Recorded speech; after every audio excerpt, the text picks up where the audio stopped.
I don't know. For some reason, that wasn't making noises. But hello, ladies, gentlemen, and everyone in between. How the heck are you? Yes, yes, yes, absolutely. I am Diana Clarion, the Lavender Lady. This is Open Chat. We have with us the one, the only, the brilliant, the beautiful Kate Farr, Bionic Dance. Hello, honey. How are you? I have definitely been worse. Oh my, just give it a little while. You'll get there. Yeah, well, I've spent most of today procrastinating, and the times when I wasn't procrastinating, I was working on shot number 207 for Quinn Redshift. Oh wow. And that's Yeah, 207 out of. I don't know. Oh, okay, okay. I thought. I believe it or not, I haven't storyboarded this thing. I'm more or less improving, but uh, I'm pretty good at knowing which kind of shot should go after which other kind of shot. Close up, reaction, establishing, etc., etc. Okay. And so, going by the seat of my pants is actually working out rather well for me. I've got almost 14 and a half minutes of finished footage. And, Oh, wow. No, so that is it's significant. it's going really well. Yeah. So that sounds like a whole bunch of, and I'm guessing that you still don't quite have a release date in mind, right? So not even a little bit. I don't have a release date yet for the trailer, much less the whole thing. Oh my, oh my, oh my. So you're just gonna have to hang on for a while, kids. But I'll tell you Oh, what, hang in there. It's gonna be great. I do have most of a trailer ready, though. I need 12 seconds and then it's ready to go. 12 seconds. That's just enough time for a big explosion, isn't it? Depends on the explosion, but no, I know exactly what's supposed to go there, and I'm very close to getting one of those shots because Act Three is really close. It's like maybe 5 to 10 shots away from Act Three starting, but like the shot after that is going to be near the end of Act Three, so there's that, and then there's a bunch of other random stuff I need to put in there that I'm not even sure exactly what yet, but it's going to be just a lot of, here's what the action's going to look like, kids, that kind of thing. Um, oh my purple, purple, purple. That could sound a little snide there. Purple says 14 minutes for what? 2 years work so far. More like three. Ay vey. But the thing is, I'm not Pixar, so the fact that one person has done that much is actually pretty amazing. It's amazing, definitely. No, I'm getting an idea. Just in talking to you and looking at the stuff looking at the stuff you've. Somebody says I don't sound good. Um, I don't know. Hello I in you the know low. I think it's probably on your end. I'm not sure OBS is actually getting my output. I think it's actually going off of your microphone. That's why they're hearing me. Oh, Especially since your headphones aren't on, which yeah. is usually when I start Oh, getting reflection back. You've twiddled a setting in some way you shouldn't have. yeah. This is yeah. It's doing its thing the way it usually does when it misbehaves. Give me a half a second, kids. We'll see if we can fix that. All right, we're going to go bonk, bonk, and we'll see. Yeah, this should fix it. I certainly hope it does anyway. Let me get my headset out and we'll fix that way too. Why that's been doing what it's been doing, I don't know why, but the two audio sources were operating in lockstep when they shouldn't have been. One And thing to say with, well, hold on, because I don't want it to go by for the moment to be lost. But one thing to say about what Orange Purple just said there, and Mage, both of you, is that as I understand it, a lot of the U.S. vehicles in Afghanistan had some sort of kill switch that would disable them, and so I guess that happened.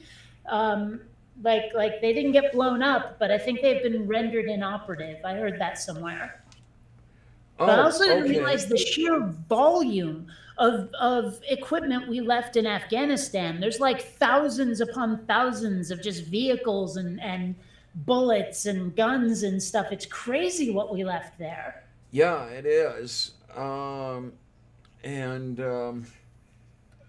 I don't know if was it you, Purple, or was it somebody else that speculated that it was left there on the assumption that the Afghans were going to turn around and use it against the Chinese. Against the Chinese? Yeah, I didn't know where that one was coming from, but I definitely remember somebody said the Chinese. Well, I mean, as I understand it, the Afghanis want just, they only care about local issues. They're not going to go fighting some other army. That's dippity. Yeah, I mean that's the kind of thing that I was thinking. But I mean, one point that Kyle Kalinske kept hammering home is that they're a guerrilla army on their own turf. They're not going to be defeated, and they don't really give a damn about the fact that we're there, other than the fact that they don't want us there. mm, So, I mean, it's like use those weapons against the Chinese. They're more likely to use those weapons against themselves and their neighbors. yeah, and then Purple mentioned that was her speculation about the Chinese. Hey, Oh, Kitty, how you doing? oh, okay. Um, it's funny because I made a mistake a few minutes ago, and I wonder if actually it could be a thing. Like I accidentally said Hmm. orange instead of purple, but given that purple is transitioning, perhaps changing that to orange might actually be a symbolic good thing. I don't know. You never know. Um, Yeah, I mean, you tell me, purple, if that sounds like a good she's here. idea or Blow if it it's by just her. stupid. Yeah. Well, that's what I'm saying. You tell me, purple. But no, Oh. it popped into my head because of the mistake, and then I was like, actually, that could be, huh? Yeah. Oh, So, okay. Purple's saying there were reports that China could move in as soon as the ow. U.S. was out. Did anyone say why? I'm gonna guess the oil fields. I guess. I don't know. I mean, like, how horrible would it be if the United States actually does go green, but can't convince China to follow along? Yeah. Now, I mean, it's like we get our act together, but they still doom the planet. uh, I don't know. It could I mean, easily because I always happen figured it'd too. be our fault. Like if the environment decays beyond repair, I always figured it'd be our fault. But I mean, imagine if it wasn't and it turned out to be the Chinese. Yeah, I still don't know offhand though where they stand in per capita garbage. In per capita ickiness. Are they up there?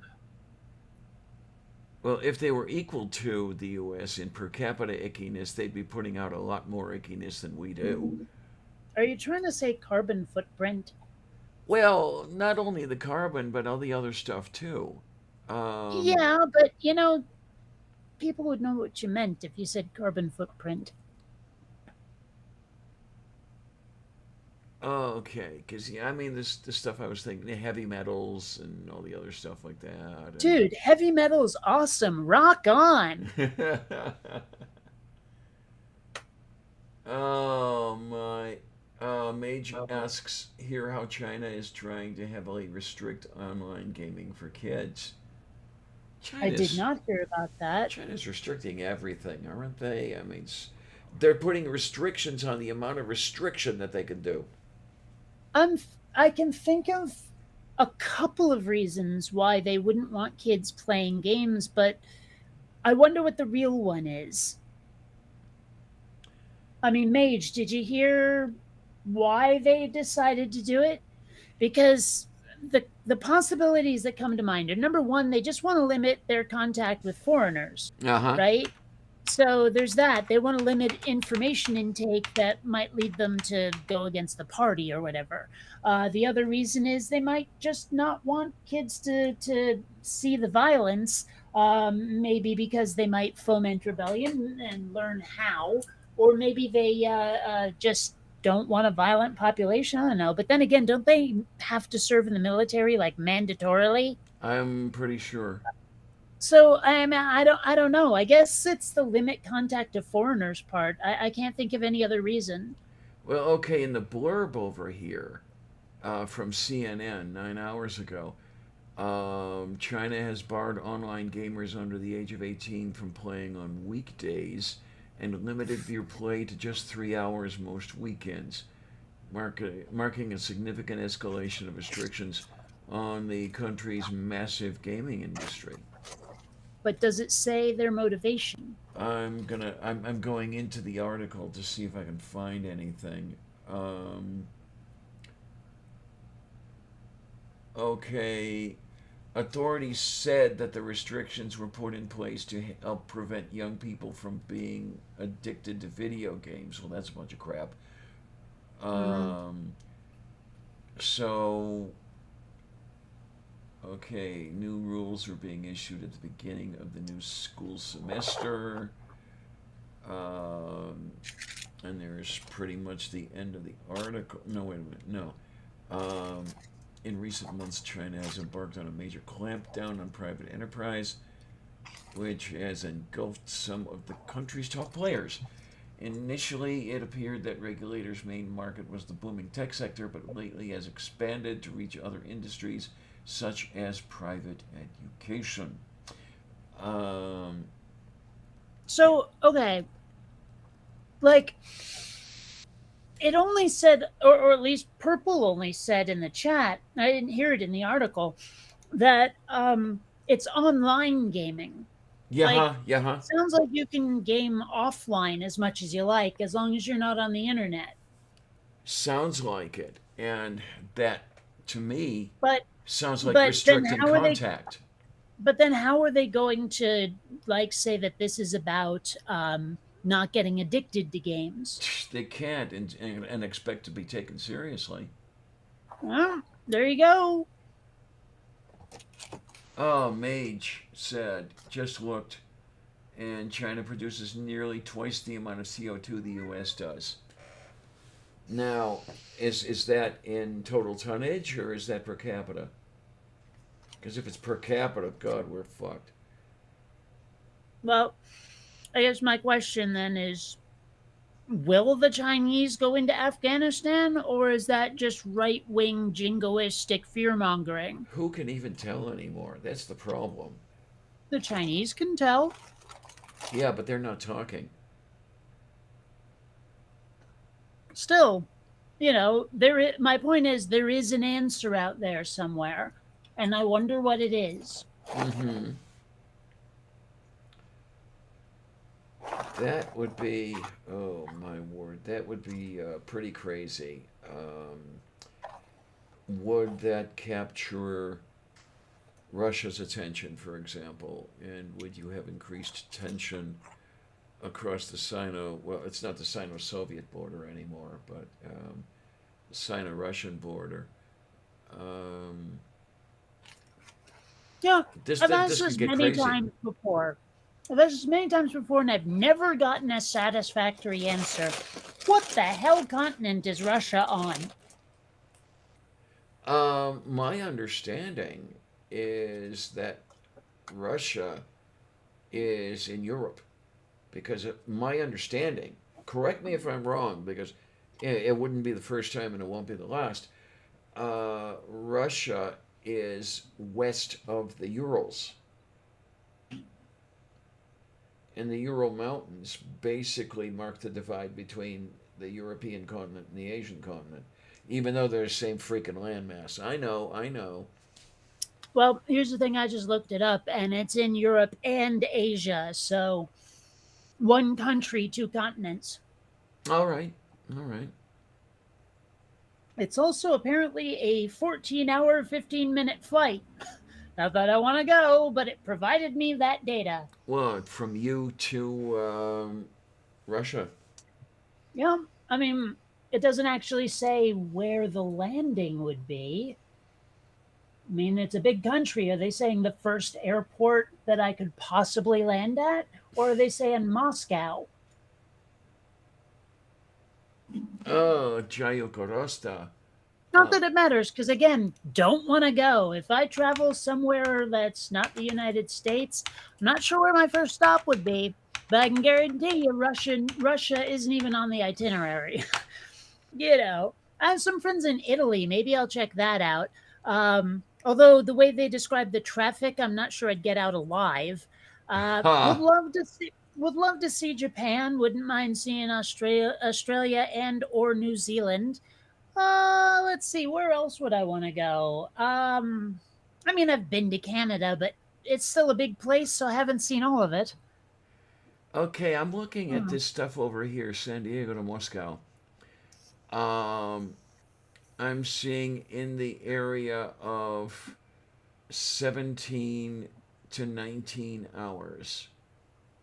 So it probably is the first airport I'd come to.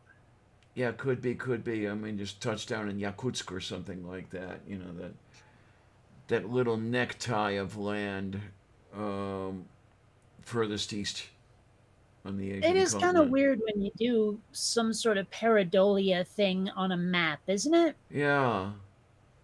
I mean, I know a lot of people try to say that Florida looks like the United States' dick, but I've also put up that picture where to me the United States looks something like a turkey. Okay. Yeah, yeah, yeah. And and Scandinavia kind of looks a little prurient if you look at it the wrong way. You Okay, yeah, know, yeah. and there's others, but yeah, Italy looks like a boot. Ah, yes, yes. That kind of thing. And so, well, it's interesting when people can come up with that stuff when they look at a landmass and say it looks like something. And then you've seen the world map that looks like a cat, right? Yeah, Yep. Okay, there you are with the that's cheeky. yeah, that is what I see when I like ever since even when I was a child, this is what I saw when I looked at the United States. Now, I'm not sure how it mutated to have like, I'm not even sure if I'm depicting a biped or a quadruped where you just can't see the legs on the other side. But either way, that's one mutated chicken. Yeah, pretty much. I'm just Oh, saying. oh my. Oh, look, what's the cheapest day of the week to fly from San Diego to Moscow? Hmm. And I'm guessing Wednesday. No, no, wait, Thursday. they say Monday. Really? I would imagine that everyone who has to do business would be flying out then. It's Monday. It's probably the busiest day. Whereas Wednesday or Thursday is like, why would anyone go anywhere on a Wednesday or Thursday? And then they also say avoid leaving on a Friday as it's usually the priciest day. Well, that makes perfect sense, though. Moof beef. But Monday? And I then, mean, I guess unless their thinking is that the people who fly for business don't matter and it's just the people who go on vacations.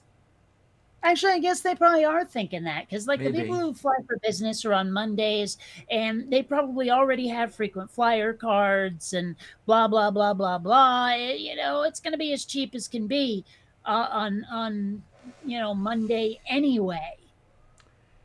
I tell you, the people I worked for years ago when I was commuting from Ohio to South Carolina, they were doing it all wrong. I mean, we knew that I was going to be spending all my time in South Carolina, but they were not booking the flights ahead.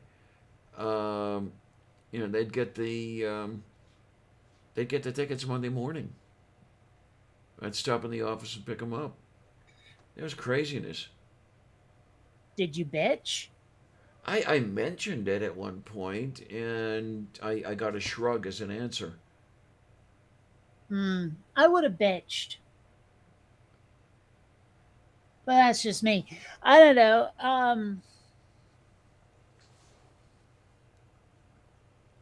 I mean, nobody likes flying, but it sure would be nice if they could make it better.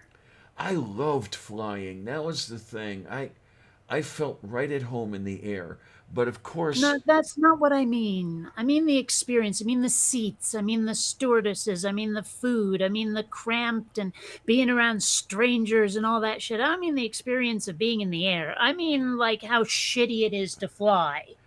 well, I'm talking about that sort of thing. But remember now that I was doing my flying in the 1980s, Yeah. and the experience, to my understanding, was quite a bit different than it is now. Well, Um, I remember flying in the 80s, and the only differences I can think of at all between then and now are whether you can smoke on the plane and how much shit you had to do to get through security. Man, I miss meeting relatives at the gate.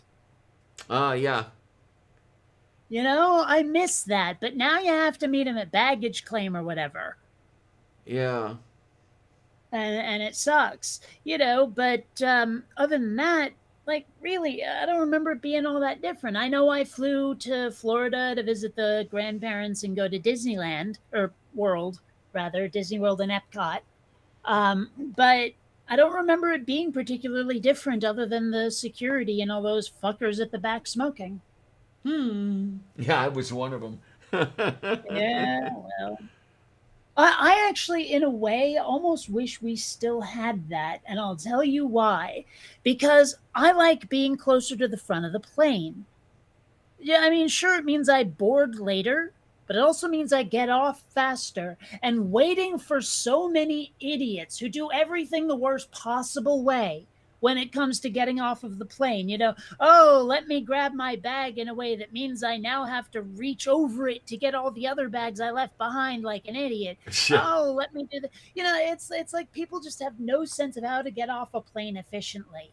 You know, and so I like to be at the front of the plane, so I have to deal with less of that. Uh, oh, my You Mage know, I says mean, save me from other people's inefficiency. Mage says I want them to bring back honey roasted peanuts. Yeah. Oh, but I'll tell you, I have memories not fond of Eastern Airlines food. I don't even remember Eastern Airlines. There's a couple of airlines that I know have gone away, like People's Express, but I don't remember Eastern. Yeah, Eastern was Frank Borman was president That's not going to help. in its final days, and it went. Um, and it always had trouble and finally succumbed Oh to the well, okay. difficulties. Maybe I knew it a little bit because that logo looks familiar. But then again, it also sort of looks a little bit like the old school TWA logo, I think. Yeah, I'm looking up here. Maybe I'm just mixing the two up. I could have sworn that that blue circle with the white weird little line thingy cut out of it, I could have sworn that was an old like 80s TWA logo.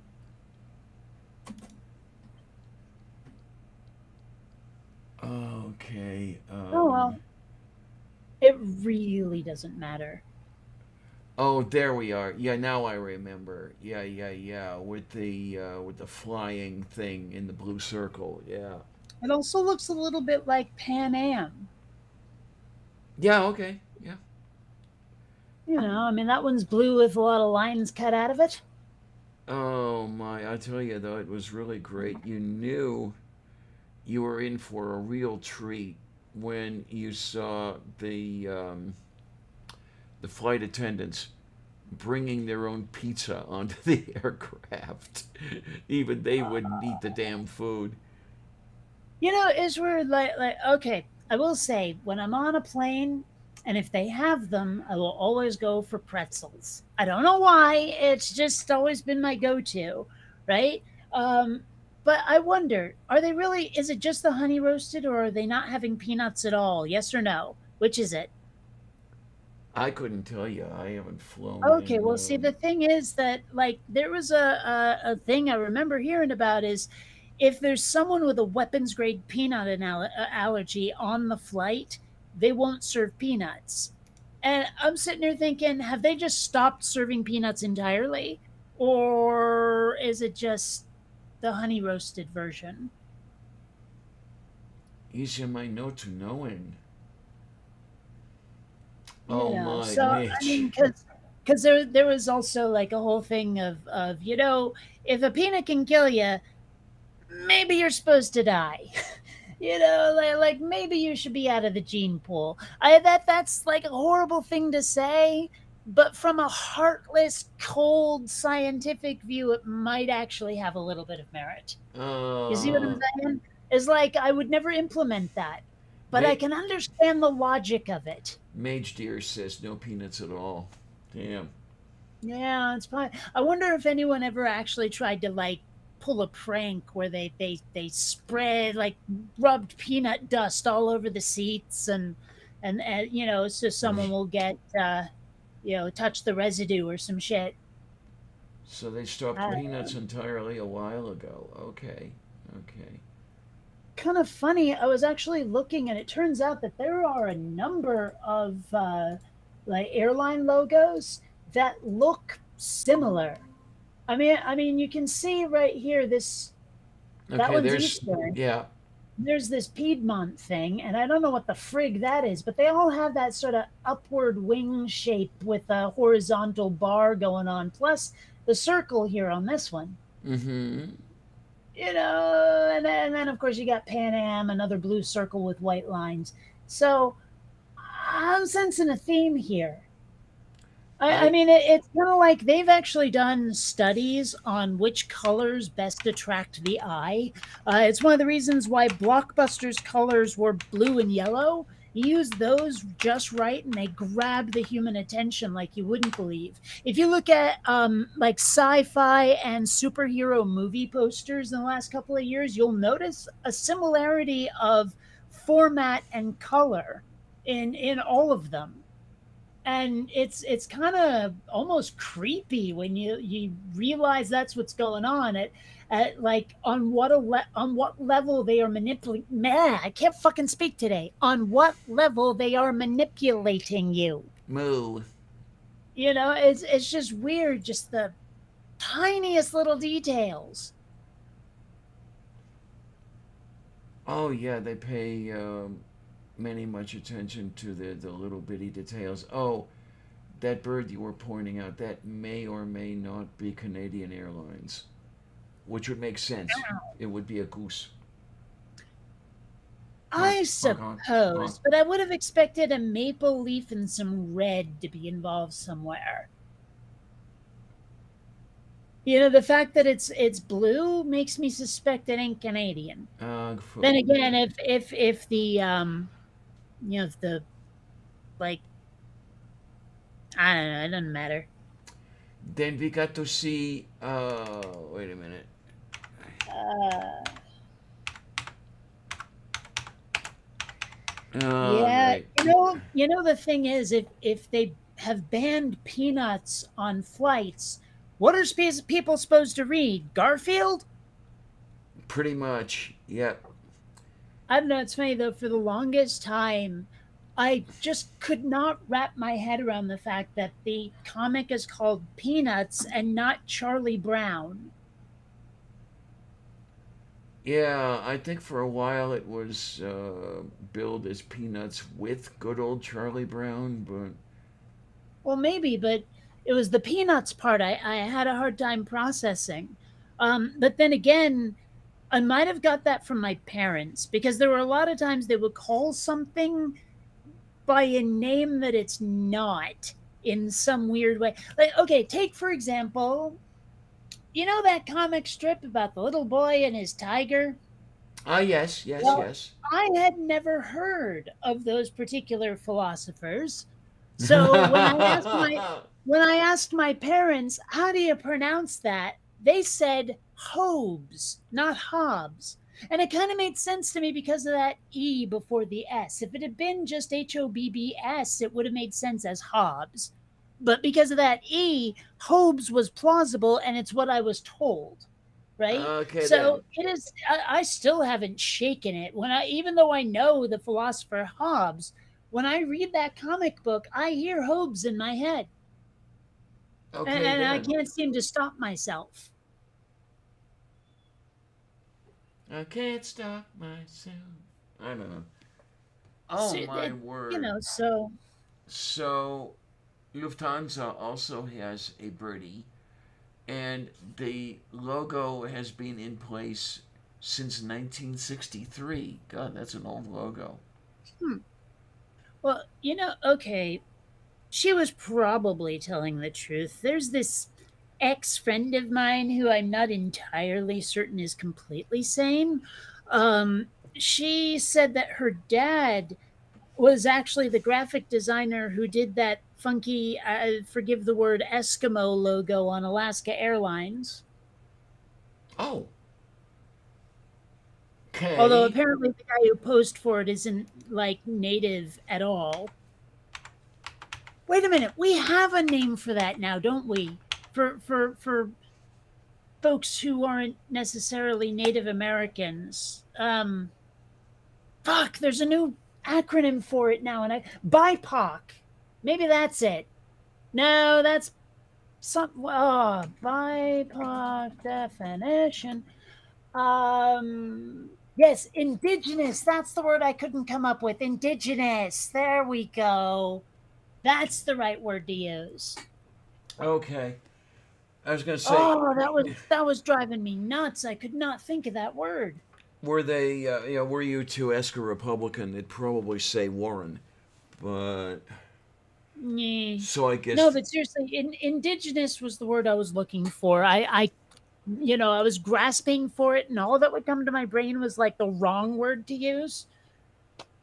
okay then. Okay. Would like, I mean, is there any situation, scenario, case in which it's okay to say Eskimo anymore? Because I think that one is just no longer okay to use. I don't know that there's, yeah, I think that's one of those that's bit in the dust. Yeah. See, the thing is, though, like I I will absolutely die on this hill. I remember a time when you could say Oriental and nobody took it as a slur. I And remember nobody that. Yeah, and nobody meant it as one either. right. But now it has become something you're not supposed to say. And I mean, in a way, I guess like I say Asian instead because that's what people want. But in a way, it feels like it was a battle that didn't need to be fought. And I feel like there are so many of those now, these battles that don't need to be fought, but people fight them anyway. And I wonder, will Asian eventually become as bad as Oriental and people will insist we use some other term? Eventually. That is the thing that drives me up the wall is we have to keep reinventing our vocabulary because the bigots keep like tainting what we say. Mm-hmm. Yeah. And of course they do it intentionally. I Yeah. mean, they really do. Yeah. I it just hmm. I can think of no solution to our right wing problem that conforms to my left wing values. I I mean, I can't think of any other way to put it. don't know. I mean, no matter what we do, the other side is always going to screw it up. I mean, that's Yeah. just what they do. It does seem to be their mission. Did you hit the microphone again?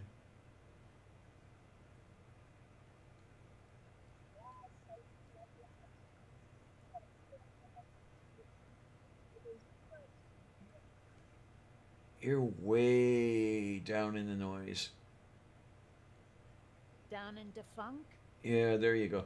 There you are. You're very, very low volume, but you're quite clear. Still low volume? Yeah. Yeah, Um oh, it's let getting me much. Oh let yeah, me look at it. Okay. much better, much better. 5 by 5. Okay. What does that mean? Like I don't okay, I take that back. Not what does that mean? Why does that mean that? Oh, it's on a scale of volume and clarity from 1 to 5. So 5 by 5 is very loud, very clear. Okay. Because I've heard people use that just as a way of saying perfect with no reference to sound whatsoever. Okay, so it has found its way into other aspects of language. Okay. Well, yeah, that's why it didn't make sense. If I only knew it in the context of sound, I probably could have worked it out on my own. But because I'd heard it in a more general context, the meaning had been lost, the origin had been lost. I think it dates back to amateur radio, is I think the way it goes. Mm. I'm I would have guessed it came from the military, frankly. Well, that's where I knew of it, um, from NASA Speak, and of course those guys Oh, I were. imagine it's from much earlier than that. Oh no, I mean those guys were military test pilots, so yeah, it would have dated way back. Um, but yeah, um, I just sort of picked it up just the way I picked up the NATO alphabet because it Mm. really came in handy with my dead name. You know, somebody over the phone would ask, okay, can I have your name, please? For filling out the form, and they'd always want it spelled, and then the letters were such that they were easily confused. Is that a Z or is that a B? Or one of those deals. So finally, okay, Zulu Alpha Victor. You just go from there. Thing is, though, that doesn't work. That's the problem. There are all kinds of people that I've spoken to where they like I can spell it out for them in the NATO alphabet, and they will go like A is in apple. I'm like, I just said alpha. How does it not read the same way to you? Oh man, it surprised me how many people did get it right off. People I never expected to get it. Somebody at I don't know, on the phone taking an insurance claim. And they'd still get it. Well, Uh, but I mean, the thing is, though, is like it's not unobvious. I mean, it doesn't have to be B as in boy, but to them, they can't understand it unless you say as in boy. yeah, that's bufu. And that's the part that boggles me is like, even if I chose a different word to, can you not get the first letter from that? Yeah, I you mean, would why think. is it only computing in your brain if I use those words? Yeah. It's just I just that it huh? Somebody make that make sense to me, please. It's a lost cause. Definitely a lost cause. Oh, it's just so frustrating. It really is. I don't know, but yeah, it's craziness, and I'm amazed though at how many people ask me to spell my name now. You would think Clarion would be obvious, but I guess not. No, no, actually, I don't think a lot of people even really know that word. I mean, not like on any kind of I hear this on a frequent basis Okay. anyway. I think it's the kind of word that most people only hear when it's some sort of special occasion, when someone tells a story about a clarion call that some hero does or something. Yeah, You there know, you go. when it's not a case of that, I don't think a lot of people know the word really. Okay, okay. I mean, it just, it's not one that leaps to mind. It does not immediately suggest itself. Now I get it with Diana. It's always one in or two. One. Ends were expensive, and I didn't have much cash on me. But other than that, yeah, it's just the good stuff. And then we've got somebody in the audience there.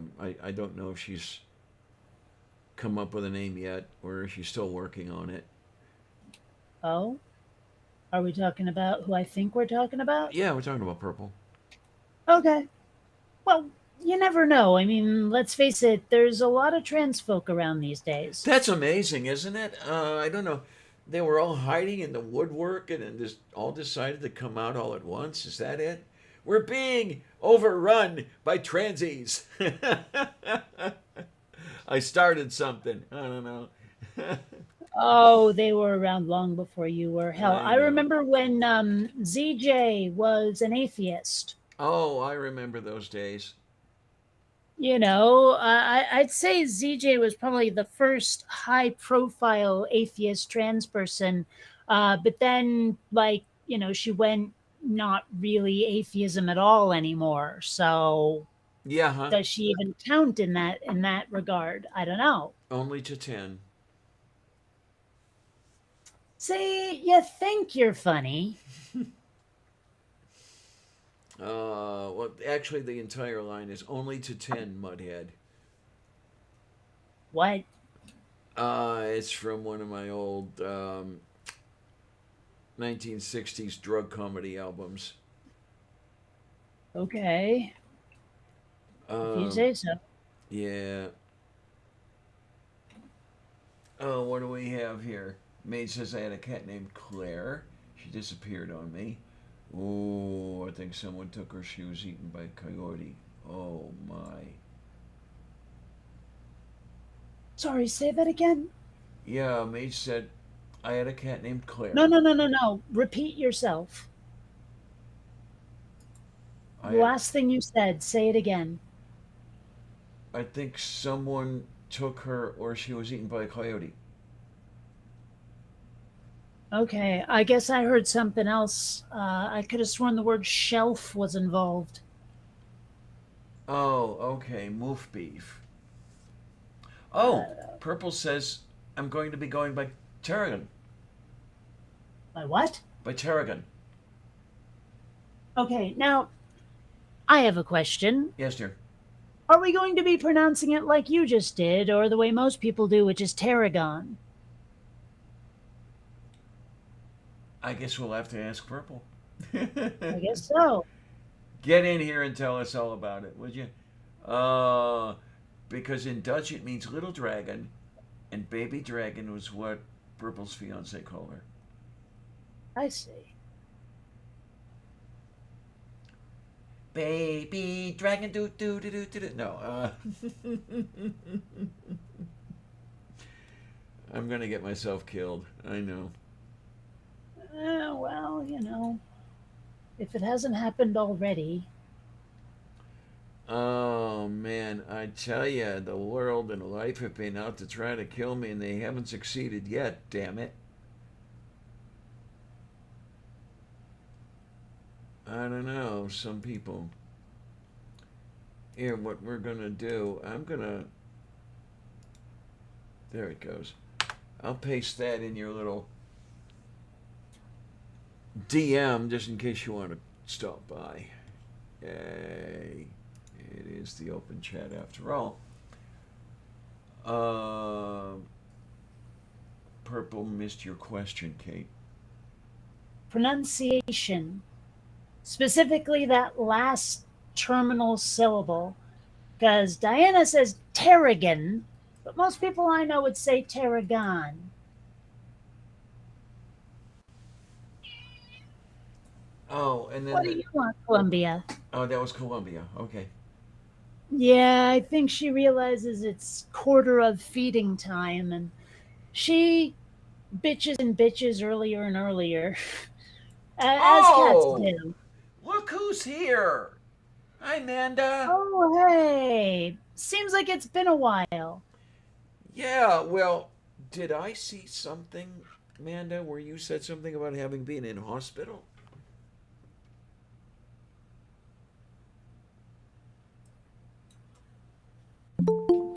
What do we have here? Oh, look. Okay. Manda! Hi! What's up? Sorry. Give my internet a minute to start working. Oh, You sound ill. yeah. You ladies there? Yes. I just got home from the hospital today. What's up? I had that surgery last week, remember? I don't. No, but, I you didn't know, remember. Purple honey, hi! Yeah, I mean, my memory these days is pretty shite, so I don't remember a thing. It's fine. Hello. Didn't Angel come stop by this Sunday in the chat and tell you Yes, girls I yes. was okay? Yeah, now that you Okay. mention it, I remember Sure. Angel coming by. Well, I'm lost, so please refresh. I had it was it's hard to explain. They had another surgery to do regarding the cancer. It had to do with scar tissue and all this stuff. Been experiencing a lot of pain and everything since the last couple surgeries. They've been putting it off because I'm still not very healthy, and I also have a tendency to bleed really bad. But they just couldn't put it off any longer, and so I did bleed really bad, and I ended up in the ICU for almost a week. So, Not the potarete. Not the place you Yeah, want to end up in. especially these no. days. Oh, I didn't and I also authorize got a this. You realize that, right? This was done without permission. yes, I'm sorry. I almost died without asking you first, Kate. I Yeah, apologize. yeah. It should be up to me. I decide which of my friends die. I also Oh, I got a fucking cold too. Somehow I got a cold while I was in basically a coma in the hospital. I don't know how that happened. well, if you want to get a disease, go to the hospital to get it. Yeah, that's how it usually Yeah, works. They have all the yeah, really pretty much. good germs. So I came home today, and my parents, they went through all of my stuff, and they put it all out in the hallway, and they put a padlock on the door, so I don't even have a bedroom. Oh, for fuck's sake. Jeez. Who No. does that? My I mean, insane what parents, and has to be broken in someone's head to think that's something to do?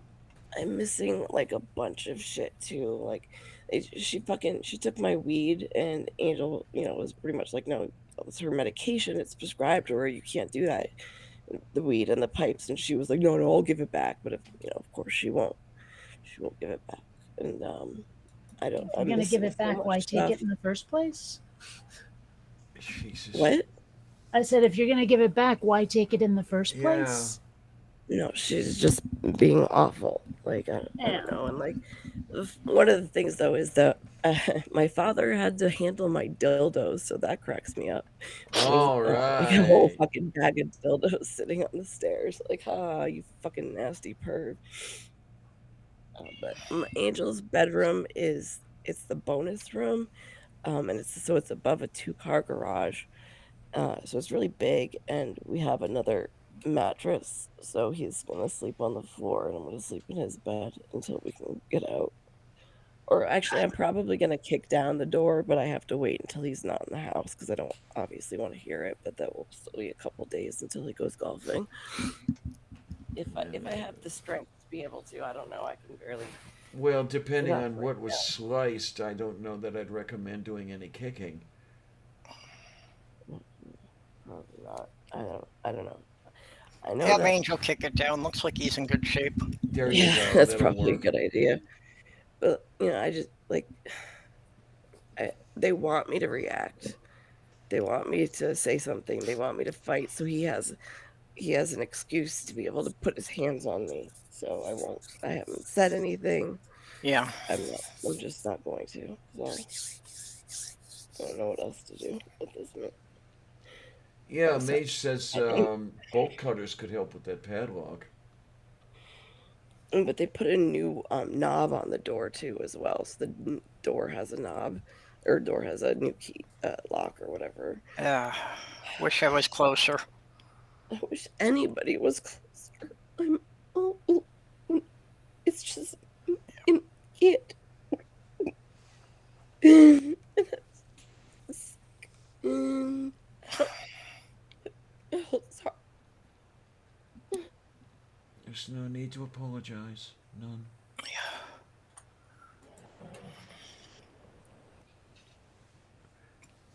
I just wish I could get you up here. Well, in the community, if it like spread rumors about me because I haven't left yet.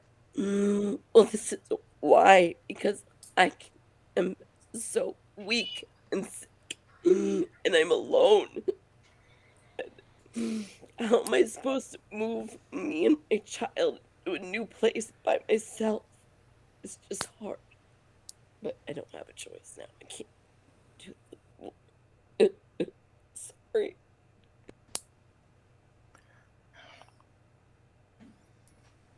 Oh, I just don't yeah. get why anyone should care enough to start rumors.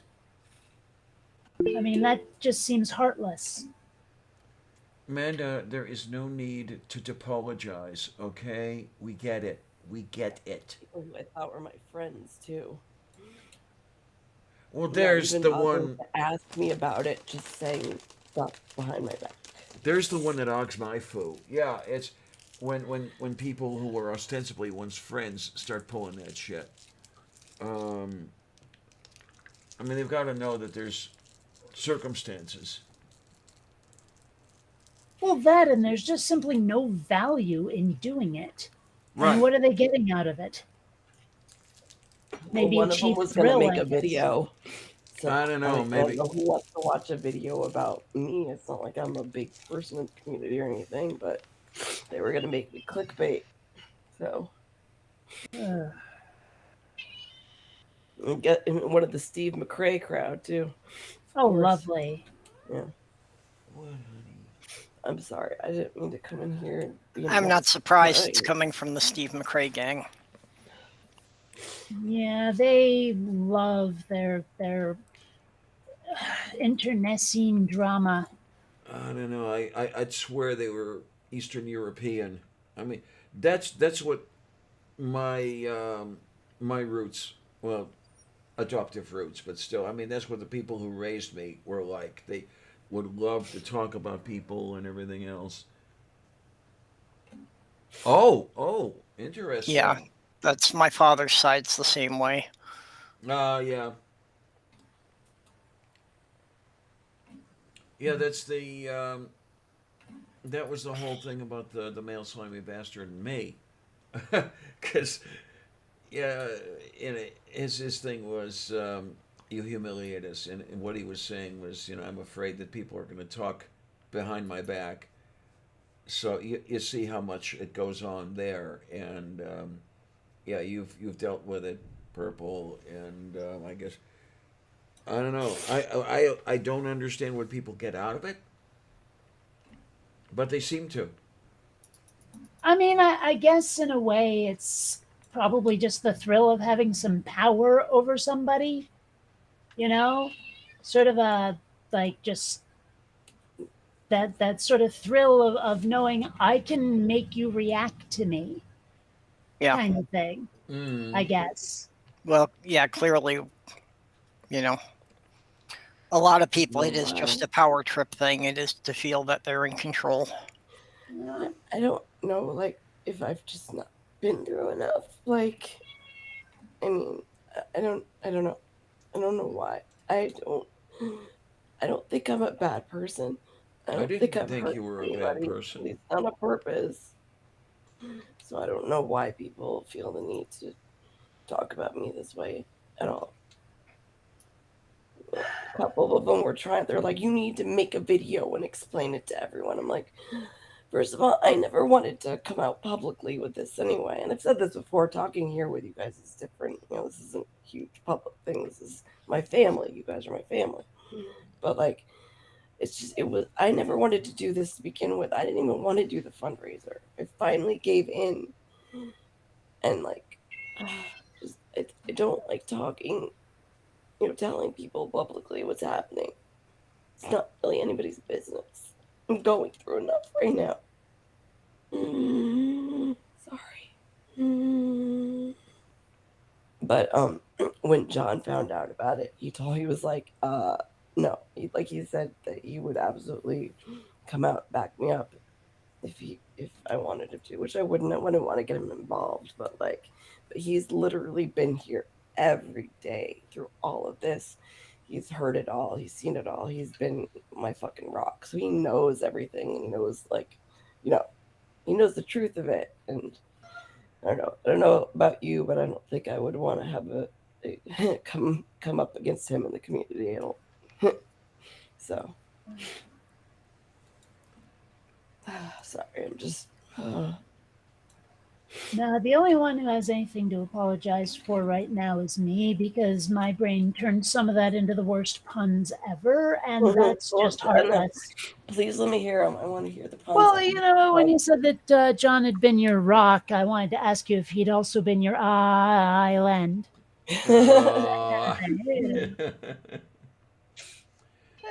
Stupid shit like that. Columbia, stop bitching. Oh my gosh, you are such a greedy guts. Randy would like to know. 3 more minutes until dinner time. Hush you. Randy would like to know if you need his services. I mean, yeah, that's what he asked. So no, Randy's pretty far. As much as I would love it and appreciate it, aren't you super far? I can't remember where is Randy. Nepal. No. Yeah, Randy's in Michigan. Yeah. I would love it, but I'm drawing a blank right now, Amanda. What state are you in? Georgia. Okay. Pirate Kitty was gonna help me on the day I moved out, but I don't know if she'll still be able to. I don't even drive right now. And Angel's too young to rent a new hall, so that's also a problem. Moo. And then it has to be the driver of the U-Haul doing the renting. Yeah. Yeah. I could pay for it. Obviously, I just can't do it myself. There's so many stupid fucking obstacles, and I have this issue too where I've just felt like I'm not deserving of saving. After all of these years of abuse and stuff, it's so hard to just save myself. It's not just about me; it's about Angel too. So. Oh, I get it. It's scary as hell. Yeah, you're going through similar shit, Kate. Yeah, but I mean, not nearly as bad. At least I'm not getting hit. No, I know, but that doesn't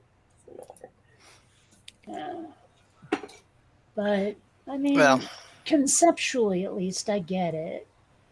Yeah, I've been through an abusive relationship, but mine was more emotional and very seldom physical. Well, there's plenty of emotional shit here too, and I've been here for 5 years.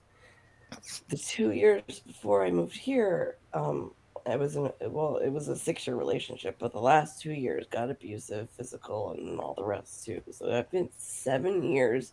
I have been terrified where I live. Because it was either my ex abusing me, my father. I'm always scared. Yeah. Yeah, well, and I understand how that can be just outright paralyzing. It can keep you from doing anything.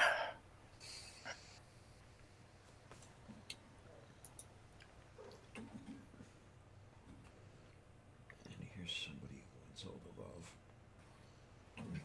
Kitty. Sorry. Okay. That's it. I can move on. I'm sorry. I just wanted to explain where I was. That's all, but nobody really noticed I was gone. Anyway. Oh, we noticed. Or at least I did. Yeah. Oh, there was a fair amount of wondering. Yeah, there were a number of people who were asking privately on Twitter if I had heard from you. Well, I didn't really, there was only a couple people that knew I was having the surgery I only thought I would be gone a day, but then, yeah, I wasn't. And like as soon as I was conscious and talking, I had Angel text Dave so he could at least text John in the group chat and stuff. And people knew I was alive, but like I said, and I it's there. Oh, it's just been a long week. Yeah, there's kind of overlaps between the group you're normally in and mine, but it's definitely not really the same group. Oh, can you put me back in yours, perps? Because like I left because I left everybody's chats, even my own. Oh, sure. Ago. Thank you. It wasn't like a personal thing. I left everything. Sorry. I'm sorry, guys. I didn't need to make this about me or be a downer. Well, people have wanted to know, so we appreciate the update. There is that too. I have to admit, like, patience and curiosity are both. Well, I mean, let's put it this way: I'm not very patient with an unsatisfied curiosity. Those are not my virtues. So I can understand when other people experience similar anxiety at not knowing. Yeah, I get it. I would, like last, right before I actually went in for surgery, John was missing for a couple of days, and he hurt his back and was just in bed, and I don't know, he realized right away. He's like, "Holy shit, I'm so sorry," but I spent like 48 hours I was really, really nervous and pretty upset. Like I was more worried about his kid because his son is 9 and in school. So I'm always worried that and they're in Florida. So that I think he's going to get sick and I don't know. Yeah, huh? Yeah. So I know what it's like to be worried when you can't find a friend. I get it. I apologize if I did worry anybody. I really only thought I was going to be gone like a day. Not a week.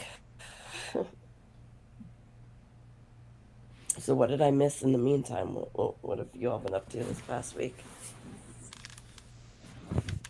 Well, a lot of procrastination on my end, but also a fair amount of working on my projects, that kind of thing. But dealing with my own parent issues, that too. Any movement on that part? Well, okay, they did get around my email blocks, and what I told them was, look, if you absolutely insist on being in my life again, there's only one way I will accept it, and that is if there is accountability for when you screw up. Because that was always the big part of my childhood, is if they were doing something that I found unacceptable, I had no recourse. That they would agree, okay, sure, that's annoying, I shouldn't be doing it, and then they'd go right back to doing it again after less than a week had gone by. And that is one of the things where, like, sometimes it was something minor, please don't keep making that noise or whatever, but sometimes it was something pretty huge, like, please don't throw away my things, that kind of stuff, and I'm like, if you want to be part of my life again, you don't get to have that get away with everything with impunity option ever again. And exactly. so what I told them was, if we're going to hash anything out, we need a neutral moderator, a facilitator, someone who can keep us on topic, someone who can, enforce a few rules, and who can, maybe help draw up a contract at the end of it or something. But I know that there is no way I can ever again take their word for anything, because their word is only good in the moment. Yeah, They probably really genuinely do mean it at that moment when they pledge their word on something. But it's like it wasn't enough. It didn't stick. Yeah. And of course, I'm the jerk for pointing it out. For going, that's not the deal we made. They will go, oh, you're nagging me. You're being too annoying. We don't have to go along with our agreements anymore. Yeah, I think finding a family therapist would probably be a good idea in that situation. No, that's the thing though, is I'm not looking for a therapist. What I'm looking for is someone who can help enforce the rules. Well, that's what I mean, just a therapist more as, a counselor, a mediator. Um, I guess I'm just having trouble with the word therapist. Maybe it doesn't mean the same thing to you as it does to me. Ombudsman? Oh, that might be closer. Okay. Well, if you prefer, a relationship counselor. But, there are some who also deal with issues between parents and children. Well, but see, I guess when I think of a counselor, I picture a shrink, and that's not what I'm looking for at all. Okay then. Yeah. I'm looking more for like a lawyer. That says a lot right there. Do you Well, feel no, it's but I at that mean, level? well, no, but what I'm saying is someone who serves that kind of function. I'm looking for a referee.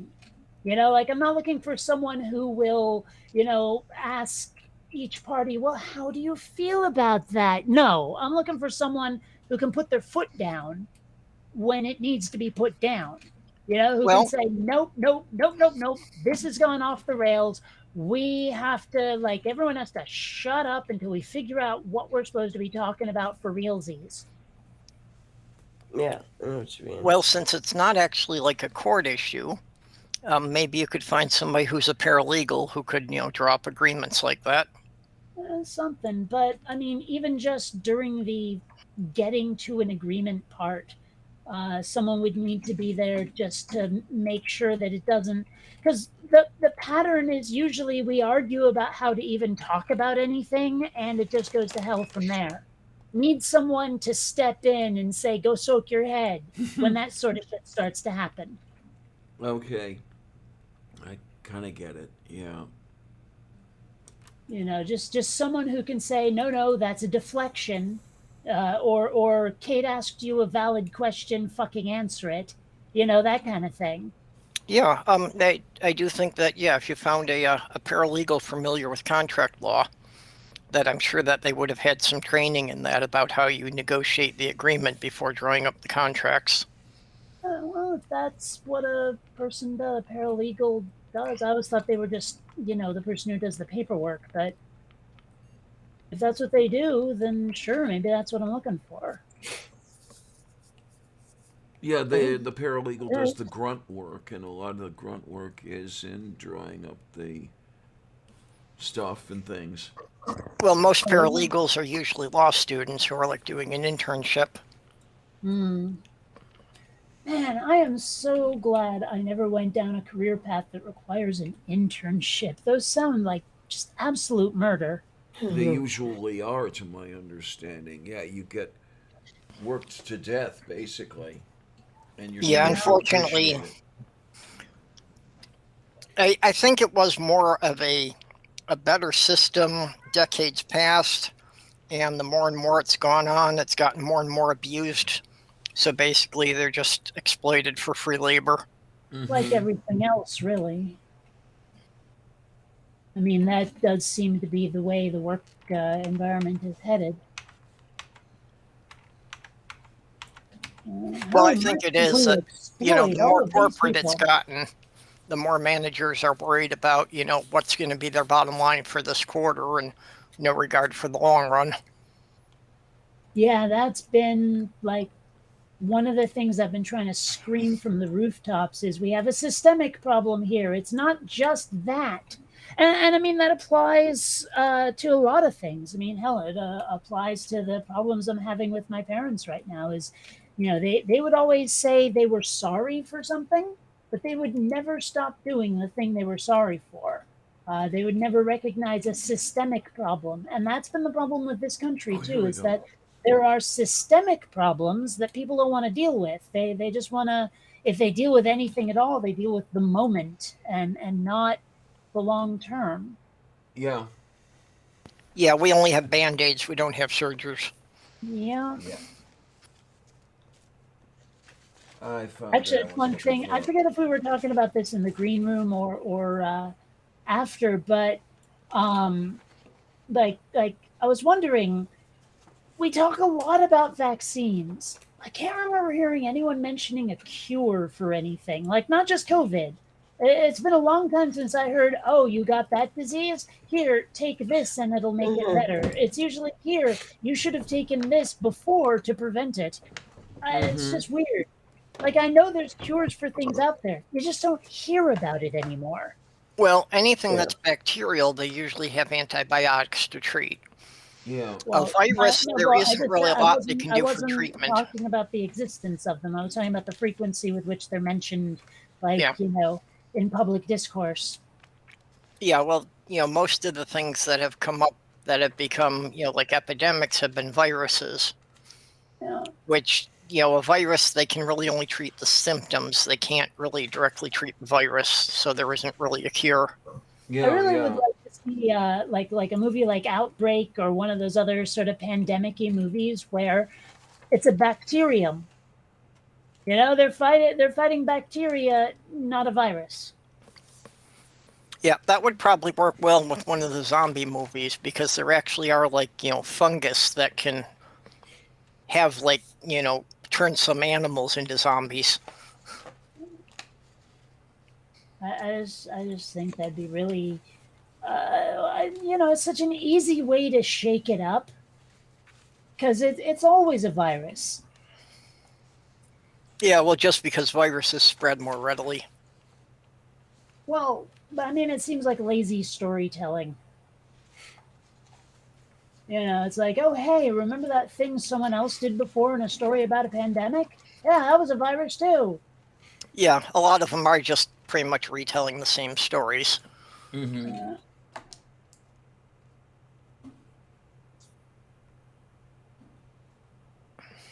Although I watched Outbreak recently, and I don't know, it's weird having now actually like been through a pandemic.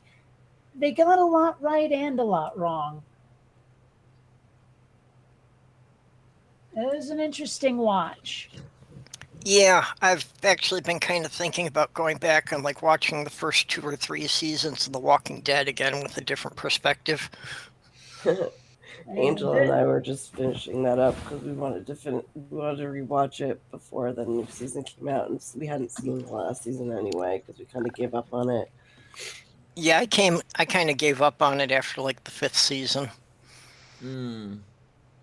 I ended up not watching it anymore just as Negan showed up, but that wasn't exactly a choice so much as my access got cut off. Ouch.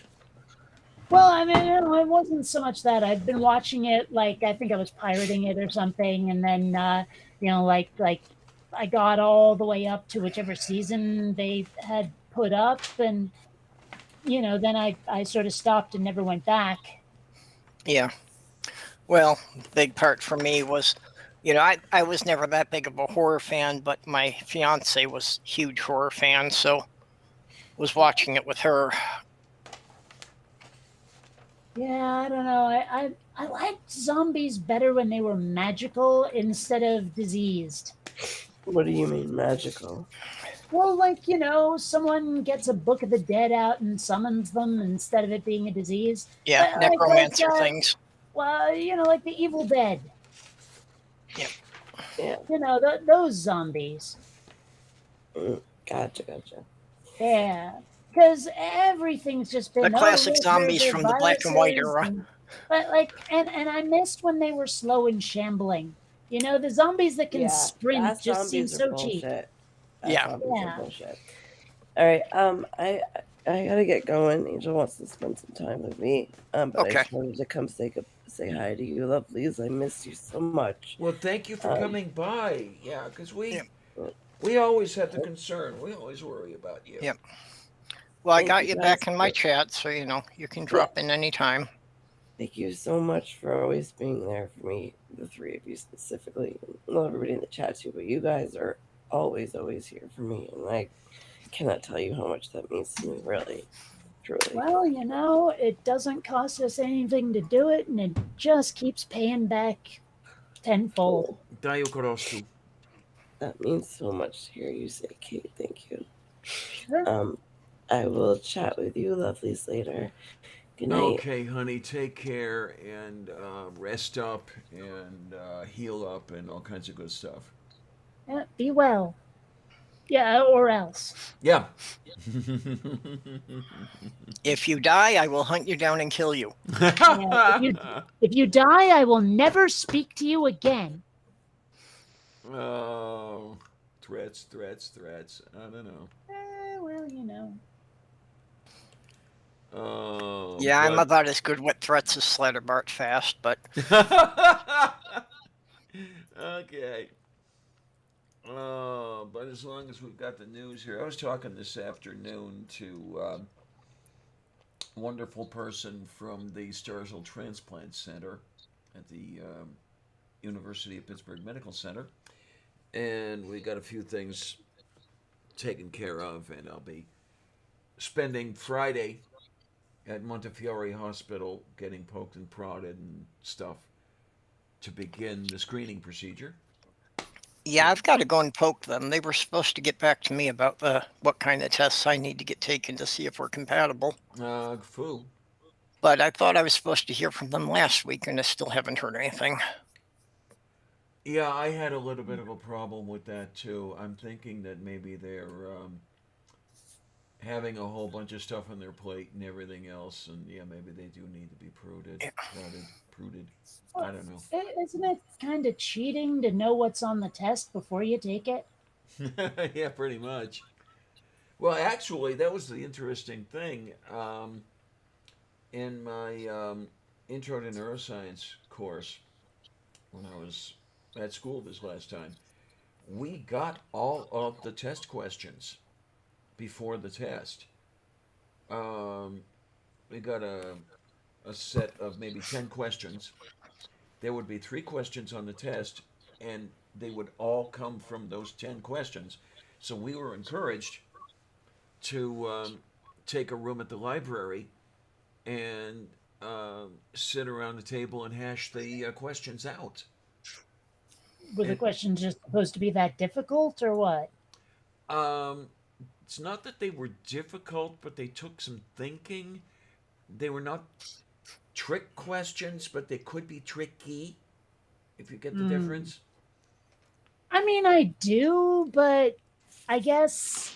And a lot of it I too don't know. was. I don't know. I don't have the right words to express what's going through my head at the moment. And When I was in 6th grade, sorry, go ahead, Diane. And a lot of it was they were encouraging us to work together as a group. You know, a lot of teamwork, if you will, and not the kind of teamwork that they tell you about at Target stores. You know, not one of those things. No, these are actually working together. Yeah. So where were you headed, honey? Yeah, when I was in 6th grade, the history teacher we had on a number of occasions wound up leaving notes up on the board when the tests were passed out. But then at the end of the semester, he went and changed the answers on the notes on the board and left them there just to see who had been copying off of them. Oh, nice.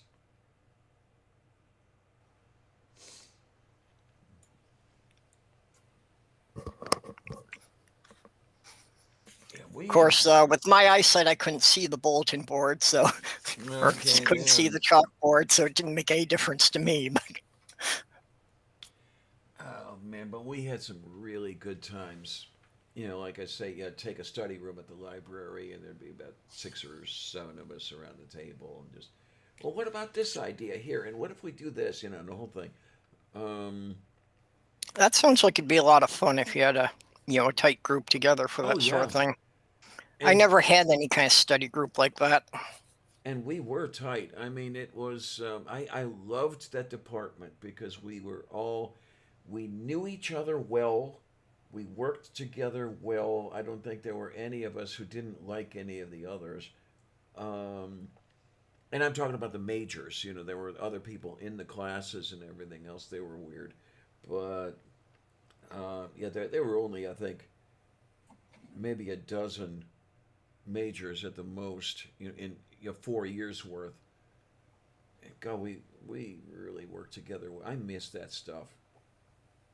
It's just unfortunate it didn't work out for me.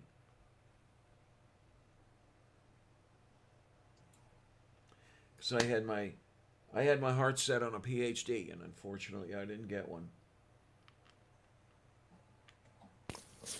Yeah, that I can't imagine putting in that much work for it and not getting there. Oh well.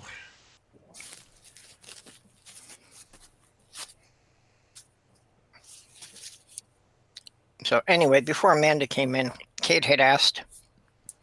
So it's actually Tarragon. Okay, Tarragon.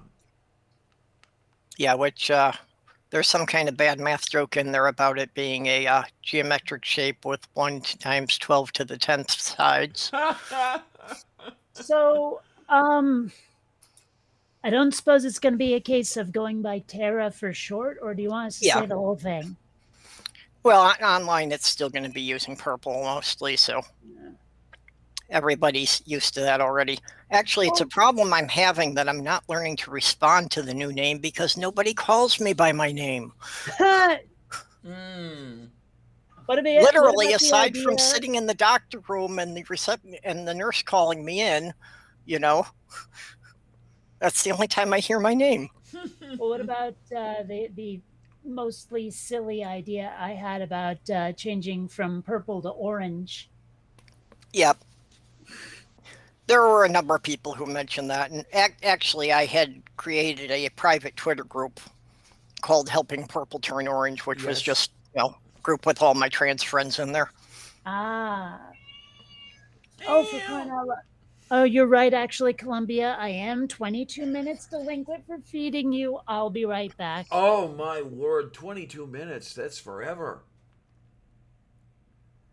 Damn. You just don't want to keep a cat waiting 20 minutes for food. Useless humans. Mm-hmm. Yep. And then there's this one over here who's assumed the loaf position. Yeah, mine is asleep on my foot again. Oh my. Because I was gone for several hours today, so now you he's got to be clingy. You horrible person. You're Yeah. not supposed to do anything other than things that involve the cat. Yeah, well, part of being gone for several hours involved getting cat litter and a bag of food. Okay, yeah, but unfortunately the cat was not with you and the cat did not make the connection. Yes. Oh my. Well, they know the food bag when I bring that in, especially Petunia. Oh my. Petunia panics if she can't see the food bag, so when I started putting the food into a plastic bucket, I actually had to take one of the old bags and wrap it around the bucket so that she could still see the label was there. I love it. Oh my. Yeah, you're not that bad off, are you, Sylvia? Yeah, I think it's pretty obvious that, wherever she was before the shelter, she didn't get fed every day. Oh my, and yeah, you don't want to put a cat through that. Yeah. Oh, she's so much better, especially since we moved here. She's actually now getting in the habit of hopping up and laying on the arm of the chair with Sloth Girl. Oh, well. And when we're over there, usually we're watching TV eating, so I'm sitting on the couch, and she will come over and squawk at me because she wants me to sit down on the floor where she can rub against my leg. Oh my, okay. So she will squawk at me until I finish eating and sit down on the floor. Ow. Xander is the only cat I've ever had who has to be encouraged to eat. That is just strange. I've never known a kitty who was hesitant to eat. Well, I mean, I put his food out there. I put his bowl out there, and he just sort of looks at me, and I'm like, dude.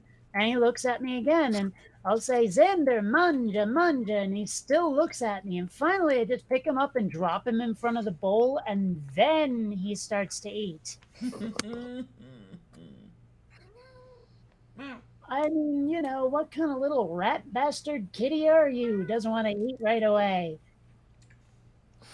Well, I've always preferred free feeding my cats, and I know there are some people who say you shouldn't do that, it'll make them fat. And it's like, in 57 years, I've never had a fat cat because it seems to me once they get the idea that the food will always be there when they want it, it's not an issue anymore. Yeah, absolutely.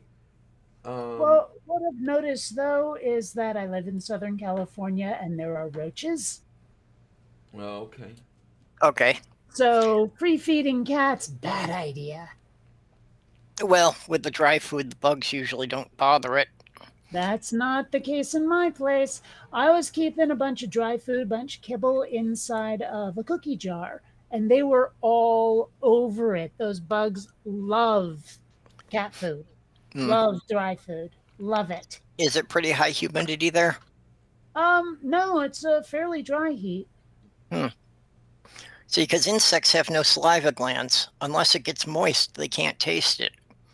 Well, I don't know what to tell you. They stuck around in that cookie jar till I found them. Yeah, cockroaches can't tell sand from sugar if it's kept completely dry. I did not know that. Well, I mean, keep in mind, of course, that cats are sticking their faces in those bowls a lot. So Yeah, if there's a couple of damp pieces, that'll do it. So yeah, it's always potentially a problem. Which is why I don't free feed the cats. I feed them at a specific time. Plus, actually, it helps keep me on a schedule too. Yeah, that's part of the problem. I can't be on a schedule, so it doesn't help either. But the one thing, if you are going to feed the cats on a schedule, I always say do not feed them until after dark. Because if you ever feed a cat during light daylight hours, they will take that to mean as soon as they can see the sunrise, it's time to wake you up.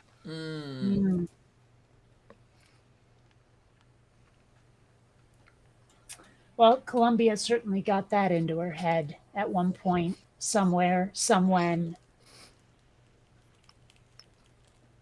What are you going for? Entirely certain how it got started, but she would wake me up by thwapping me on the tip of my nose, like fairly early in the morning. And I've told you that story already about how that went wrong. Yeah, huh? Oh my. You okay? Bit of a swallow that didn't work quite right. But its wings were clipped or something. Pretty much. All right. Now I have a Oh, what? couple hard candies in my mouth here, and Or was it a one-wing swallow? there you are. So you're saying that it's hard to blarf Nargle Zouse with all these marbles in your mouth? Yep. Okay. Either that or you're practicing French. Absolutely. Oh Lord. I like my answer better because it involves Weird Al Yankovic. Oh, I didn't get the Weird Al reference there. It's from Smells Like Nirvana. He's like making fun of how it's hard to tell what the lyrics are saying. Yep. It's hard to blarf Nargle's house, like that. Right. Yeah, I get it now. I just, the lyrics of that one were not one that had stuck with me. Well, I had to endure film school immediately after Kurt Cobain's death. So, I mean, obviously, every student who thought that they were an artist decided to make a film about his suicide, and it got really old really fast.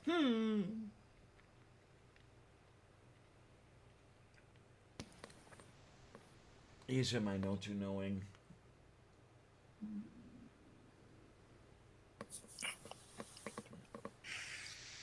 How are we doing? Okay, it says we've got 3 watching.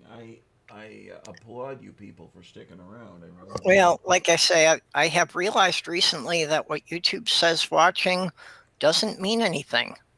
Because It's there's true. several times I've been in the side chat having a conversation with 2 or 3 other people, and YouTube said there was only one person watching the stream. I mean, I suppose it's possible those people were not watching and just chatting, like Yeah, they there you go. clicked away from the stream but still had the, because you know you can pop out the chat window.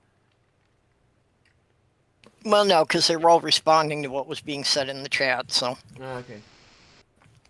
I know they were all following the main conversation there. Well, all right. I don't know what to tell Yeah, you. it's just another bug in YouTube. It doesn't surprise me that they come up with a new bug every week. Mm-hmm. It does seem to be their stock in trade. I think maybe they just like to put the bugs there just to fuck us up. It's not a bug. It's a rarely used undocumented feature. Yes, and women don't fart. We effervesce. Yeah, okay.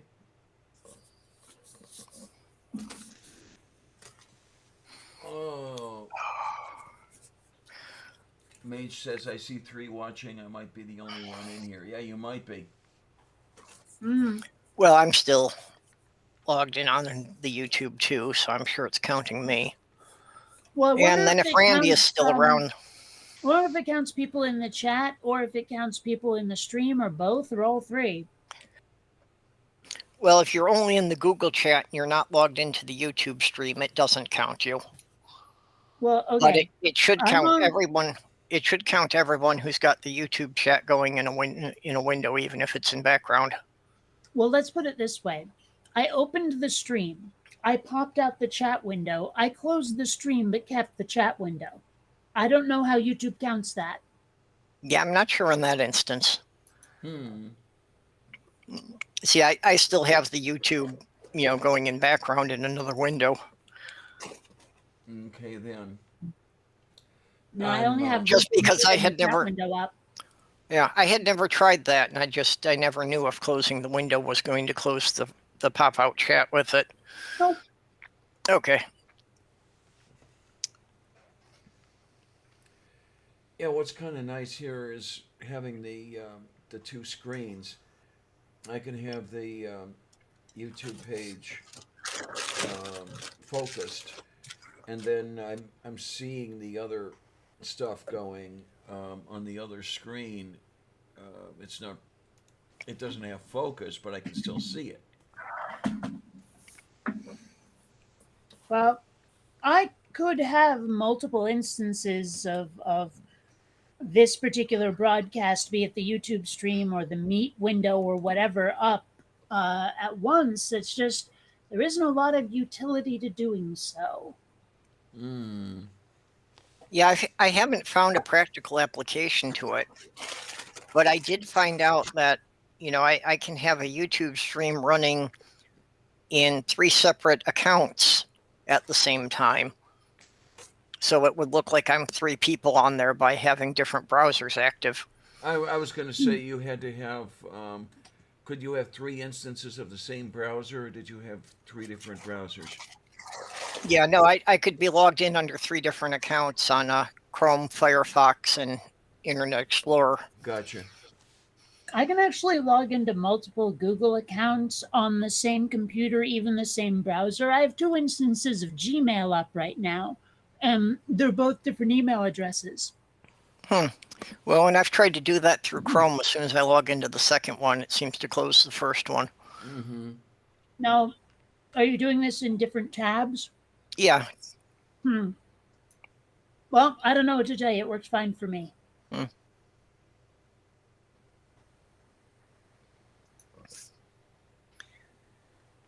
Oh, That is because you have the version of the browser that was supplied by space aliens. I'd like to think it's just my own natural innate awesomeness, but okay. Okay. I thought it was just because she's in California, and so she's closer to Google headquarters. Oh, see, that's not where I thought you were going with that, but all right. Oh, moo.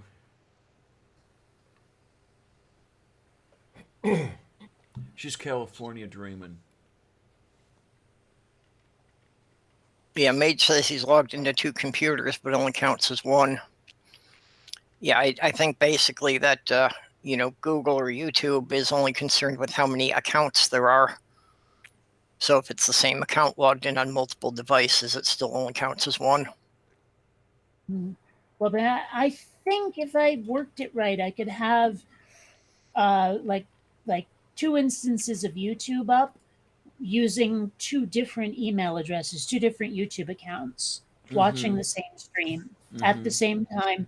Maybe not in the same browser window, but I can have like 3 instances of Chrome up at once, and each instance with its own separate tabs. Yeah, I haven't Well, tried to do it that way, but that could work. Yeah. I mean, let's put it this way: it's working with Gmail right now. Like I said, I can't imagine it wouldn't work with YouTube. Yeah. Because I Well, have a Gmail account that's specific to Quinn Redshift. Is the thing. mhm. I understand how that works. Yeah, I've still got a couple of old email accounts that I keep active just to have a place to throw things when I need to, but I don't really use them for anything.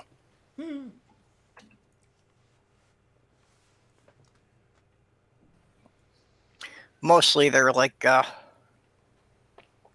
what I used for my work accounts with clients when I lived in other states. So they make some reference to the state or city I was living in. Okay, moo. Except for what's still my main email, which is the Yahoo account I opened in 1994, I think it was. And that's still my main email because that's attached to my eBay and, every place I do selling online. So if I had to get rid of that, I might wind up losing my seller rating on some sites. God, is Yahoo even a thing anymore? Yeah, like I said, I only use it to log into email, but it's still doing the same thing it's always done. So go to Alabama, you'll find tons of Yahoos there. Yep. So I could not resist. I'm sorry. That was just sitting there all pink and naked. I had to point at it. Yeah, that's okay. When Manda reminded me about Georgia, my first reaction was, "Ooh, that's on the top 3 list of states I never want to go to." Oh, see, my first thought was it's on my mind. Yeah, I know that I would not be well received in the deeply southern states. Yeah. Oh, I doubt they'd like me particularly much either. Yeah, none of us. Y'all are one of them queer folks, aren't you? Oh, no, ain't you? Yeah, especially when it gets to, is you a boy or girl? Oh, well, it's no fun for lesbians. Which one he is the husband, which one he is the wife? Yep. Oh, merciful Zeus.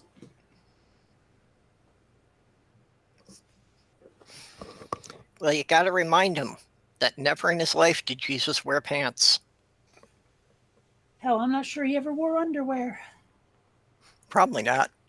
I mean, assuming there was such a creature in the first place. But I mean, you look, basically, he's always pictured wearing a dress, isn't he? Pretty much, you might say robe or toga or some shit. A muumuu. He's always wearing a muumuu. That's what it is.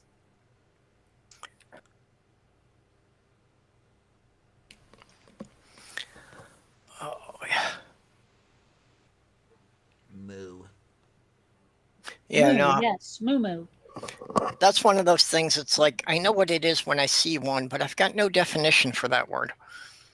Yeah, because it's not quite a dress. It's not quite a nightgown. It's not quite anything. You just know it's not pants. It's when you give up and sew along the seams. That's pretty much it. Yeah, it's closest to a nightgown. It's kind of like pajamas that you didn't make the pants for or something. Yeah.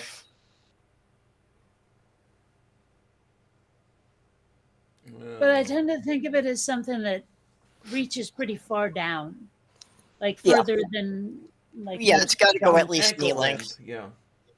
Yeah. I do wonder, like, the name makes me think it has some sort of like Polynesian origin, but I'm just guessing. It could easily be French. Because, like, I've noticed out of like Western Europe, if you hear the same syllable or the same word repeated, usually it's someone from Europe trying to be artsy fartsy. Like, you ever see that movie Europa, Europa? No. Well, you Yeah, knew well, that that's already, right? a really good example of that sort of thing.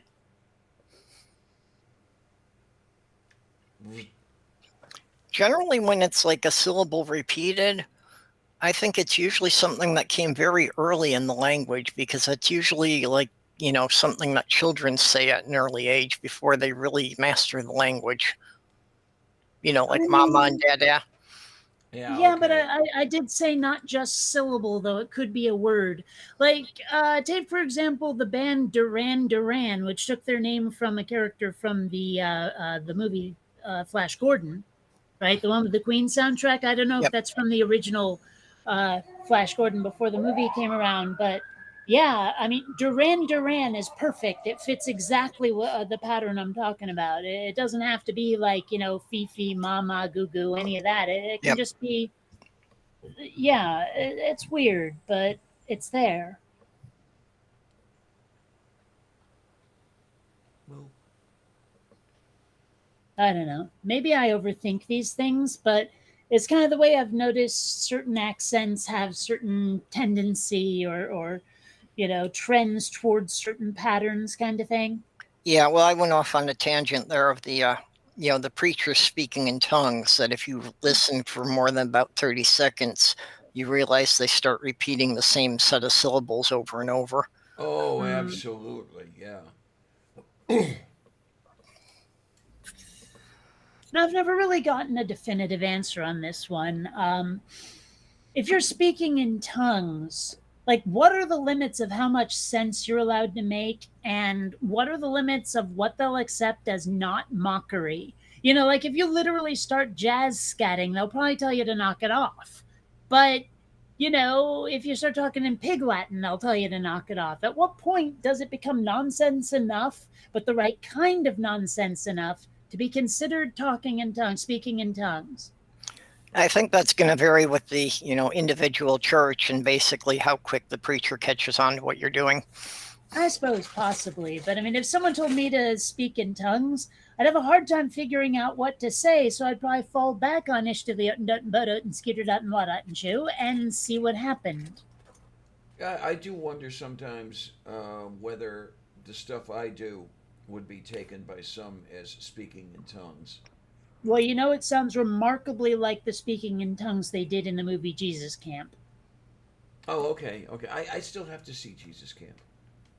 Well, Yeah. when you see the segment where they have all the kids speaking in tongues, you'll probably recognize it a little bit. Well, Just like that, exactly. when my Tourette's flares up and I go on a lot of vocal tics, I'm pretty sure that they would have taken that as speaking in tongues if I had been raised in a church that believed in that. Or in medieval times, maybe. Well, I would have been either speaking in tongues or they would have figured I was demon possessed, one of the two. Well, I mean, they might have taken whatever you said as a prophecy. I actually thought about using my experiences with seizures in a story where it's like someone thinks they're having, prophecies, but really it's just absence seizures, auras. Yeah. Yeah. Well, I had a roommate who was convinced that my tics were an alien language and he was trying to compile and decipher it. How'd that go? He was working out for about 2 years and, kind of lost touch with him after that point.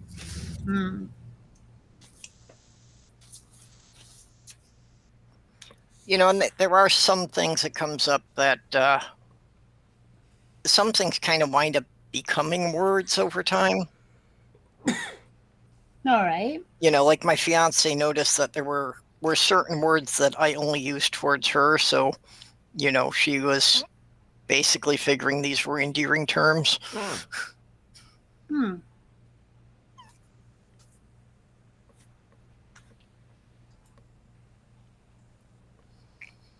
Doprożnie.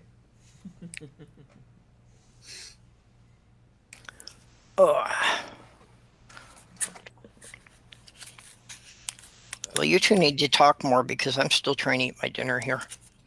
Oh, Well, my I dinner. have to folk. admit, my head's not really in it. I was really close to finishing a bit of animation when the show started, and then something screwed up a little bit right before the show started, and that caused a cascade of failures.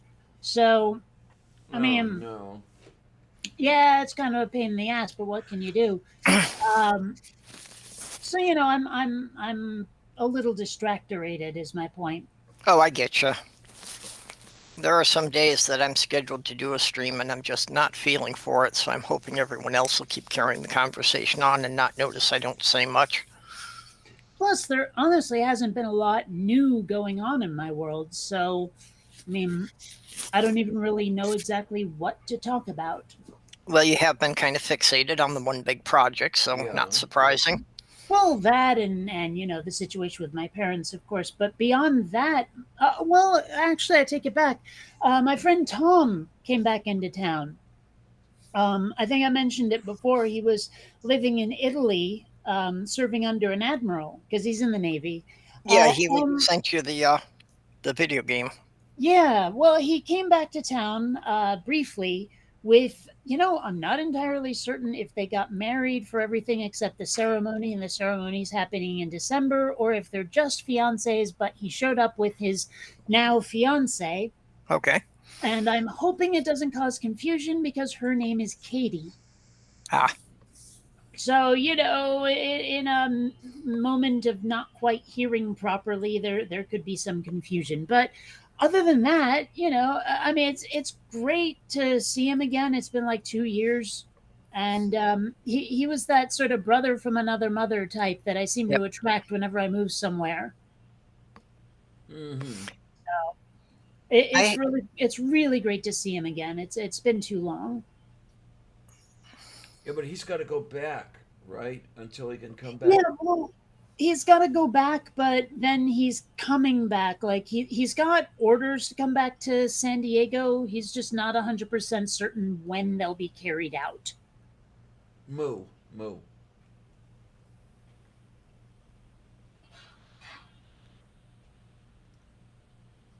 Yeah.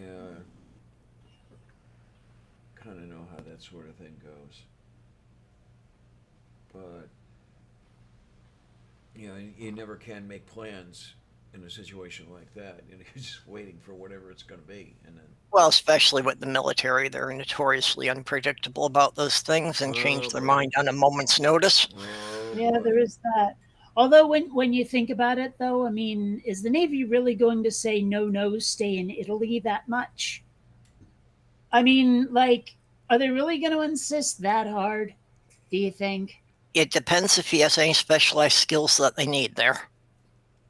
I'm not sure 100% certain what he does. The impression I got was that he's like in admin. Okay. So, I mean, shuffling papers basically. Mhm. Okay, so it's not necessarily one of those deals where if he told you what he did, he'd have to kill you. Well, I mean, for all I know, he's come in contact with secret stuff, but he's not, like in the NSA or something. I mean, he couldn't be. There's no such agency. But I mean, not like it's not his specialty. Dealing in top secret nonsense. No. A Why? really boring job sounds like it's a cover story. Yep. Yeah, except so much in the military is just boring ass jobs. I Oh, mean, yeah. the logistics departments alone are crazy pants. Yeah, actually, at one point I was developing a war game for lack of a better word, but I was calling it pencil pushers.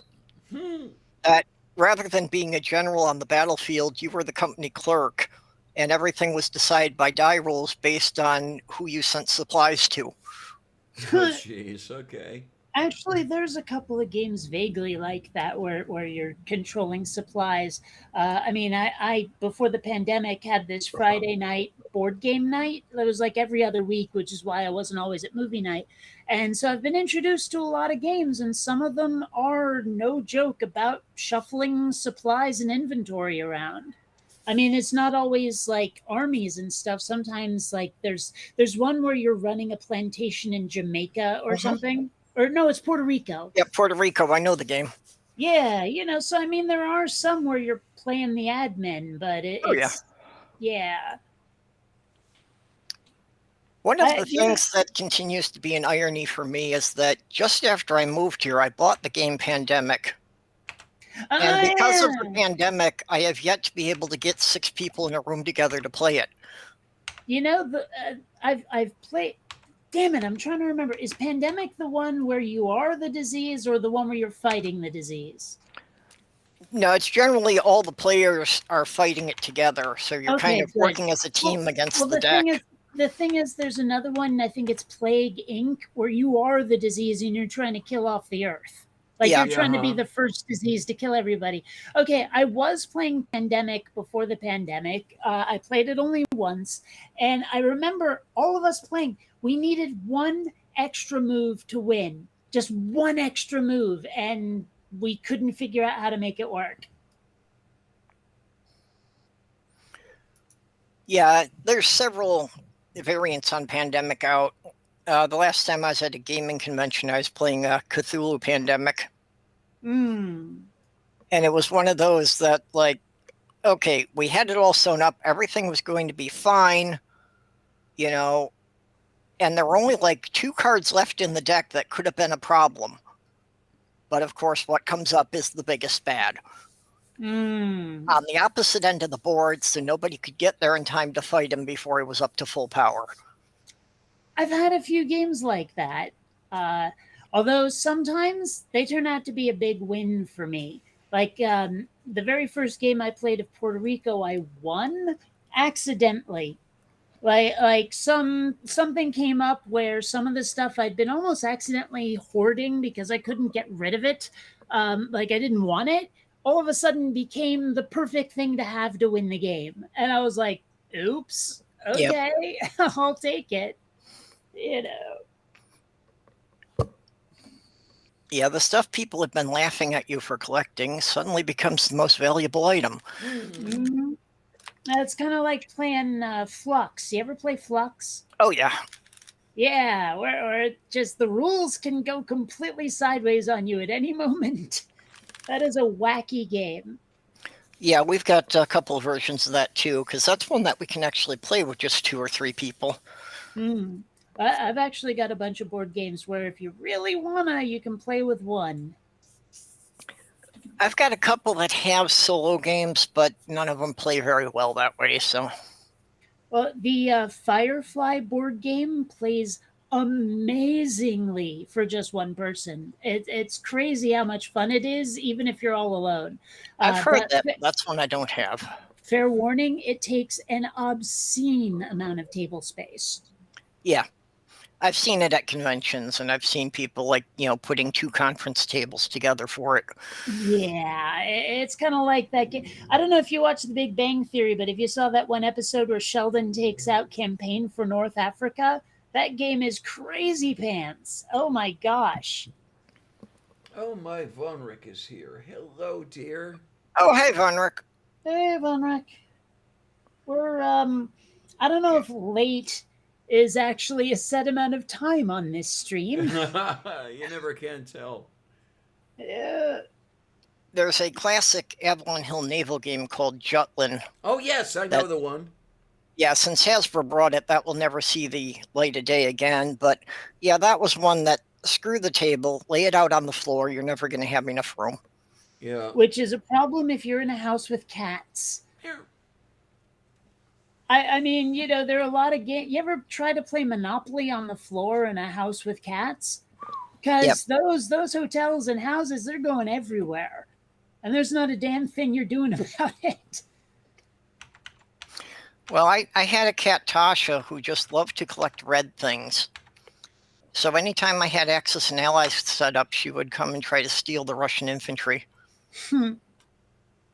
Yeah, I wouldn't necessarily want to play Clank in space with my cats around because the board is covered in pieces from the beginning of the game.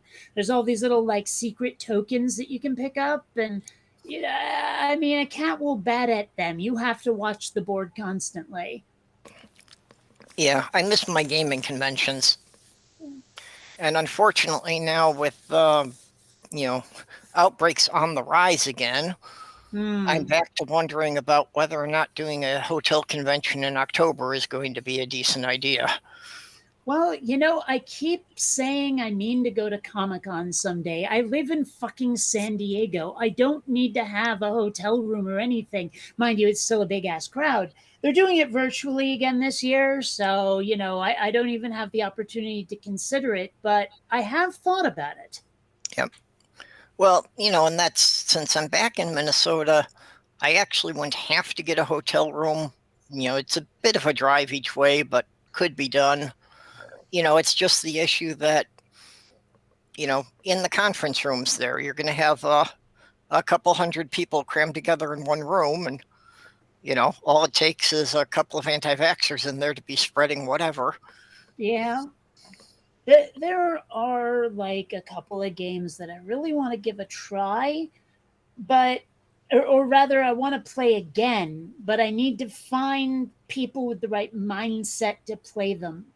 Because there are certain games where if you're playing with people who are expecting a certain kind of game, they're going to be deeply disappointed by the games I'm talking about, right? So I need to find people who can have fun with a game that takes skull sweat.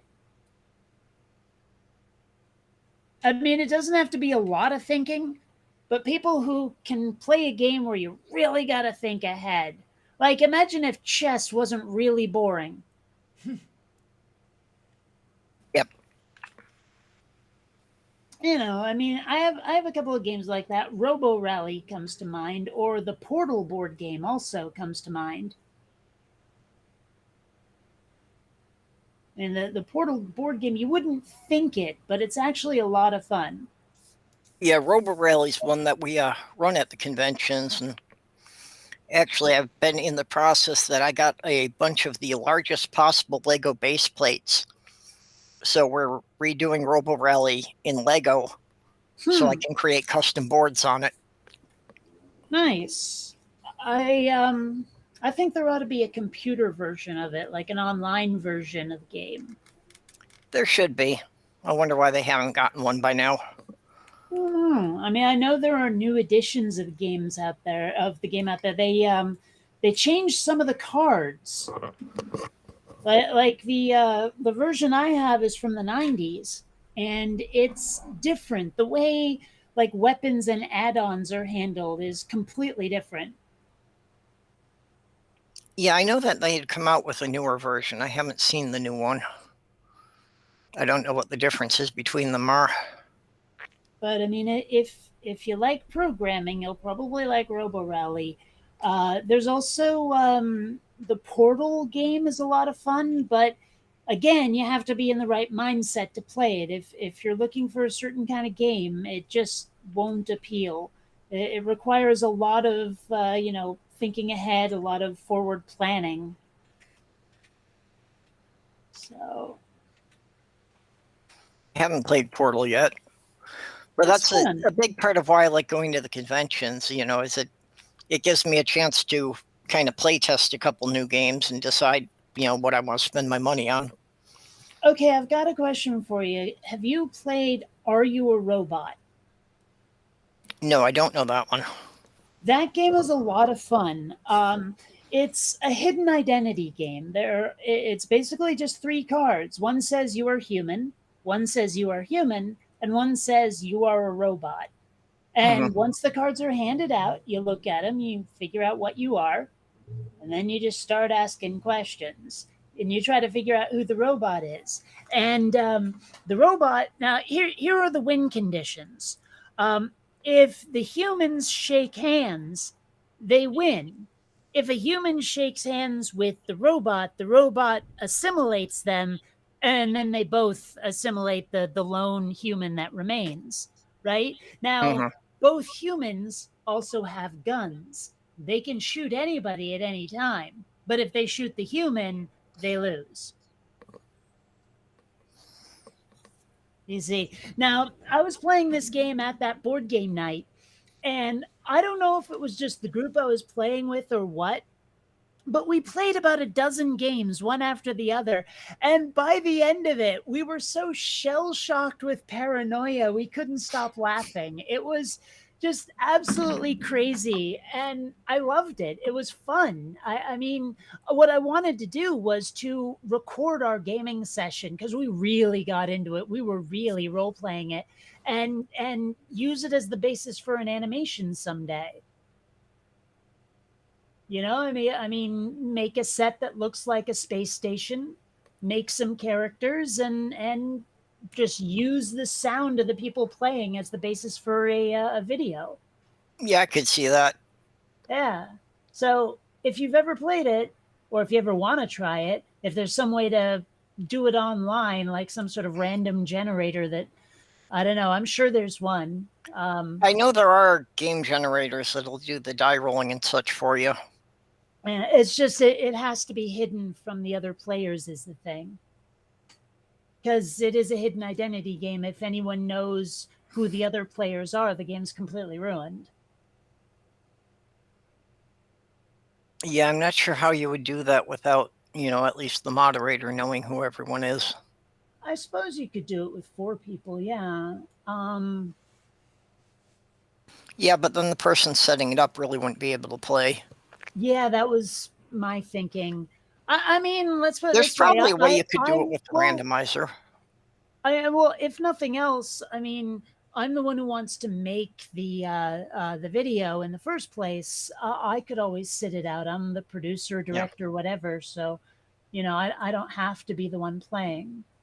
Well, there are ones that can do randomized card decks. So, if it would just let you set the deck to only being 3 cards, that would take care of it.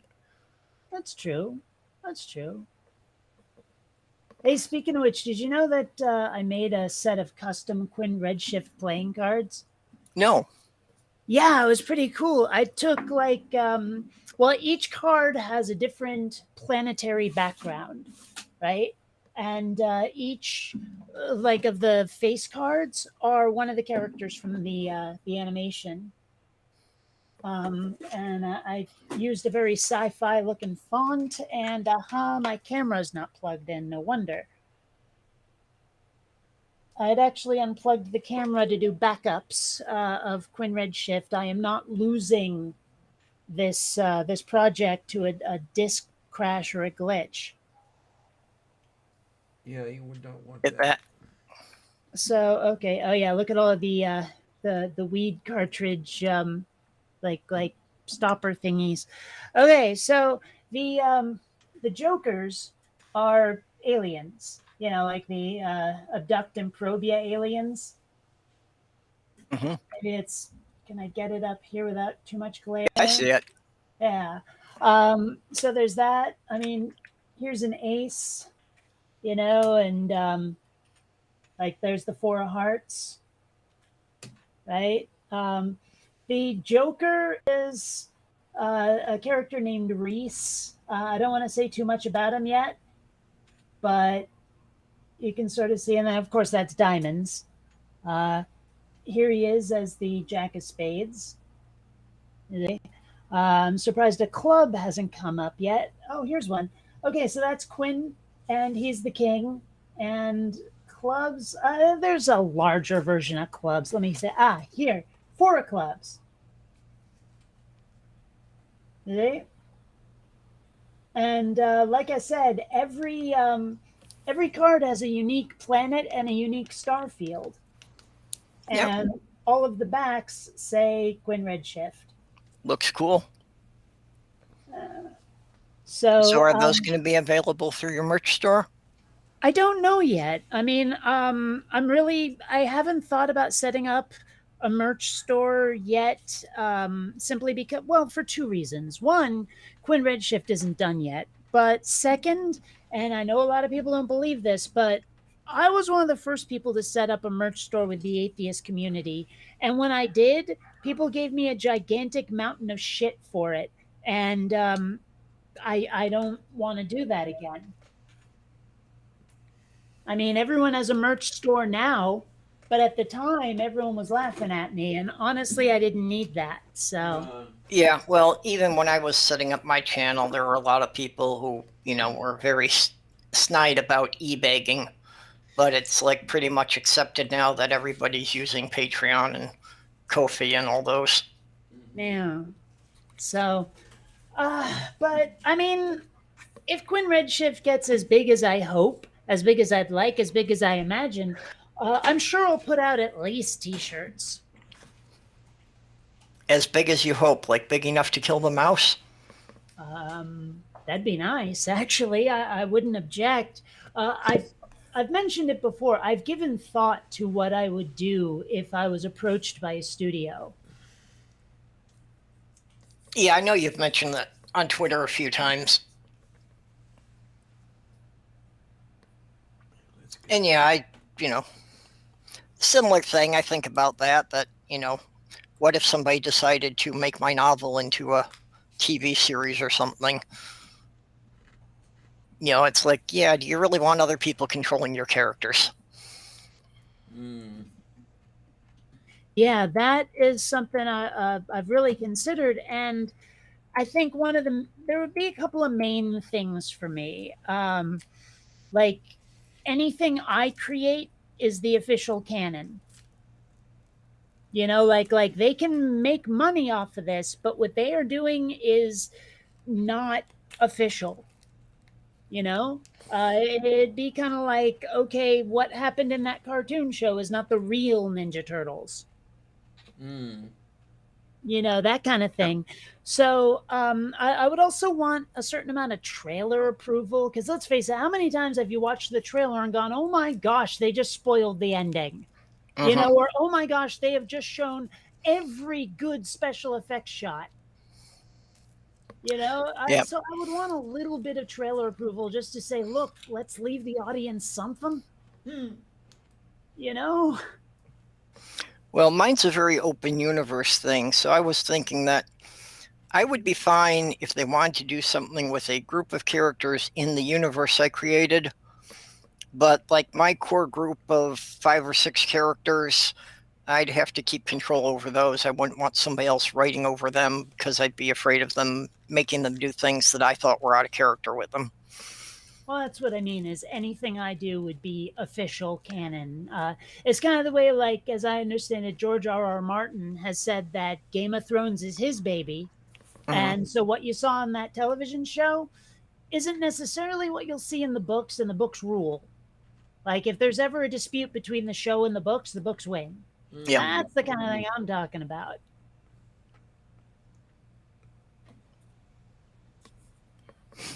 Oh my.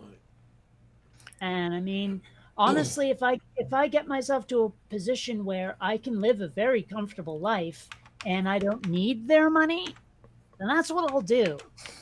Or if the deal they offer me is something good, then I'll take it.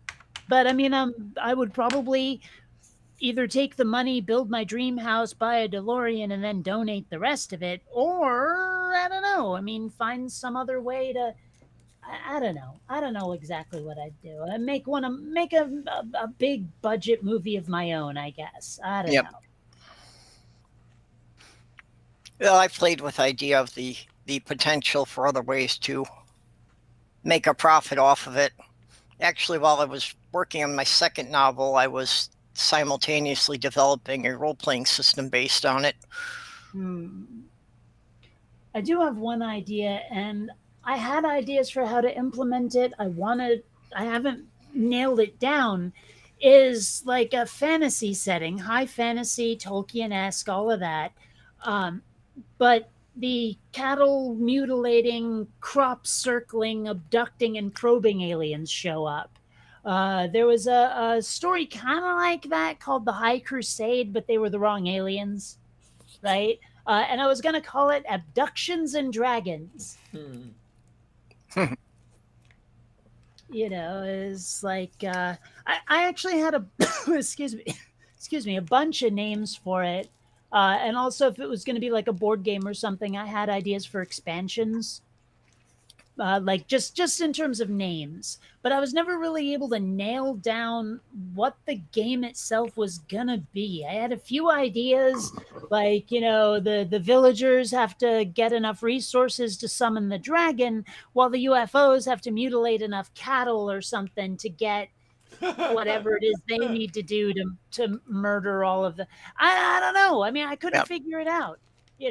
Like maybe both sides have to fight for cattle, where maybe the villagers need to give them to the dragon so he'll be on their side, whereas the aliens need them for some I don't know what. What do aliens need with cattle?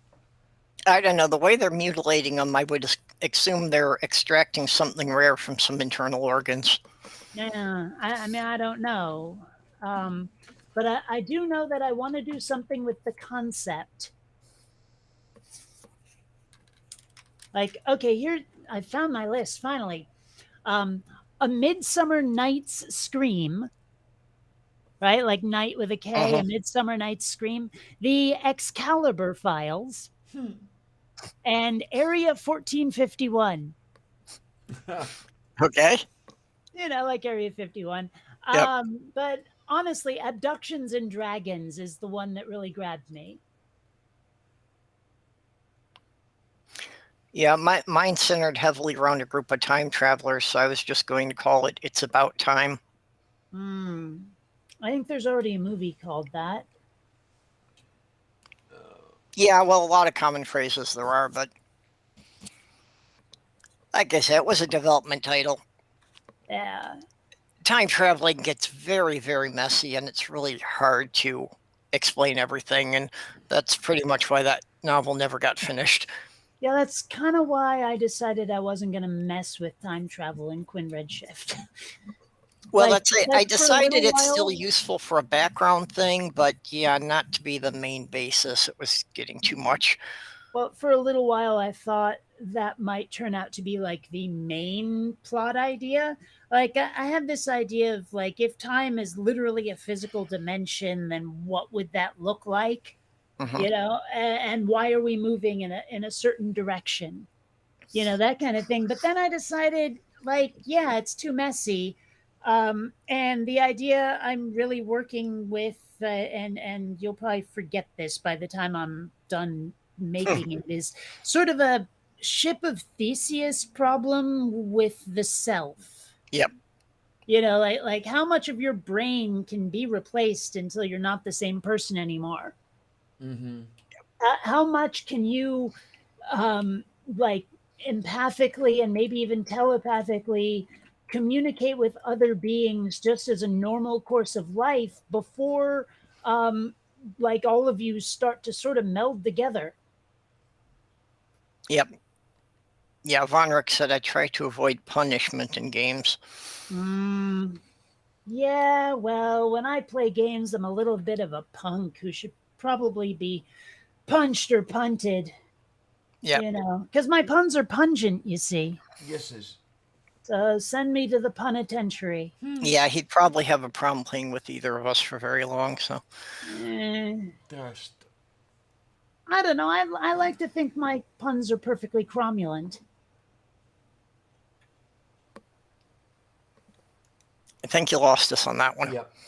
It's from The Simpsons. Like Jedediah Springfield, he had a catchphrase, a noble spirit embiggens the smallest man. And like someone said, embiggens? That's not a real word. And someone turns and goes, oh, come on, that's a perfectly cromulent word.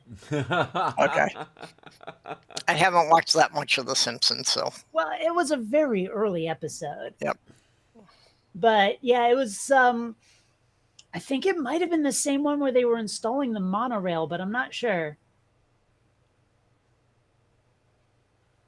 That's one of the few early episodes I actually remember. I just remember the song and dance number where Marge is like, but Main Street's still all cracked and broken. Sorry, Mom. Mob has spoken. Monorail. Yeah, that. Yep.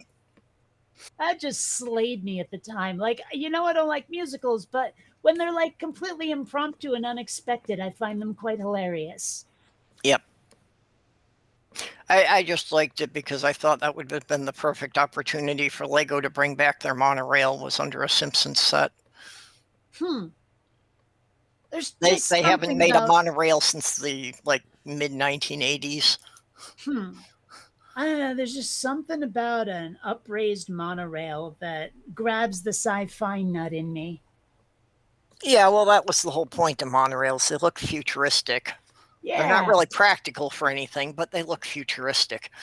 I was so disappointed when Seattle decided to go light rail instead of monorail. And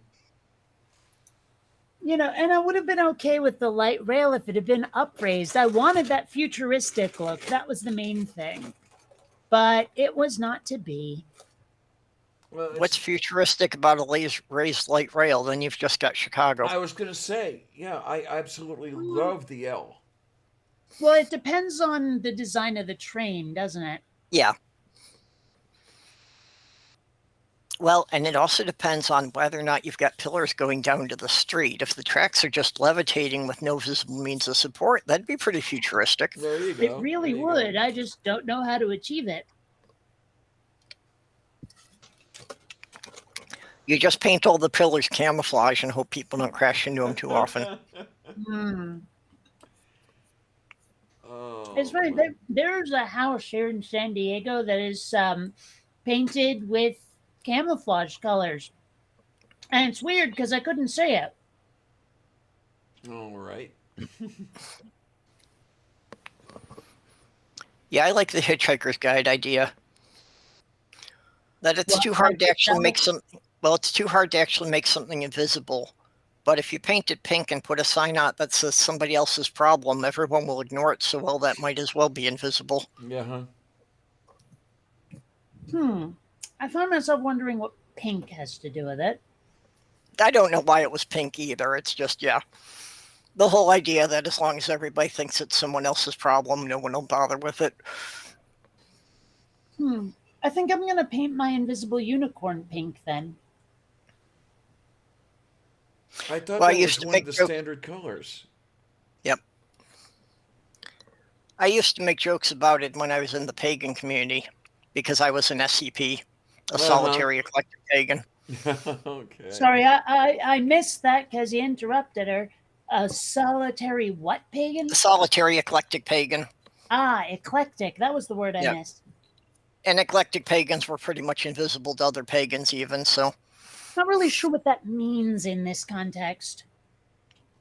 It basically meant I didn't follow any established tradition. I, borrowed from a lot of different things. I used what made sense to me. I don't know. I thought about that once and it just felt like I was making shit up, so I stopped. Well, see, my perspective was I knew I was making shit up, but there was still kind of an overarching belief that gave it a coherency.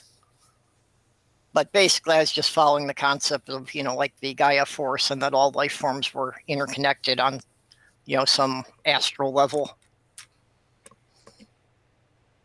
Well, but see, when I tried to come up with stuff like that, I was like, yeah, but I've never seen any of this. I don't think it's real. Well, and that's why I left it, because I, kept trying all the different things I could find, and I could not get repeatable results from anything. So after a while, you eventually have to give it up, that the reason that you can't find any evidence is because there's nothing there. Yeah. But, and maybe you'll understand this, because Diana doesn't seem to. I really wish magic was real. I think the world would be a much more interesting, fun place if we had access to, say, sorcery. Like Dungeons and Dragons style magic, I think would be an absolute blast to have access to. Or the Force from Star Wars, any of that stuff. I would love to live in a universe that included that. But we don't, and that's a shame. I would really, really like to. Yeah, yeah. I was basically trying to give some scientific, at least, hypothesis to everything. That magic was all some kind of psychic powers that, all through this, having a multi-dimensional universe, these were just energies that transferred on dimensions we weren't physically aware of, type thing. Jordan? Yeah, I just kind of wanted to go to Never Never Land, but sure. Well, Never Never Land with spaceships. Yep. And It's funny, I Von was actually saying at one point that I wish someone would write a book that was like Harry Potter, but in space. And then I remembered reading Ender's Game, and I guess someone already has. Von Richt's saying paganism doesn't require belief these days. And yeah, I think there are a lot of people who are kind of like cultural pagans. It does seem to be trendy. Well, that they like the rituals and the fellowship, but they don't necessarily believe that there's anything magical going on. I like the sky-clad chicks. Yeah, of course. Yeah, all the stuff I went to, they were trying to be family friendly, so we never did Skyclad. Oh, that's a shame. I still like Kylie was into that stuff, and I wasn't, but I wouldn't object. Because every now and then she would sit on the living room floor butt ass naked with a candle in front of her, and I was pretty okay with that. Okay. My fiance liked to have me naked at home as much as possible. Which I've got to say that made a huge difference for me. It really does build up your self-confidence to think that somebody wants to see you naked all the time. Well, given some of the reactions I've had to the solstice parade photos, I get you. Yeah. Well, I mean, you're out there on your rollerblades, you're, athletic and all. Well, one thing I have thought about is what if I just kind of conveniently forgot all of my clothing at the painting place? Well, okay. So here I am wandering around Fremont in Seattle. It's a neighborhood district, whatever. And it's like, well, I guess I'll just go to this vendor booth looking like this. Yep. And I wouldn't be the only person who's done it. So a friend of mine in New York did the body painting. Yeah, and she was really good at it. That from any distance away, you often couldn't tell. Yeah, I've seen video of people doing that where they have clothing painted on them and it looks super realistic. Yep. There was some Asian chick, I want to say Japanese, but I always want to say Japanese. I don't know why I'm partial. And she looked like she was wearing like denim shorts and a tank top. And yeah, you really couldn't tell from a distance. I'm not sure you could tell close up unless you really gave her a look. Yep. Mate says we need more skyclad chicks running around. We really do. And Von Richt said running around in the woods nude and the orgies were always the best part. Like I say, we never did anything skyclad. However, some of the after parties, after all the kids were put to bed, what went on when it was only the adults around. Yeah. And the other thing that was nice about that is, in general, pagans were far more open to bisexuals. There is that. I mean, I've never known a pagan to be much, if at all, of a bigot or prejudiced or any of that. Most of them are usually, well, I won't say most of them are decent people because I've met a few jackasses, but a lot of them are folks I'd be willing, if not eager, to have in my life. Yeah, it was a good community. That's really why I stayed with it as long as I did, because it was the only time I really had a sense of community. And, I was with that one too. I was helping with, some charity things and that. So, even if I wasn't really believing in the religion so much, it was still a good group of people to hang out with. And I suppose that's why I stuck with the goth community for so long. Yeah, well, we used to do toy drives with a group operating out of the Unitarian Universalist Church in Minneapolis. So it's like once I got involved in that, then I had, my adult Lego group and my Transformers collector group. And so once I got a couple of toy collectors involved in that, it's like, yeah, all of a sudden in 1 year, they had gone to collecting about 40 times what they had in any previous year.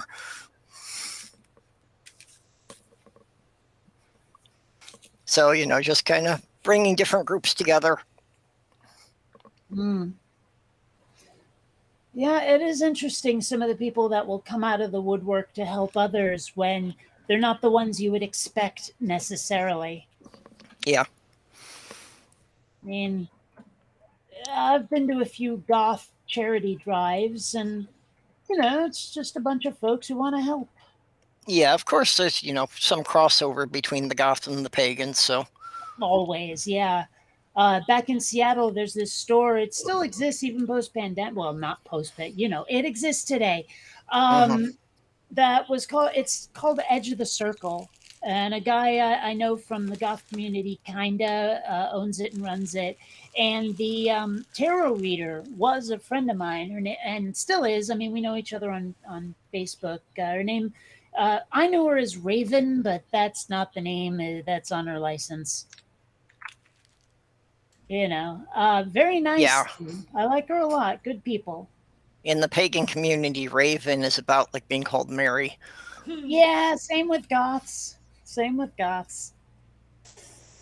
Yeah, it's, a third of the women were Raven and a third of the men were Wolf.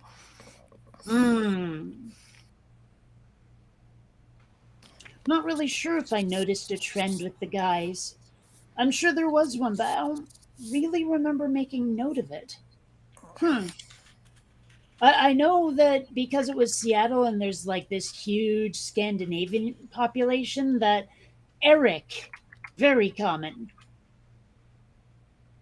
Like, seriously, I'd say a sixth of the guys I met were Erics and a sixth of the women were Ericas. Huh. I didn't realize that Seattle had a heavy Scandinavian population. That's, we've got quite a bit of that up here. Just northern Michigan, northern Wisconsin, and Minnesota is all heavily Scandinavian, just because it's a very similar climate. It's a dynamic that's changing. A lot of people are moving in to work at Boeing and Amazon who weren't there just a few years ago. And because that dynamic is changing, so too are the demographics. But what can you do? Yeah, well, when the iron mines were really going heavy, back around the early 20th century, the mining companies actually had the idea that they were sending representatives over to Sweden and Finland to recruit people, telling them that if they could come and work in the mines, that they could get their own land here. And it was basically the same climate, so they were already set for it.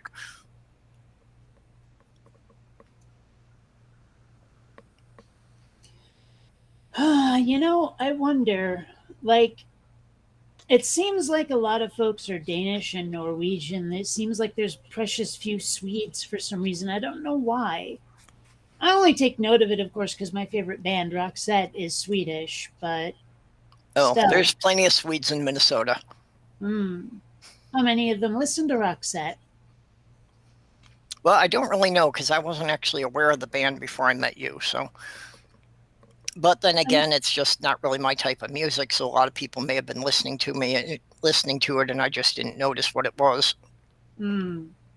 Well, I mean, they had a very brief moment of popularity in the United States, and then we promptly forgot about them, except for me, while they gained a huge amount of popularity around the rest of the world. And I don't know, is that they were in a couple of movies. And in fact, have you been watching Cobra Kai at all? No. Ah, I okay. really don't watch TV much at all. Well, it's a Netflix thing, but um, yeah, they were in an episode of that. And do you remember the movie Pretty Woman? Yeah. Because It Must Have Been Love was super popular because of that movie, and that's a Roxette song. Oh, I didn't realize that was one of theirs. Yeah, and you've probably heard the look, walking like a man, hidden like Yep. a hammer. That's them.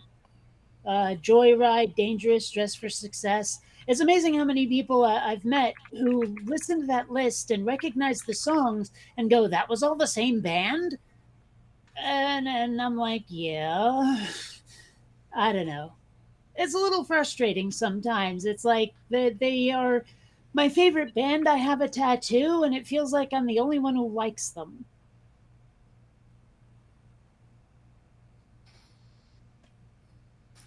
Like, I'm not trying to be an outsider. I just sort of ended up that way. This was my natural inclination to like Roxette. It was only after I became a huge fan that I found out no one else was.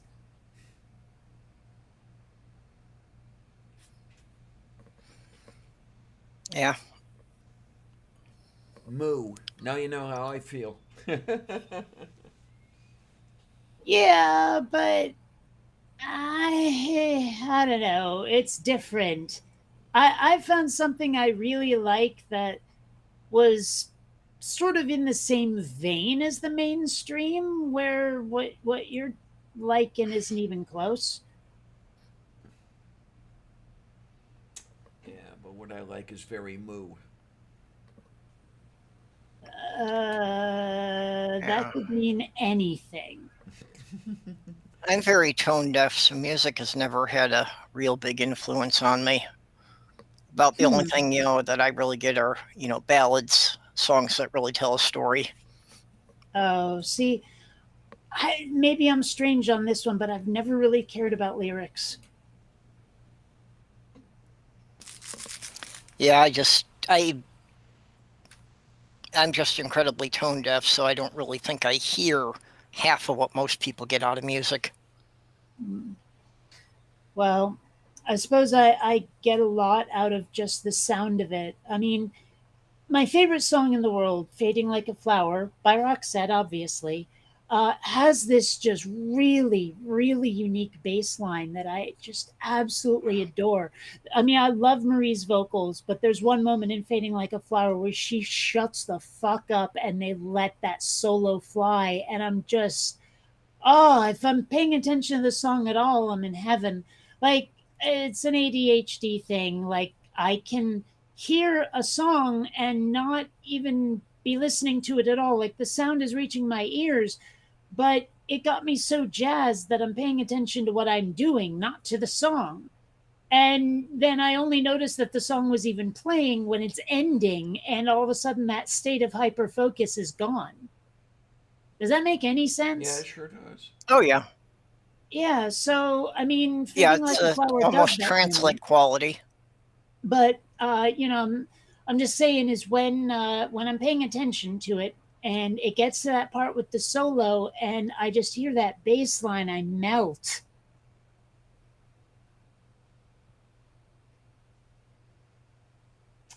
It's like I think the most unique section is sort of in the middle where it starts like it's dun dun dun dun, and then this part da da da da dun dun, like that. It's just that weird sort of climbing the stairs sound, that da da da da, that just gets me every time. Hmm. Yeah.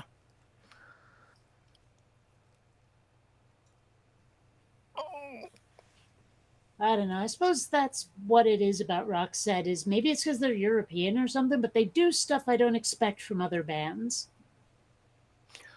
Yeah, a lot of the US stuff tends to be, very much they saw something that worked, so they just try to make cookie cutter bands from the one thing that got popular.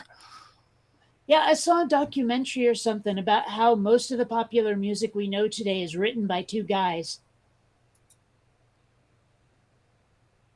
But like there's these two songwriters who just wrote everything. Like they hand it off to Madonna or Mariah Carey or something, and they sing it. They didn't write it. Yeah, I know they didn't write most of their own stuff. I didn't realize that it was down to that few people. But I have a lot more respect for artists who write and play their own stuff, like someone who actually plays an instrument, for crying out loud. You know, like these divas or whatever don't play anything. You know, I mean, they're the epitome of video killed the radio star. Hmm. I don't know. But yeah, so I don't remember their names, but those documentaries were interesting. Just hearing about how, I don't know if I want to say corrupt the music industry is, but it is kind of fucked up regardless. Yeah, well, you don't get any variety from it. And that's just, it's the corporate mentality that they only want to try things that they're sure are safe. They don't want to experiment with anything, different. Which is weird to me because everything was different at some time. Yeah, but none of the corporate managers want to take the chance on something that may fail. That's why they keep just rebooting the same shows over and over, because it's like, oh, well, we know we can sell tickets to this. We know there's a fan base already established. Right, but my point is that those things, the fan base that's already established, were new at one time. They were untested at one time. The lack of innovation means that there will never again be that new thing that opens a market that can be copied in ways that are original. It's just that those conditions will never exist again, and that's the real shame of it. Well, yeah, we're only going to see that happening, through independent artists, which fortunately the internet has made that to be a more viable thing. That an independent artist could actually have a YouTube channel and manage to get themselves recognized. It's still a long shot. It's kind of what I'm hoping for with Quinn Redshift. Yeah. It's still a long shot, but at least there is a way that you could get it out in front of thousands of people without having to have an agent or a producer. Well, hell, Red versus Blue managed it. Yep. I mean, they really started that trend of people using video games to tell stories. Yeah. There's also, a number of the shows that had short runs on Cartoon Network actually started out as webtoons. Like? Aqua Teen Hunger Force is the best known one. I've never actually watched that. Yeah, it's just the one most people would at least recognize the characters, even if they haven't seen it. But oh, well, I mean, yeah, I recognize the characters. I just never, yeah. There's a handful of other ones. Actually, Rick and Morty really got started out as being kind of a college project scribbling.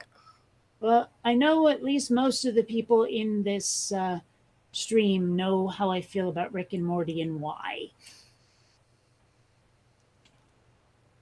I guess I haven't really heard why. Oh.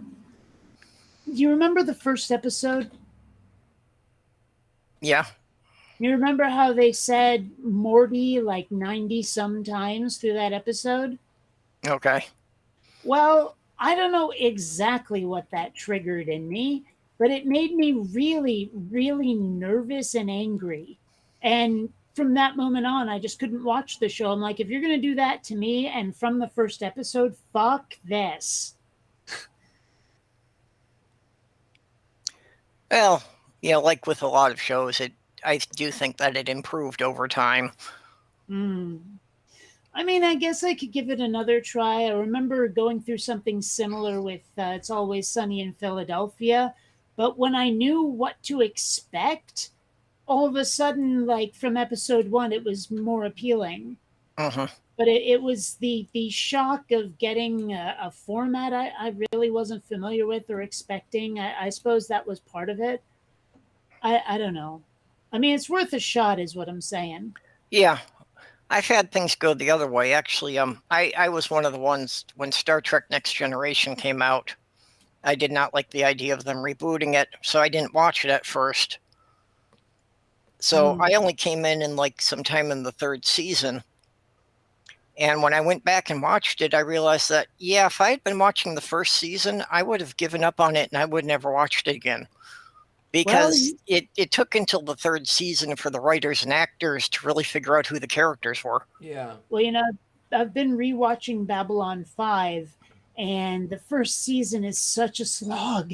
I hate to say it, but it just really isn't that great.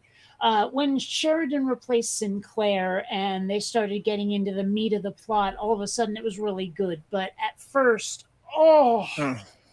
there are just some terrible, terrible episodes at the beginning. I haven't seen Babylon 5 yet. It's like they got every third stringer to be someone in that show in the first season.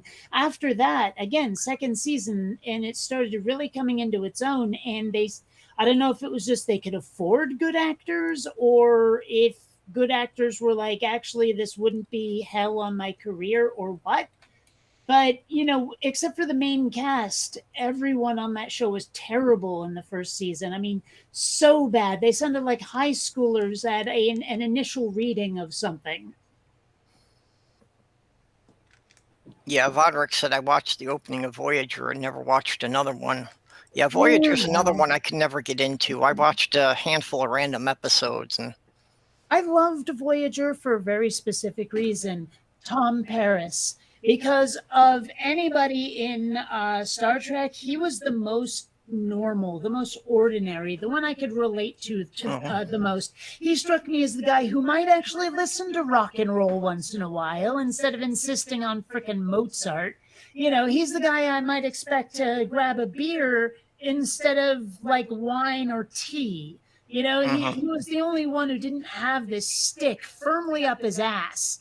And that's one of the things I really liked about his character. It's the same reason I prefer the Orville to Star Trek, is I feel like I can relate to those characters far, far better than anyone in Starfleet, because they're just folks.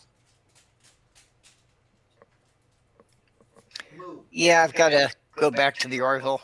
Like I said, I saw like the first 2 seasons and I haven't seen anything of it since that. Well, there's only 2 seasons so far, and the pandemic sort of slowed down season 3, but there is going to be a season 3. It's going to be a Hulu exclusive. Okay, I thought season 3 had come out some time ago. No, not yet. And we're all just really eager. It's weird. We don't really have a name for fans of the Orville. I mean, there's Trekkies, there's Worthies, there's Fivers, there's Scapers. I'm pretty sure Stargate fans are Gators. But we don't have one for the Orville. Yeah, considering how popular it's been, I'm surprised that there hasn't been some name congealed to it. Yeah. I'm sure one will emerge eventually, but the Orvillanians or the Orvers or the villains. There we go, the Orvillains. Perfect. We're the Orvillains.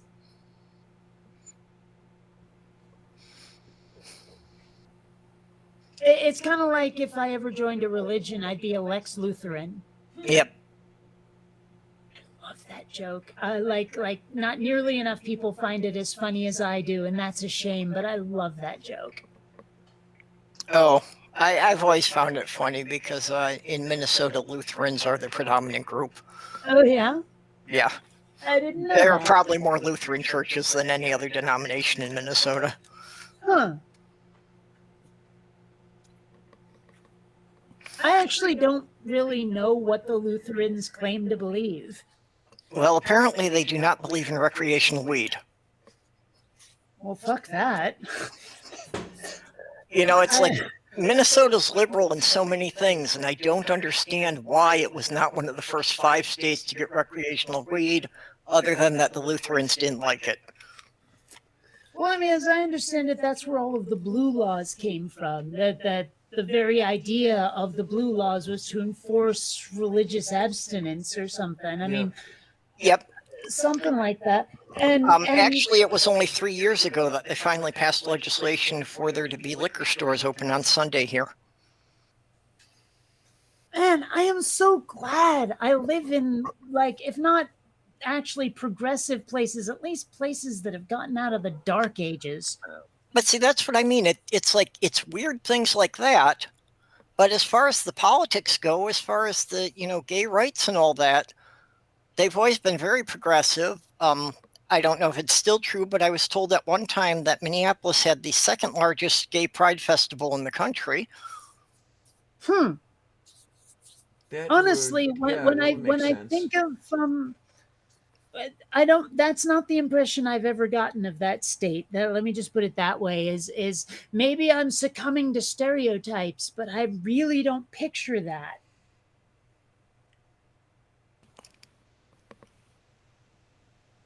And maybe I've just watched too much How I Met Your Mother. Because Marshall Erickson's from Minnesota. Yeah. Yeah, I had to think for a bit because I only saw parts of that one too. So, Well, except for the last season, which, if you've already seen it, is a bit of a slog. If you haven't, it's not bad. no, I never Except for saw that, the end.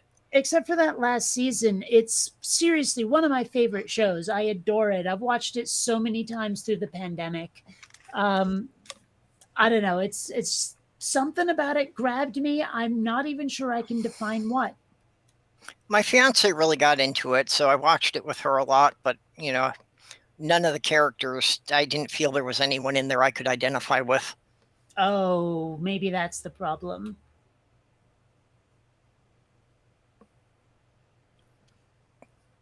Yeah, it's probably.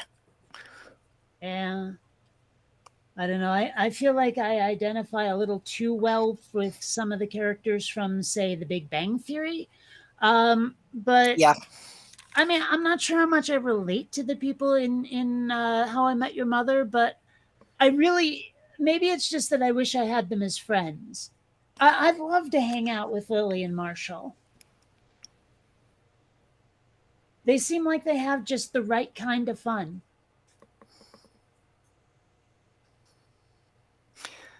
Lily and Marshall, I could see. Some of the other ones I found more problematic. Well, I mean, Barney's just a dick. Yeah. I mean, in every possible sense of the word, Barney's just a dick. Yeah, well, and that's part of what puts me off, and that whole kind of the over the top womanizer type thing. I don't know. I've always found that kind of funny. Maybe it's just because the best womanizers are played by gay men. Yeah. I mean, that really amuses me that that's the case. But I don't know. I mean, there is something about just like the Schadenfreude or something where it's like, it's the same reason I watch It's Always Sunny in Philadelphia. Is there's just, it lets you indulge your dark side. Yeah, see, I'm not good with it when it comes from somebody being a dick. I only find people getting injured funny if it's self-inflicted. Well, I mean, a lot of Barney's failures are very self-inflicted. Yeah. Yeah, well, he's not the best example of it, but yeah, but just a lot of times other people get screwed over because of the antics. I mean, that's true, yeah. But I mean, sometimes that's fun, though. It's like there's something I would never do in real life, but I just got to experience it anyway. Yeah, I can see that. Yeah, it's kind of like I don't know if you've ever seen Strange Days. It's the movie with Ralph Fiennes and why can't I remember her name, and a couple others. But it's basically like you can record and play back memories, and I would love to have that just so I could experience some things that I will never actually experience or refuse to. Like, everyone keeps talking about it. I don't ever want to give Chick-fil-A my money, but I'm very curious what that stuff tastes like because everyone raves about it. So it's like if I could experience someone's memory of it, then I could go, okay, I've tasted one and I didn't have to like taint myself to do it. Well, I've now heard it's not really even worth it because apparently Chick-fil-A has been moved to being like third place for the chicken sandwiches behind Popeyes, and apparently KFC's new one has taken the lead. Oh, all right. I don't know. I'm still curious. That's Yeah, all. just what I'm But- told. I don't know. But I'll never be curious enough to pay for the experience. That'll just plain never happen. So, and I mean, there's so many other things I'd like to experience, like the moment of death, just to know what the hell's coming. Because Well, yeah. no one will be able to tell you what it's like. So if I'm going to indulge that curiosity, find someone who's about to die and record it. But the question like- is, like- if you experienced it and your brain was convinced you had died, would you? I doubt it. I mean, like, I've had dreams where, like, something weird happened. No part of my brain thought that, like, it should open up a wound or anything. I don't think you can just think yourself dead. Let's put it that way.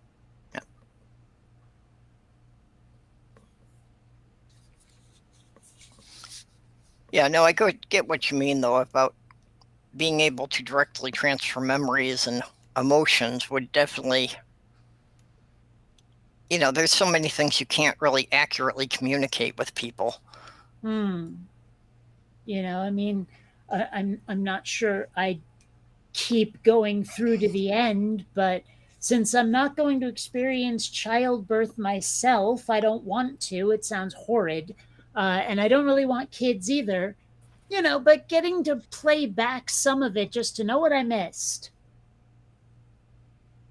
Because Yeah. honestly, like I don't think watching fiction TV episodes really would prepare a person for what that's like.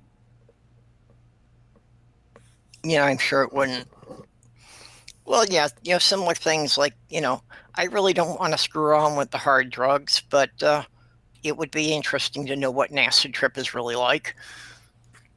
Well, I didn't take a lot of it, so I don't know how accurate my assessment would be, but I mean, your vision goes all screwy and things seem to warp and go kind of liquid in front of your eyes. And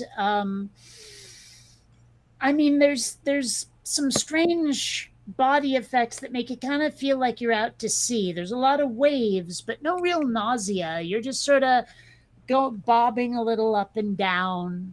It's very but I mean, you're also a little bit on the excited side too, but not in a caffeinated way. It's more like anticipation of opening those gifts on Christmas morning kind of way. I don't know if any of that makes sense. Well, in kind of vague terms, but, not something I can really internalize well. Yeah. Well, in a way, maybe this is an apt comparison. I don't know, but like in health class, they would try to tell you that an orgasm feels kind of like a sneeze, but like there's no way to interpret that when you're a child correctly, or at least there wasn't for me. Mm-hmm. I mean, when I finally experienced one, I was like, oh, that's what they meant. But at the time, I was boggled why sneezing felt good. Yeah, Mage has an idea there. Plug politicians into what it's like to be poor and put it on repeat. That would be awesome. Well, that would be actually a great application of that if you could, have the corporate managers take the memories of what their average worker goes through in a week. Yeah. I wonder how many of them know what ramen noodles taste like. Yeah. There was this thing I saw where a bunch of gajillionaires, or at least really well-to-do people, were told to look at a house or like a condo or something and ask them what they thought it cost. And their estimations were wildly, wildly off. Yeah, I've heard some of those things. Like they were off by like $1 million. And by that I mean they guessed $1 million low.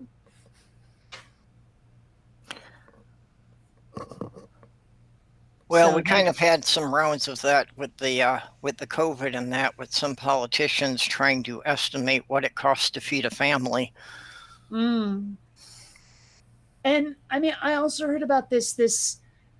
I guess it was a condo. I'm not sure, but it had been really, really abused. I mean, there was like urine stains on the walls and graffiti, and the windows were all broken. And the owners were trying to sell it, and they had like $500,000 offers sight unseen. That's what the housing market's doing right now. What was this? Was this in Toronto?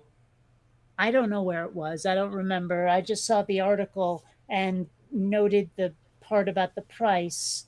But Okay. it was crazy that people were willing to offer that much for such a shithole.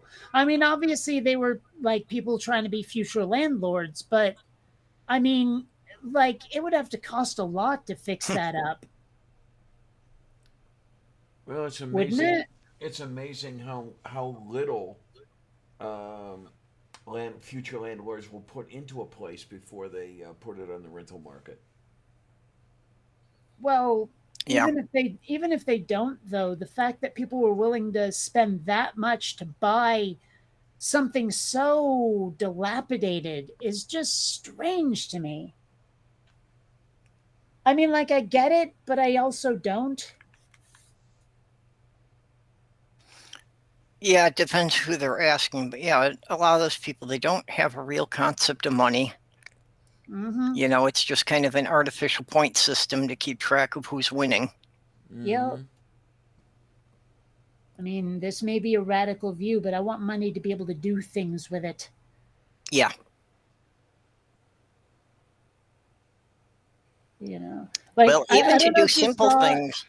I don't know if you saw a Twitter post. It was like a couple of months ago, but Godless Mom or whatever the hell her name is, Canadian chick, blonde, has a Courtney. kid. Courtney. Yeah, her. I'm trying to remember her online name. It's Godless Mom, is it? Yeah. Well, regardless, she put up a post like, "What would you do if you were given like $70 million?" I think was the amount. And I put my usual response: make a movie. Not realizing that everyone and their hamster would go, "This is the best answer ever. Oh my gosh." I was like, really? I felt like it was a little self serving, but okay. I guess they were just glad of the idea that someone might want to be creative, Hmm. you know, who wouldn't use the money to buy a Lamborghini. Yeah. Okay. Maybe that was why it was impressive. I don't know, but I mean, I'm glad I had that effect on people, but it was a surprise to me. I don't know.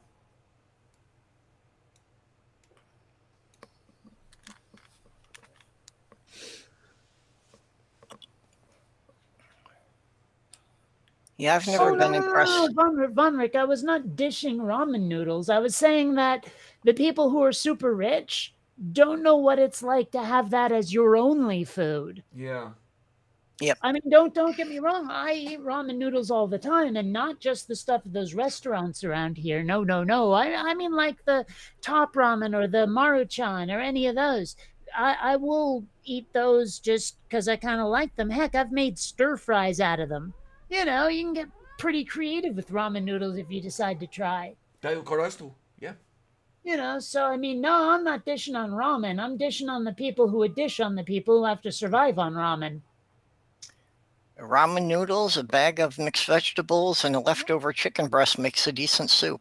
Oh, there you go. Absolutely. Although I would have gone stir fry. Yeah. I mean, like, I don't know. It's weird. Like, once I finish the noodles, I can't seem to eat the broth. Well, I like that, but then again, I tend to get cravings for extremely salty things. Well, I don't know what to tell you. Von Rick, I'm sorry. I can't tell jokes when they're in text unless they accompany like a lot of smiley faces, you know, or a waka waka. Because, well, who can tell? Ow, It's honey, those are sharp. Yeah, it is hard when you don't have a tone of voice to go with. yeah. So, like But then again, now that you've said it's a joke, clarification accepted. But at the time, it was hard to tell. yeah, for me, I don't read people well, so oftentimes I have trouble even in regular conversation about telling whether or not somebody's joking or being sarcastic. Hmm. Well, one of the beefs I have with my parents right now is that if I'm ever having a moment of stress or something's gone horribly wrong, my dad has a tendency to joke, and that makes me so much more stressed. And he doesn't stop when I explain that to him. Yeah, some people, that's the way they cope with things, but yeah, I'm not excusing it that if you pointed out that that's a problem and he hasn't done anything with it. Yeah.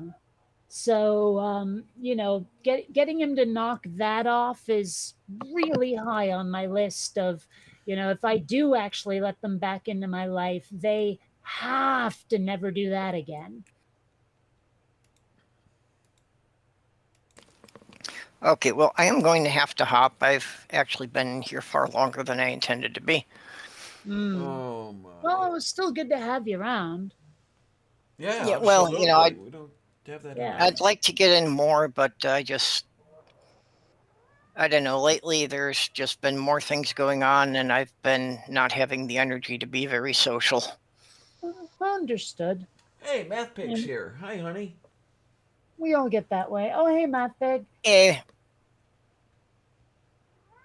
And wow, for once, Diana called someone by their screen name. I don't know.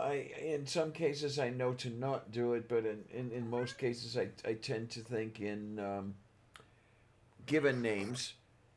Like Math Pig is Robbie and you're Kate and Yeah. well, but purple the is thing purple. is, We like, know that.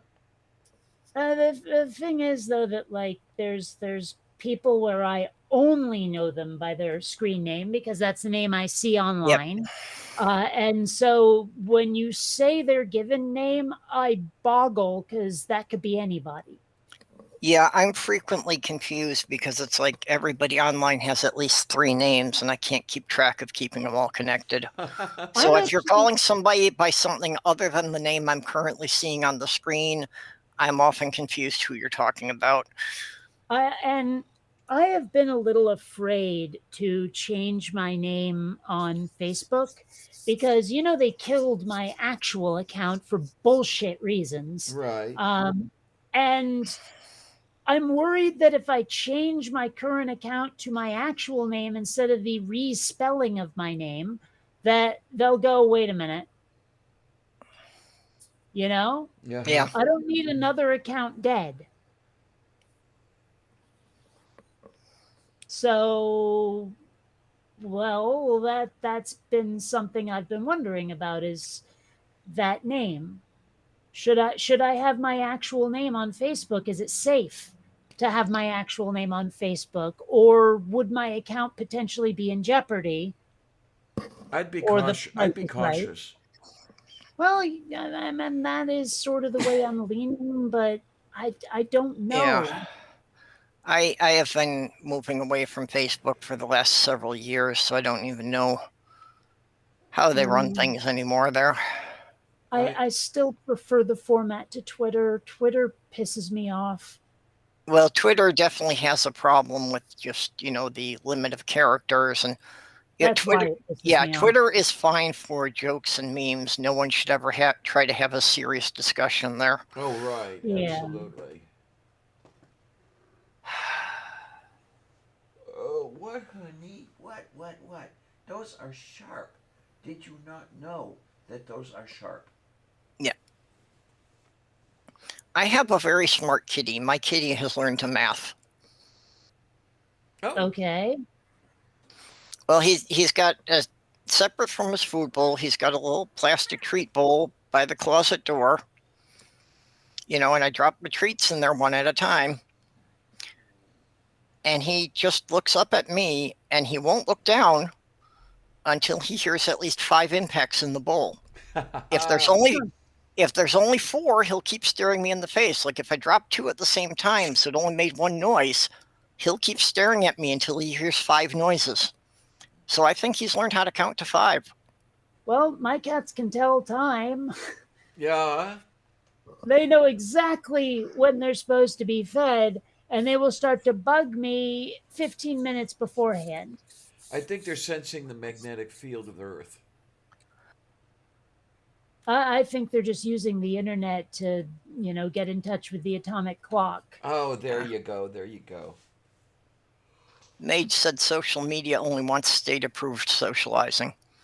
Oh my. Well, did you see that interview with like a Facebook YouTube CEO who made it pretty clear that she thought YouTube was only for basically America's Funniest Home Videos? Yeah. That, it's okay to post a cat landing on a guy's crotch, but start a news program and no, that's only for professionals.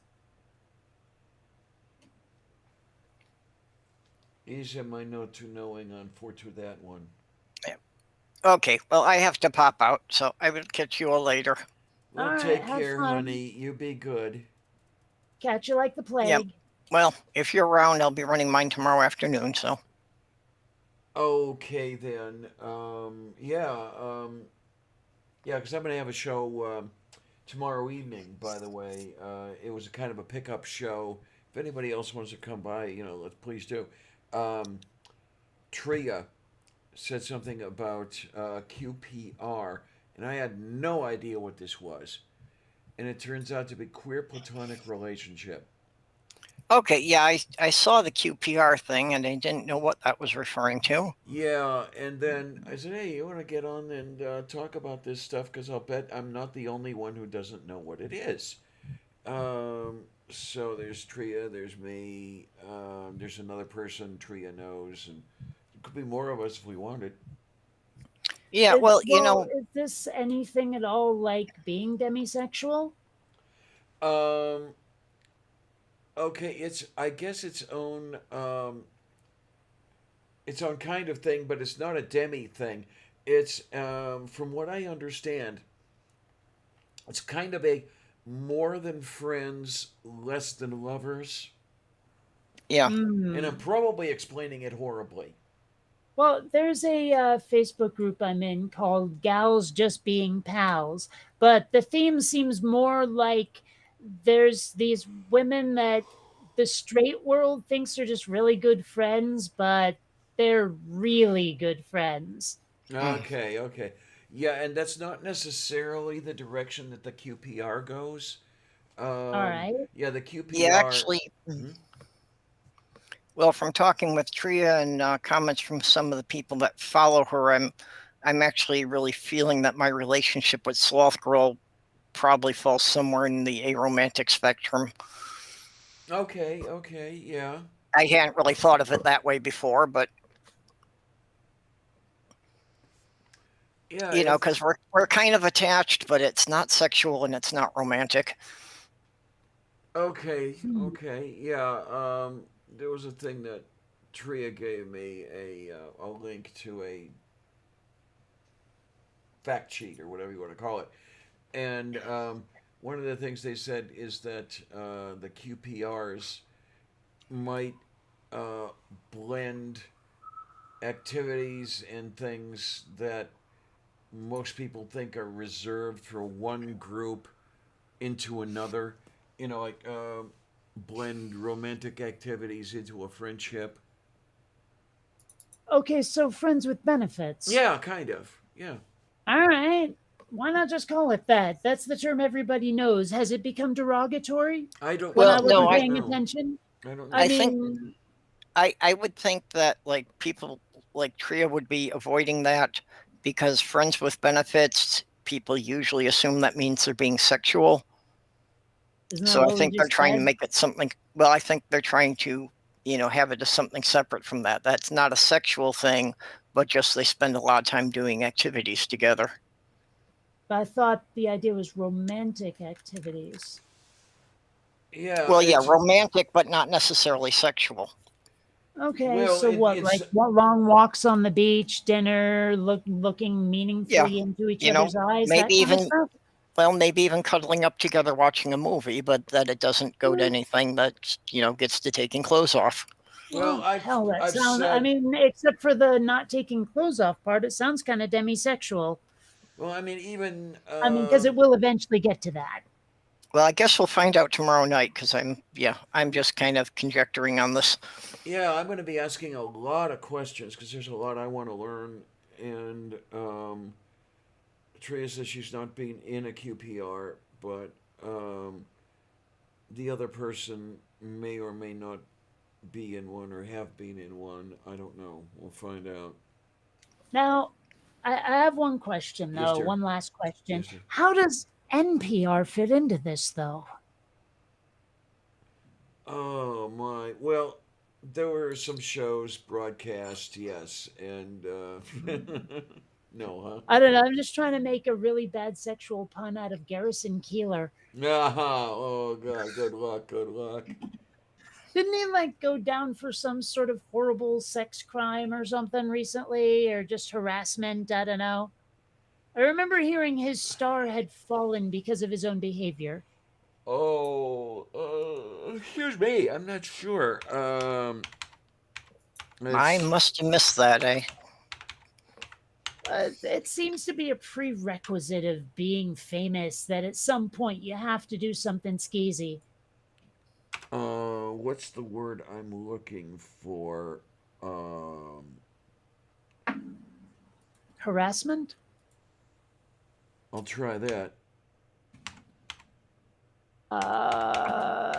Let's just type in scandal and Oh, see what that's comes what I up. was looking for. Thank you. Let's see. Allegations of his inappropriate behavior with an individual who worked with him. So yeah, it says here Minnesota Public Radio is terminating all business relationships. And I guess that was November 29th, 2017. Okay, yeah, I did vaguely hear something about that, but was too much going on for me to pay attention to it at the time. Yeah. I don't. I remember, like, because I wasn't into NPR, but my hippie parents were, and so I remember like the whole like Lake Wobegon days and all of that stuff, and listening to Garrison Keeler on the radio. Yeah, But as I say, I was never a fan. It was really my parents' thing. I was never really a fan of him either.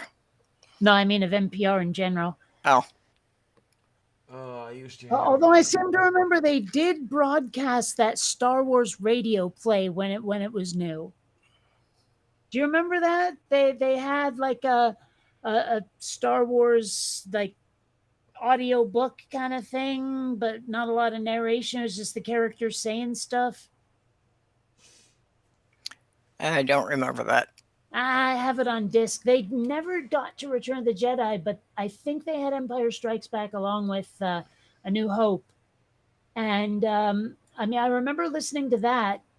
I'm pretty sure it was on NPR when it was new. Could have been.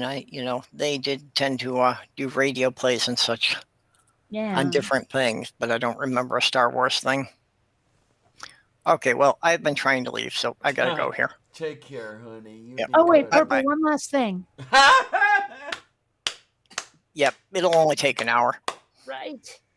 Yeah. Okay, Bye. bye-bye. Okay, take care, honey. All right, she's gone. Let's talk about her. Yeah, there you go. Okay, to be fair, I stole that from Mikey, but it's perfect. All right. Yeah, that works. That works. Yeah, that apparently is one of his things, and yeah, like he says it on Neil's show a lot. Mikey's a big sweetie. Oh yeah, I think he's great. Like I think I only know him because of Neil, but I'm glad I do. Oh, that's the only way I knew Mikey. Yeah.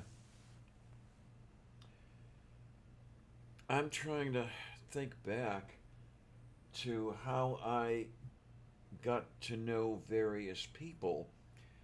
I'm not sure where I first ran into Neil.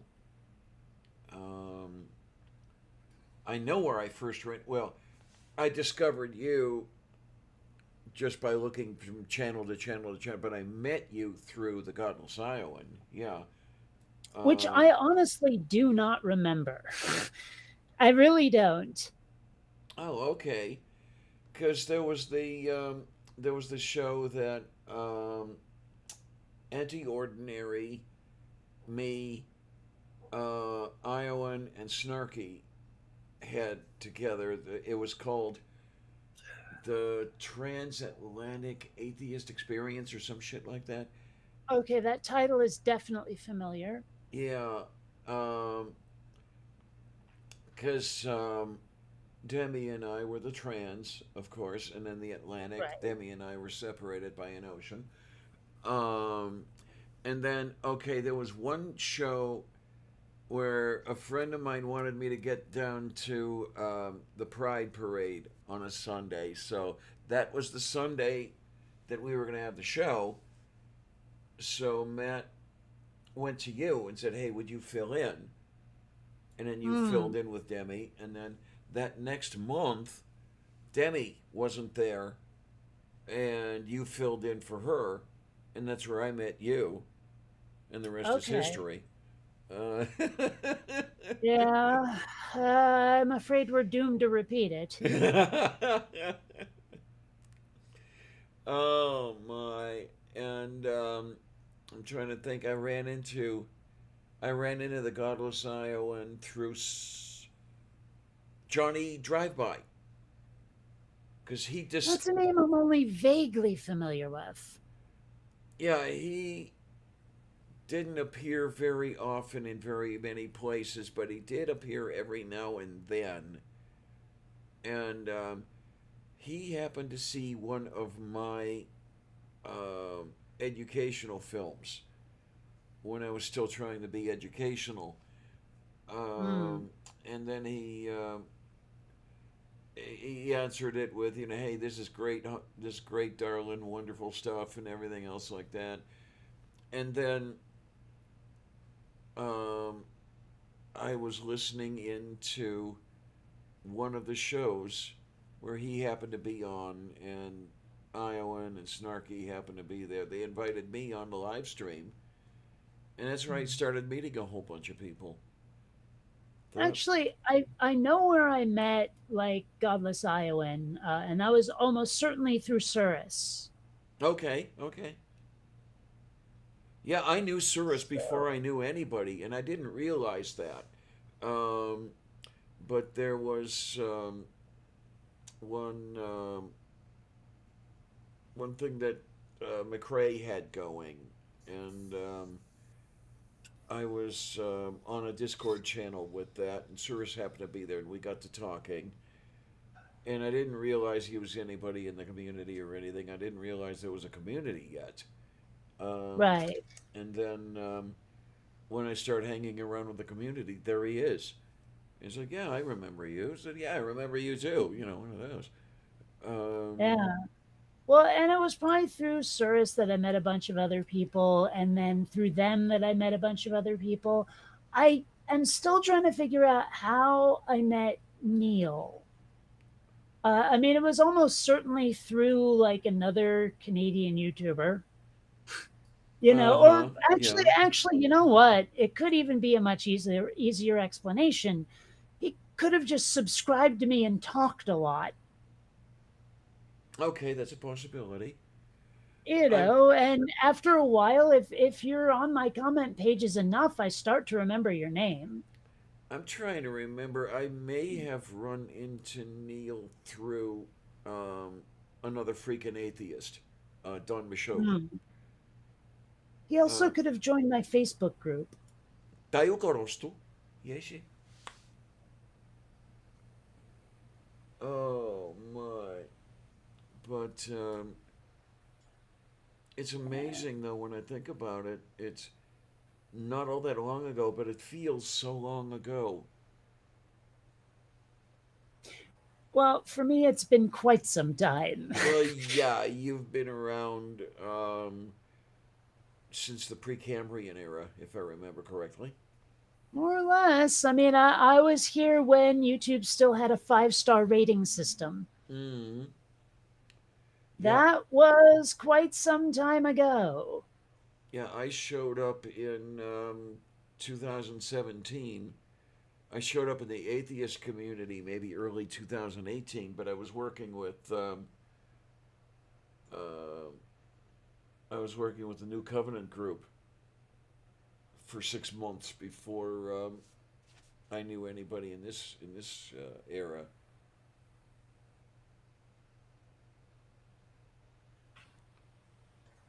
Yeah, well, the community has changed a lot over the Yeah, years. yep.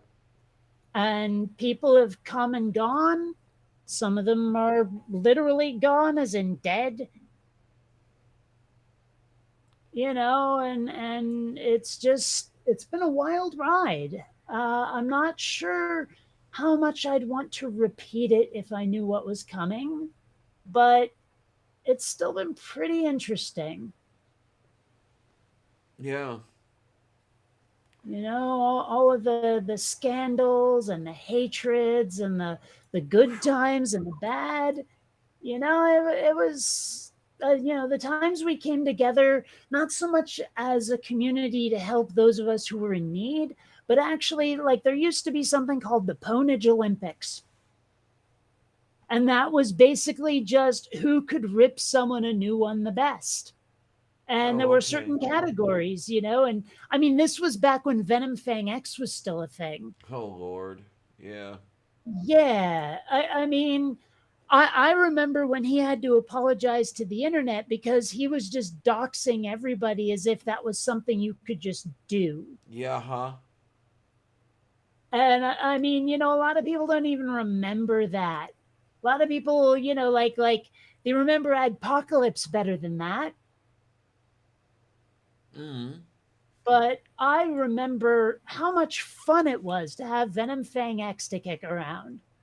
And then there was the whole Joshua Feuerstein thing where he offered like $100,000 to anyone who could show God didn't exist and all of that.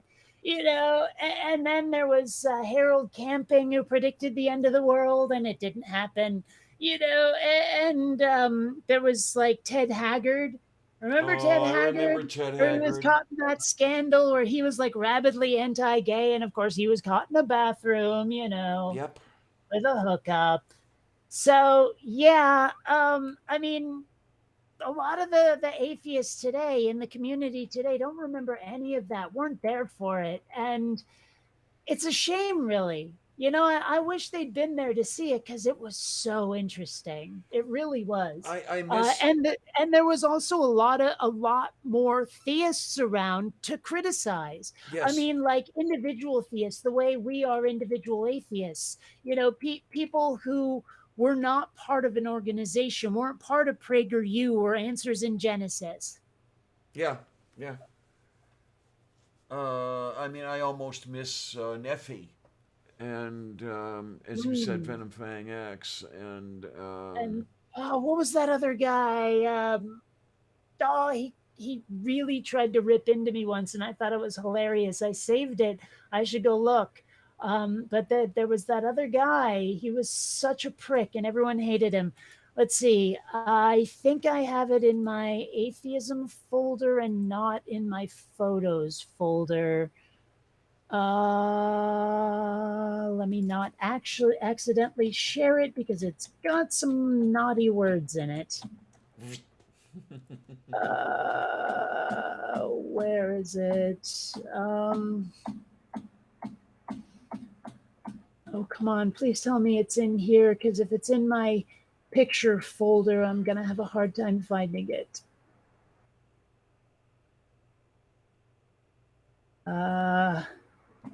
there she is. I No, thought she it's not dropped that off. one. That's a really huge GIF file. Yeah. Oh, no, that's the vertical. Okay, it's not in my atheism folder. I'm gonna have to go Aw. looking. Oh. I'm gonna have to go looking through my picture folder. This is gonna suck. Why am I? If anyone remembers, I think he used to go by Stigma Dane. That doesn't sound familiar to me, but it's probably before my time. But I'm not sure because it's been a long time since I saw Stigmadane, so I don't remember. Oh, you know what? I might have put it in my hate comments folder. Hold on. Let me go looking back in here. This should be an easy search. Loses. No. All right. Fuck. I have a hate comments folder, though. Let me manually search it.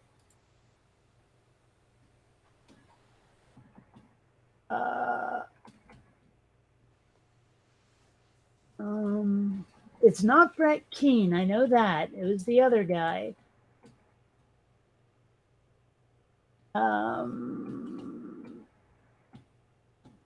No, I don't see it.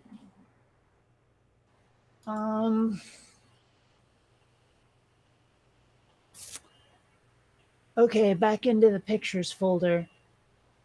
It wasn't there. Please tell me I kept this. Well, I could tell If you. I didn't keep it, I'm gonna be fucking pissed at myself. Oh my! I could tell you, Wait. but I may or may not be lying. No, that's me ripping on Brett Keane. It's not me. It's not what's his face calling me every unprintable name in the book. Because, oh yeah, this guy laid into me, but because he's such a schmuck, I thought it was funny. Okay. And that's why I held on to it. Plus, I think he hasn't really been a thing in ages.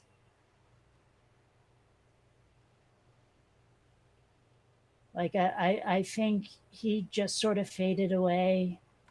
No, Either that or he's still around and I'm not paying attention. Titan Uranus put up a name, Will Kincaid. Does that sound Nope. like anything? Nope. Nope. I've heard that name. I don't actually know who that is. Oh, come on. I know I saved this somewhere. Why in the world do I have a picture named Cat Diarrhea? Oh, that's why. I was in a Happy Cats Facebook group and someone said, "My cat has diarrhea. What should I do?" And I replied with, "Get a spoon." Oh no. So that's where that came from. That's why I have something called that, a file called that. Here's the poofu and the boofu. Yeah. I don't know. Maybe it is in my main directory, my main folder, and I just didn't name it Loses like I thought I did. Creative writing. What? No, that's not it. That's something else. No, that's that one. Damn it, I saw this thing like a day or two ago. Where the hell is it?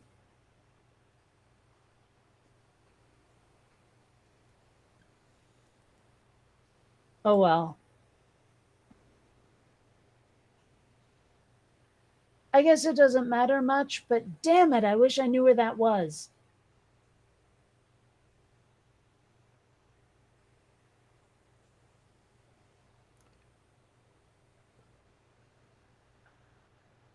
Okay. Wait a minute. Someone said Brett? Brett Keane? Wait. No, I'm thinking of someone else. I had Brett Keane. No, this is... Wait a minute.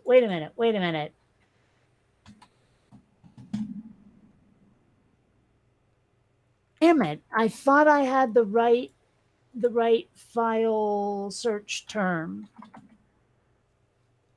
Oh god. Aha! There it is. You finded it. I did. All Okay. right. Yay. Okay. Now, I'm not going to share this because if I did, the YouTube police would get grouchy. So, censored off, you silly, retarded bleep.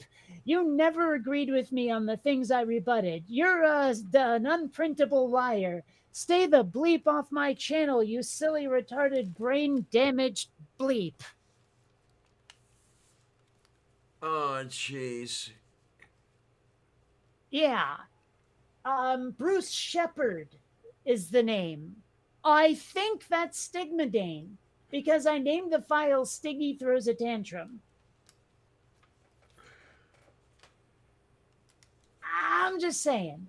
Oh, there we go. Got myself all tied up in knots here.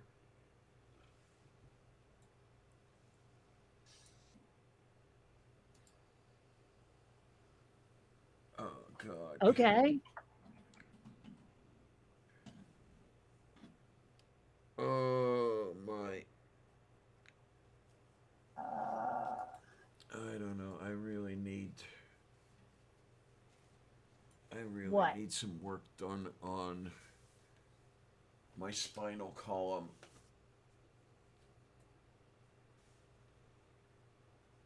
But ain't no way I can afford that right now.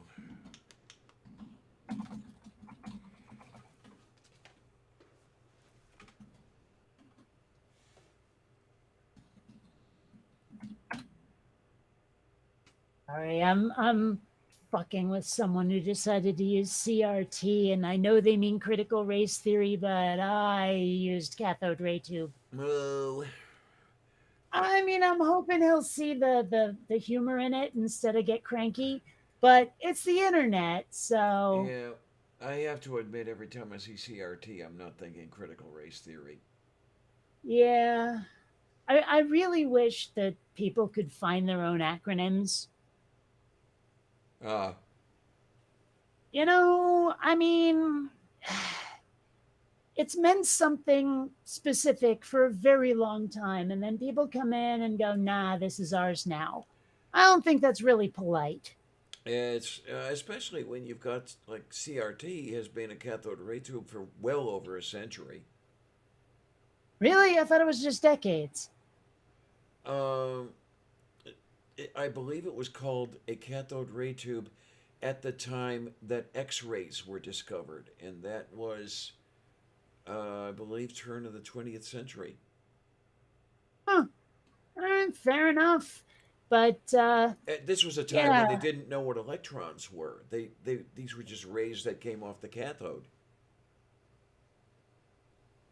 uh, what I know is that I guess I've never liked change very much. And when people fuck around with something that's been familiar to me for ages, I maybe rebel a little. No, really? I've never seen that happen. Nah, never. Oh my. Oh. Yeah, I like Tyke Uranus's list here. It says Steve McRae, Von Helton, Praise I Am, P. Morris, the list of who it could be goes on and on. God, those are some names I haven't seen in a long time. I actually only know one of them. Well, I've heard Von Helton. I don't know anything about Von Helton. Dayu Korostu. I know that I've seen Praise I Am somewhere. But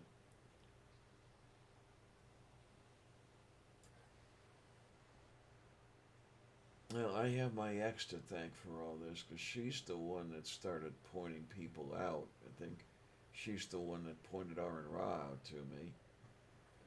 Oh. Sorry, I've lost the context. I didn't realize you meant atheists. Ayu, carece. Yeah, so she hasn't spoken to me in several years, but I have her to thank for this. Yeah, there's a friend of mine.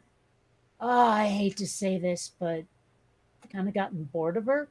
And it's hard to say that because she's the one who actually pointed me at the atheist community, and I just started making videos, but I didn't realize there was a YouTube atheist community.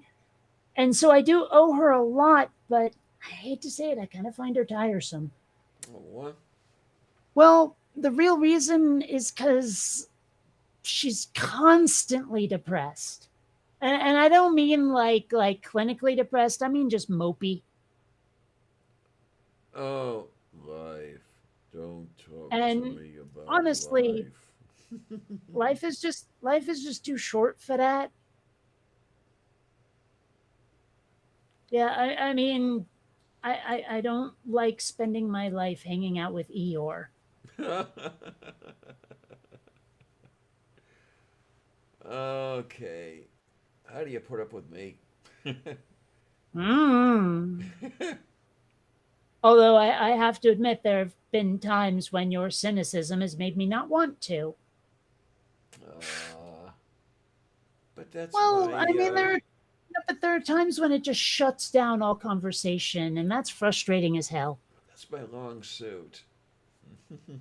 What, shutting down conversation? Being cynical. Yeah, well, knock it off. Oh my.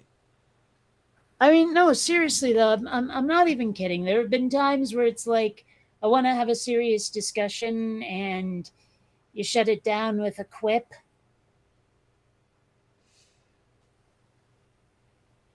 Hmm. You I can know. see where that would happen. Mage says I'm constantly depressed, but it's clinical.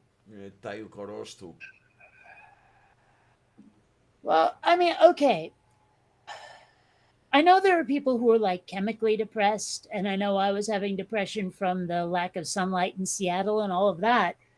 But what if it's 100% circumstantial? Like, oh shit, so much has gone wrong, and I don't know how to make it better, and life kind of sucks right now. I mean, and like if those problems were taken away, the depression would go away. How would one classify that as how much of a break should you give someone like that? Wow, it's difficult to know. It really is. Because circumstances do play a big part in a person's affect. But what Um, I mean is would that be something that a shrink would diagnose as like you need medication, it's a disability, this, that, and the other thing? Or would it be more of a just get over it, you big baby kind of thing? well, okay, in the experiences I have had, um, they're all too willing to throw drugs at you when it would probably work a whole lot better to at least try to get to the root cause. Uh huh. Um, but then again, getting to the root cause is too hard. So just, here, take these drugs so you don't care what's happening to you. Mm. Yeah, I don't know. I mean, it's something I've wondered, but it's also something that I haven't really wanted to ask about because there's definitely going to be people who will take it amiss. Yeah, huh? There's going to be people who will take it as mockery. I actually had a conversation with someone on Facebook earlier today where when it was over, I literally thanked him for answering my questions, for addressing my concerns, and doing so civilly. And because I've had so many problems with people in the past where they take even just questions as attacks, Yeah, huh? and he actually was like, one of the things I like best about you is you will ask questions when something doesn't quite sit right. And even that had me like just floored because I'm used to people being royal dipshits about it. Okay, yeah. You Hmm. know, and it like and taking, I don't get it as I disagree with it. And it's just deeply, deeply frustrating to deal with people who read into everything you say. Yeah. So I was very grateful to him, and I don't know. It's just I said before, like with the Zazzle store thing, I feel very shell shocked because of the way people on the internet have behaved. It Yeah. makes me not want to stick my neck out ever. I don't blame you. No, I don't blame you at all.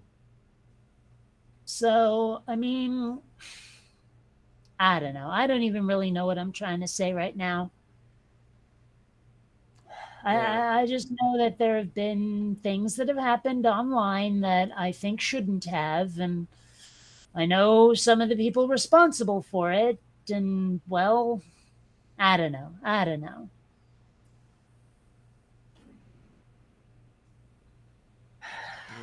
moo. Definite moo. I'd love to believe that revenge and justice can walk hand in hand.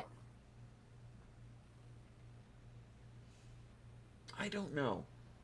I really haven't spent much time thinking about it. I probably should have spent a lot more time thinking about it. Does revenge get in the way of justice? That wasn't my question. Well, I'm turning the question around. You said you wonder if they couldn't walk hand in hand. But what I mean is, can they be the same thing?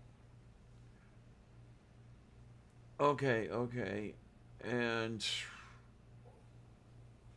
I don't know that they can. I'm wondering, are they different things and does one interfere with the other? They Well, don't even complement each other, in other words. I guess the question is, what is the purpose of justice? What do we intend to gain by it? What how do we justify it? Why do we have it or even want it? Yeah, and I think that's the question that very few people are even equipped to answer. I'm not sure if I'm equipped to answer it. I mean, what is justice? I think equity, but then that's just handing off. That's just giving it to another term. You're still not defining it. Um, I'm thinking maybe justice is setting right a wrong, whereas revenge is inflicting equal pain. Well, the thing is that I think justice serves another purpose as well. Okay. I think that part of justice is deterrence. That we sentence people to punishments to tell folks you don't want this to happen to you. Okay, she has a point. Yes.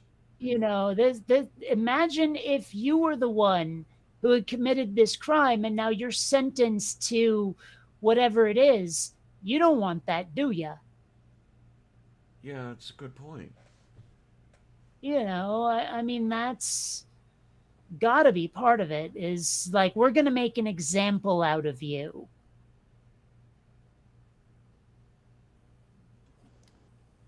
And and there's where capital punishment really fell on its face. Study after study showed that it was not an effective deterrent, and under your definition here, might not be considered justice. Possibly. But I think another part of it is also just prevention. Is we're not going to let you do this ever again. Like part of the death penalty, I imagine, is just simply we're removing you as a threat. Yeah, could be. I mean, Could like, be. if we put you in jail, well, number one, we'll have to, feed and clothe you. But number two, like, did you know how much money it takes to house a prisoner? It's a lot. Yeah, Um, really. but, but I mean, like, also, what if you broke out? What if you killed someone in prison? I mean, granted, people on death row sometimes spend decades there, which I've never quite understood. I mean, unless they're looking for more evidence that might exonerate them, why keep them on death row for so long? Well, it is appeal Um, after appeal after appeal. Yeah. I guess there is that. But I mean, like, there's um I mean, there is just that aspect to it of we're keeping you off the streets, you know? Mm-hmm. I mean, granted, that is also disproportionately used on people of color, minorities, etc. So, maybe it's not the best idea. Maybe it would be if it was evenly applied. Hmm. Good luck. I'm saying if, Yeah. like hypothetically, Yeah. you know? Um, so, I mean, there are a lot of reasons to have justice. And it's always bothered me, like, even if I think eye for an eye is a bad system, I don't like the way people distort what it's meant to do. Because it's not, oh, well, I took an eye for an eye, so now another eye has to be taken. No, that's not what's going on here. You took an eye to even it out. Like the second eye was to even the scales. Yeah. It was not, it was not meant to be, well, now we have one more eye to take. That's just anyone who portrays it like that is being dishonest. Which is where I And was. I don't like dishonest arguments, even if I don't like the argument being made by, the one being refuted. Yeah. You Well, know? which is where I was coming from when I was classifying revenge as inflicting commensurate pain. Yeah, you're not necessarily even trying to set the wrong right. You just, okay, you hurt me, I'm going to hurt you. Well, but I mean that could be an evening of the scales. Like hello, my name is Inigo Montoya. You killed my father. Prepare to die. Yeah, yeah. It's like you killed my dad. I'm going to kill you, and then the scale is even, and the cycle is broken, and it's over. And the unfortunate thing about that is so few see to the root of the problem. Inigo says, "You killed my father. Prepare to die," but I forget who it was that killed Inigo's Count father. Rugen. Count Count Rugen. Count Rugen's relative. No, Rugen. Rugen. G. Okay, Count Rugen's relative sees Inigo kill the Count and doesn't see past that to the Count killing Inigo's father and says, "Okay, you killed my friend or my relative or whatever it is. So now you prepare to die." And it keeps going back and forth because they can never see past one level. Okay, but keep in mind, of course, that Count Rugen started it. He's the only one. Like without him, there never would have been any kind of vendetta. Okay, then. So, I mean, if there's to be justice, it's got to be exacted upon him. Anything else is injustice. Mm-hmm.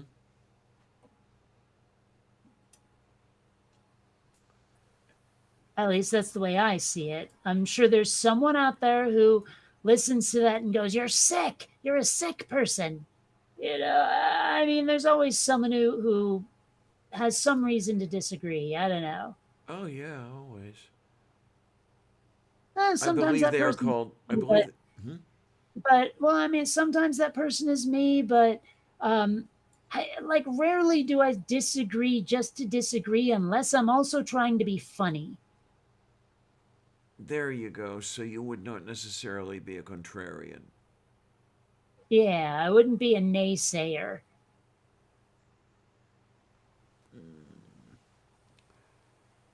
Oh my. Yeah, Titan. I see the Titan has the thing there.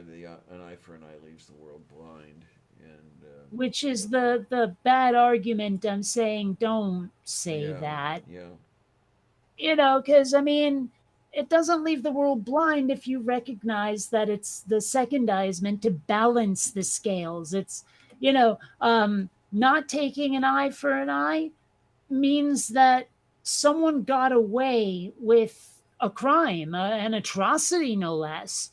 They took off someone's eye. If there's anything in this world that should be paid for, I would imagine that's one like near the top of the list, Now blinding somebody. now you're getting perilously close to the Christian argument with, why do you want somebody to get away with whatever they've been doing? But I have the answer to that. I have my God, and that God invented a hell where that person's going to get punished. Well, yeah, but see, that's intangible is the problem. Yeah. If that were something that could be shown to be so, then that would be a reasonable argument, but it can't be, can it? Not if it's, not if it's the intangible, as you're saying, right? It's just a hypothetical. It's just, you might have invented it out of whole cloth. And see, folks, we sometimes talk about serious things on this channel.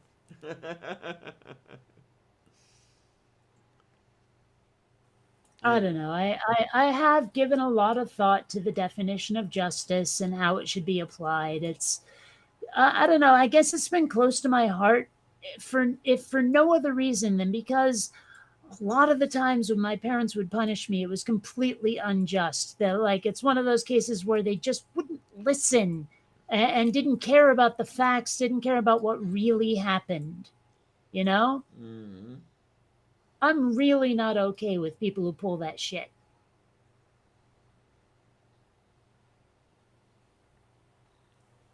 Kitty over here. Kitty has a nose. I wonder, what do non-human animals see as justice and revenge? Where do we Well, get I'm- this stuff from? Because we get it from them. Crows hold grudges. Yeah, yeah.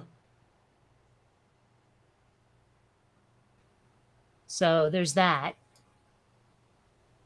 Yeah, I've heard stories. I mean, it's not unknown in the animal kingdom to have, well, I hesitate to call it justice, but to care about accountability, let's say.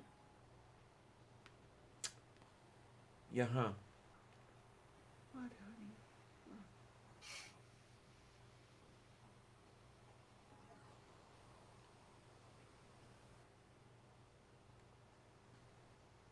Somebody is wanting the affection.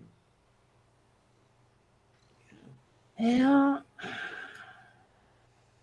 You always do. You always wanting affection. You always affectionate kitty when you want to be.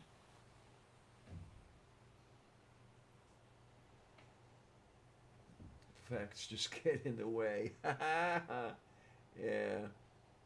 Yeah, facts are for people who can't handle my decisions, my decrees, my unilateral just control over all of you. Who needs Mostly. facts when you've got that? Right. Absolutely. What on earth, Columbia? Oh, you just want the chin scritches, don't you? Mm-hmm. Yep. Yep. It's yep, funny yep, yep, because, yep. well, Xander likes having the side of his jaw rubbed, right? His cheeks, basically. Columbia likes the underside of her chin, which Ah. surprises me because it seems like that would feel like vulnerability to a cat. Hmm. Well, I mean, you know how cats are not the biggest fans of like having the backs of their necks clenched or having their bellies rubbed. Well, the belly rub. The back Yeah. of the Well, the back of the neck is a dominance thing, but Mm-hmm. the belly rub, I mean, I've had a lot of cats object to that one. Right. Right.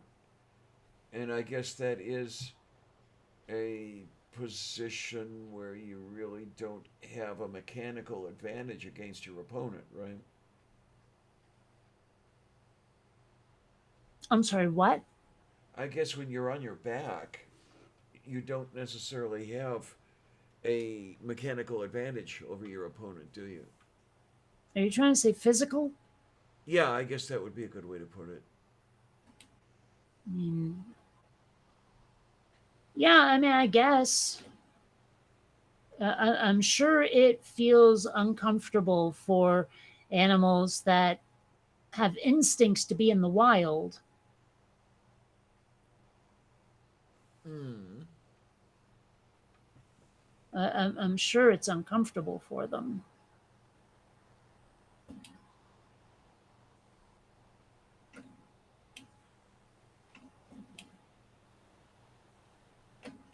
Meow. Okay, because my kitty is nice and warm on my lap, Too many. even if she is digging her claws into my forearm. Yeah. That Well, that's one of Columbia's worst habits. yeah. Yes, I am talking about you, Stinker. When you're doing that whole clinch thing, yeah. It's like, in the movies or on TV when they can't really show the nudity, but they want you to know someone's having an orgasm, so they show the hand clenching the sheets. Yeah, huh? Well, that's kind of like what Columbia's doing with my forearm and her claws. Mm-hmm.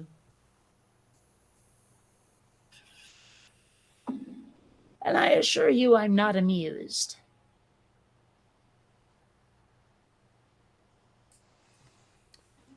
Moo.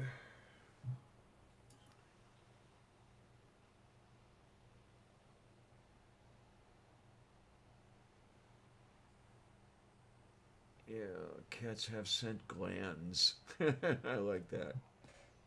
Hmm? E- Titan Uranus said cats have scent glands under their chins. Even if it is a typo, it was kind of cute. Oh, It was supposed yeah. to be See, I was glands. trying to find the comment in the chat and couldn't. So, the typo didn't make sense to me. Dayo Corosto. I was like searching for it. And I thought I had heard your pronunciation, but since it was wrong, I wasn't sure whether that was on purpose or just your accent coming out to play or what. So, I had to ask. Moo. I had to ask for clarification. I don't know. Yeah. It seems to me there ought to be some woman out there named Clara. Yeah, clarification. Yo, oh, hush you. Meow. I love you to death, Columbia, but you do complain a lot. Yeah, that's my long suit. Mm. What? See, the problem is that you can't speak English and I don't know what you want. You want your head scratched? Is that it? And it's like dealing with a colicky or just cranky baby, Yeah. you know? Where it's like, I'm trying to give you what you want, but you have to tell me what it is, baby.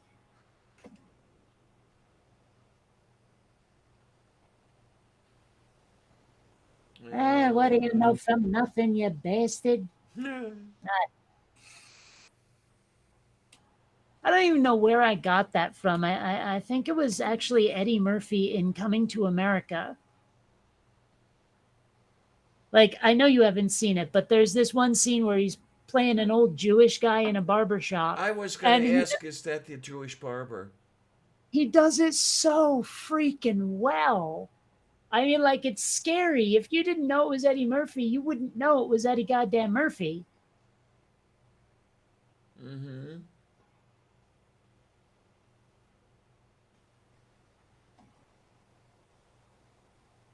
Oh, bourgeois.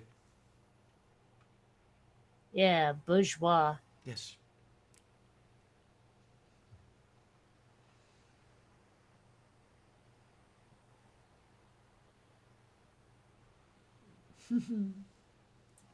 Ow, Columbia, stop that.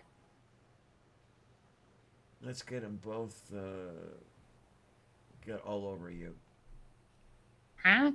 Let's get both of the kitties all over you. That won't go well for me.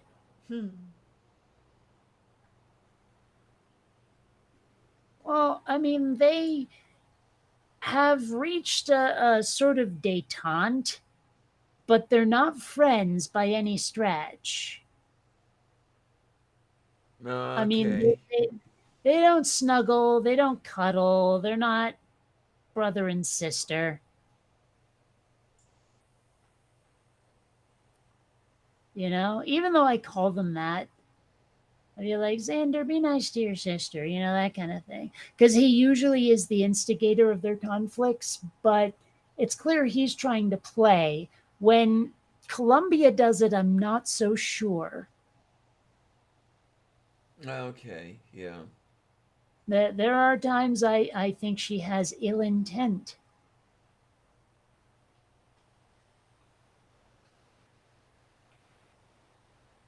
Of course, she could just be greedy. She goes after his food bowl all the time.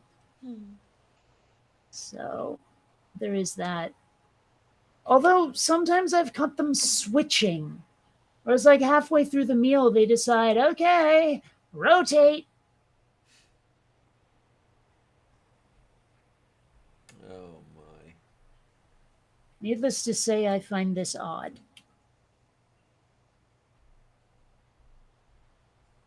Maybe that's the idea. Maybe the idea is to get you wondering what they're up to. Ah, I wish I could credit them with that much intelligence. I really do.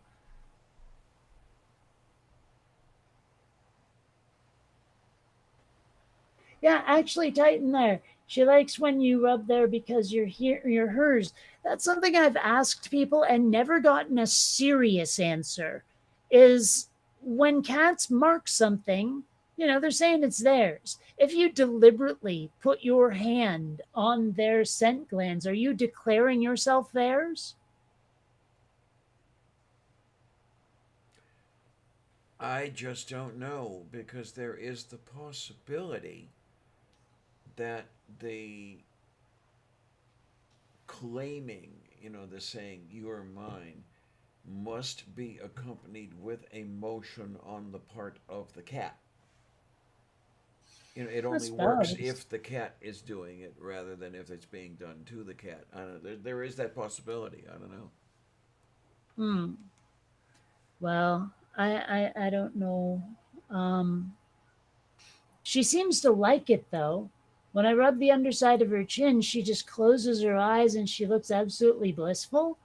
So maybe she's just accepting it as Her Majesty's due.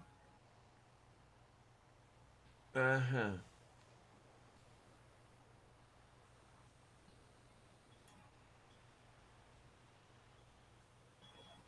I mean, I wouldn't put it past her.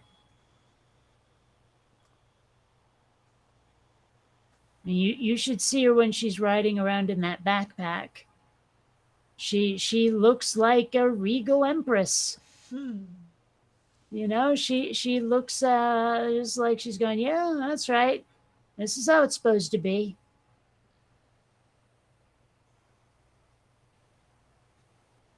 You know, I mean, there's a reason that female cats are called queens. Yeah. Huh. Oh, you know what I bet she wants? I bet she wants a serving of kibble. I've made a habit of giving them one sort of late at night, usually right before I go to bed. But I think maybe she's jonesing, which is not okay because dinner was 2 hours ago.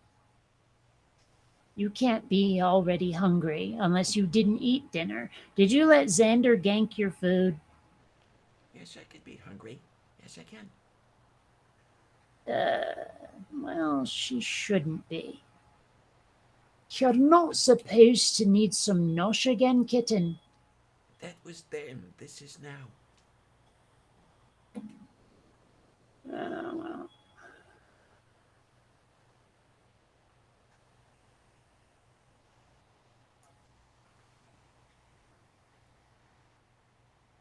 Or as the Siamese cat said, "That was Zen. This is Mao." Yeah. There's a drawing I saw. It's like, you know, when people do like laughing my ass off, LMAO. You know, Daikorosu. that one. Daikorosu. Right. Well, someone posted this thing where there was like a little comic cartoon thing. It's like whenever someone says that, Lamau, I see a French cat saying Lamau. And like, okay, this is something that's kind of stuck in my craw a little, is that I've been on the internet since the internet was 300 baud, right? And a lot of these acronyms had pronunciations that me and my dial up friends used that got changed when the rest of the world realized that not just nerds liked computers. And that kind of pisses me off a little, because I grew up with Lamau, Raffle, things like that instead of ROFL. LOL, LOL was LOL, and now people are, and damn it, GIF was GIF. But now people are coming in and fucking it up for the rest of us. And you have to settle for Skippy. Yeah, I was going to go with Peter Pan, but all right. Oh, okay. Actually, no, I did go with Skippy at one point. Did you see the Peanut Butter Wars? Yes. Did you see my entry into it? I do not remember this one, but You would remember it. It involved aliens. okay then. There was a look on my channel for the Peanut Butter Invasion. It's actually the first time I ever meshed CGI with live action too. Moo. So I was very proud of myself, and I learned a lot doing it, so that if I ever need to repeat the experience, I think I can do it well. Okay then.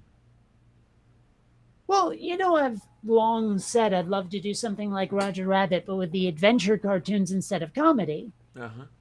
I've said that many times. Well, doing the Peanut Butter Invasion thing taught me that I'm able. I could do that if I wanted to. Okay then. Yay. I mean, I'd need help. I'd need a crew. I mean, there are some things I just couldn't do on my own. But it is possible.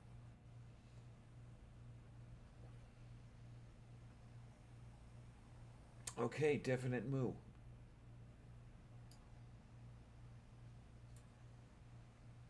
Yay? Yay. Yay. Oh my. The opposite of boo hiss. Yes.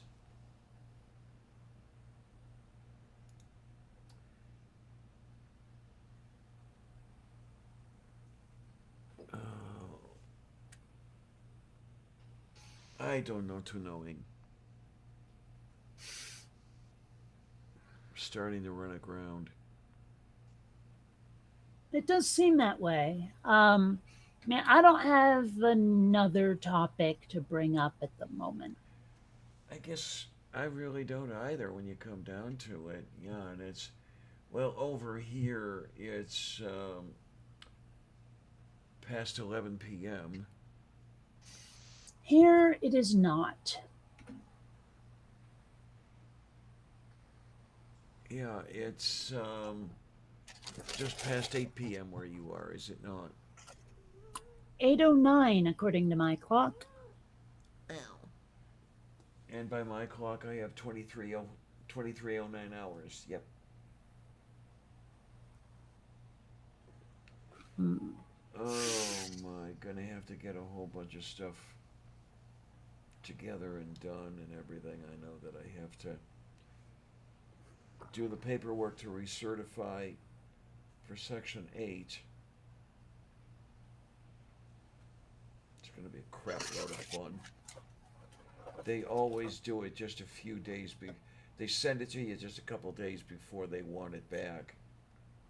So you've got to run around like a chicken with your legs cut off. Question: Yes, dear. how much is a crop load? I think it's quite a bit more than a bunch, but still less than a metric fuck ton. Hmm. What about a shit ton? I'm not sure where that goes. Yeah, because I'm okay. I'm guessing that a shit ton would be lighter than a metric fuck ton I don't by think about ten so. percent. No. I don't think so. See, the thing is that a metric fuck ton is definitely more than a freedom fuck ton, Yeah. right? Huh. Yeah. Huh. But a shit ton, or yeah, a shit ton is not the same as a fuck ton. According to the statistics guide, a shit is actually heavier, more dense than a fuck. So even though it's not metric, a shit ton is still more than a metric fuck ton. Okay then. Okay.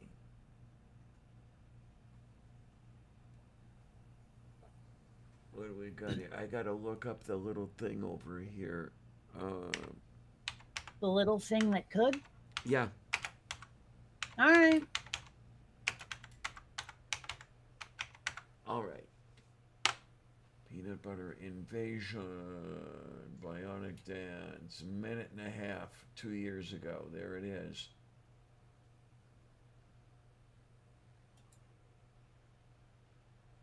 We'll have to bring it up.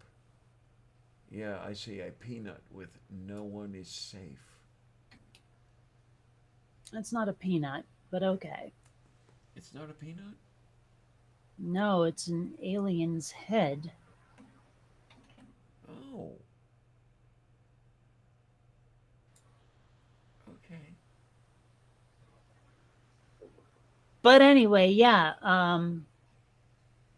it got silly and it's not my best work, but it's not bad. There's one shot I just absolutely love because it's me running away from a bunch of aliens chasing me. Oh, It's jeez. like some of the most interesting work I did because I had to map out the courtyard of my complex. So that like the shadows would cast the right way, so the aliens could jump on the right, pieces of patio. Okay then.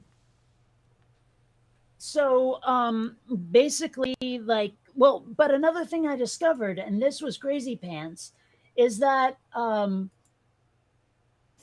Max, if you set that footage of like me running away but no aliens yet, if you set that to like the background of the scene but set it as flat rather than like an environment, it still distorts the image such that trying to get the aliens to jump and walk on the right places becomes impossible. But if you map that footage onto a plane instead of using it just as the background, you can control the dimensions and actually make it work for you. Mm-hmm. So, it's just a lot of stuff that I learned and it was very interesting. And I have a Oh feeling my. it'll translate, like that's why I think it'll translate over to making something like Roger Rabbit is I think I could animate it. I think the animation would never be the problem. The problem would be if I wanted the real world and the cartoon world to physically interact.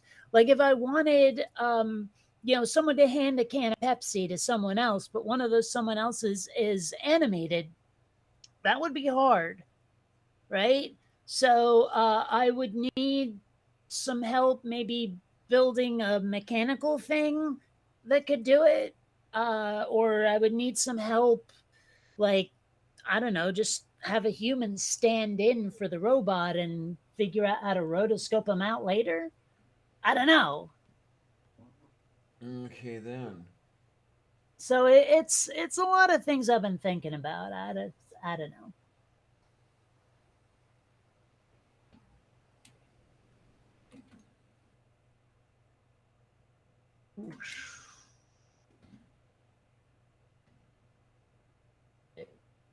That's fine. Huh. I thought something was fucked up. It turns out it's okay. It's just taking forever, is all. Sorry, working while we're talking. There I'm you doing go. the 3DS Max here. Uh,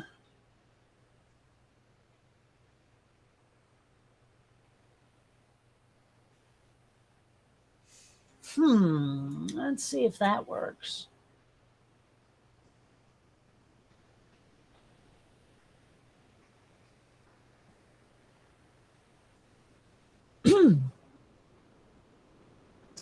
So, uh, do we have anything to talk about? Do we have a topic, or should we just, call it a night?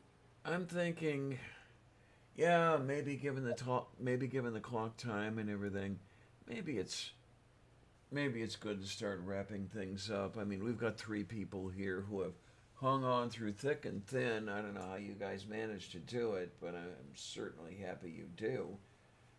And yeah, as far as that goes, yeah, if you want to, and then we can get ready to see yours truly and some more people come tomorrow evening and stuff and things. Or, however they react. Yeah, you like the stuff and things. Not what I meant, but okay. I'm trying to decide if I want to fry up a hamburger. Do you? I don't know yet. I've had some stuff for food. I had a bowl of salad, and That's not food. That's what food eats. oh my! But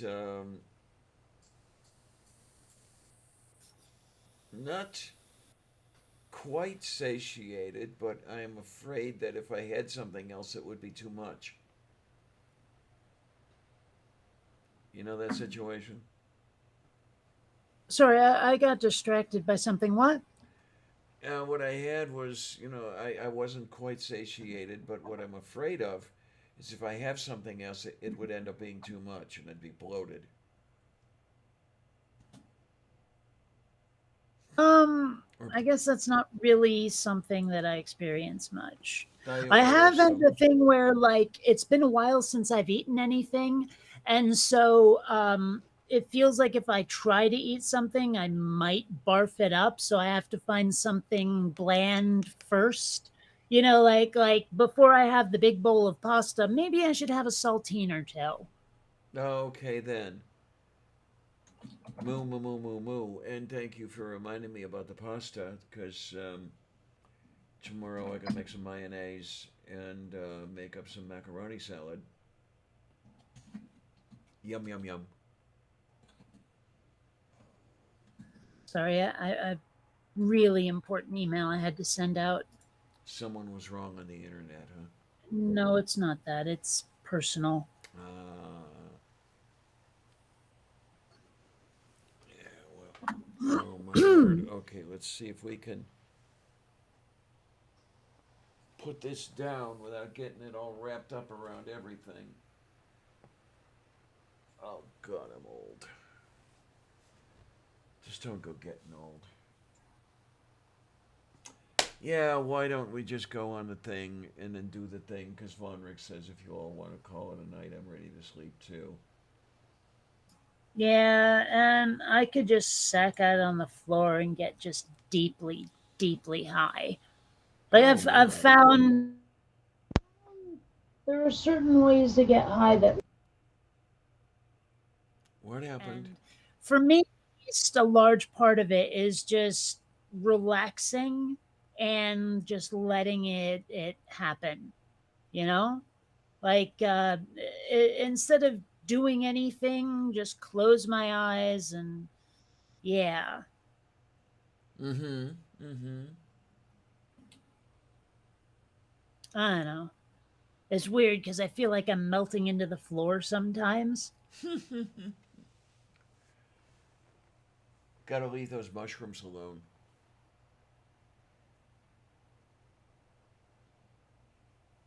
No. Have you gone away? Are you speaking? I'm trying to speak. Ah, shit! I must have nudged the microphone again. Oh. God Moo. damn it! I wish there was a way to tell it to not ever change without my explicit consent. There we go. Say stuff. Well, you could tell it, but I don't know if it'll listen. No? Yeah, well, it'd be nice. Yeah, there you go. Okay, so there's there. And yeah, I guess what we're going to do, I guess I want to thank everybody who's here. And I want to thank everybody who's not here. You know, you folks are amazing. You really, really are. Um, I don't know how I deserve you, but thank you for being here, really and truly. And as long as you keep liking this stuff, and as long as I'm alive to do it, I will keep doing this stuff. How's that sound? And good to see you, Titan. Definitely. And every one of you, may I then say, thanks a lot, troops. See you on the other side.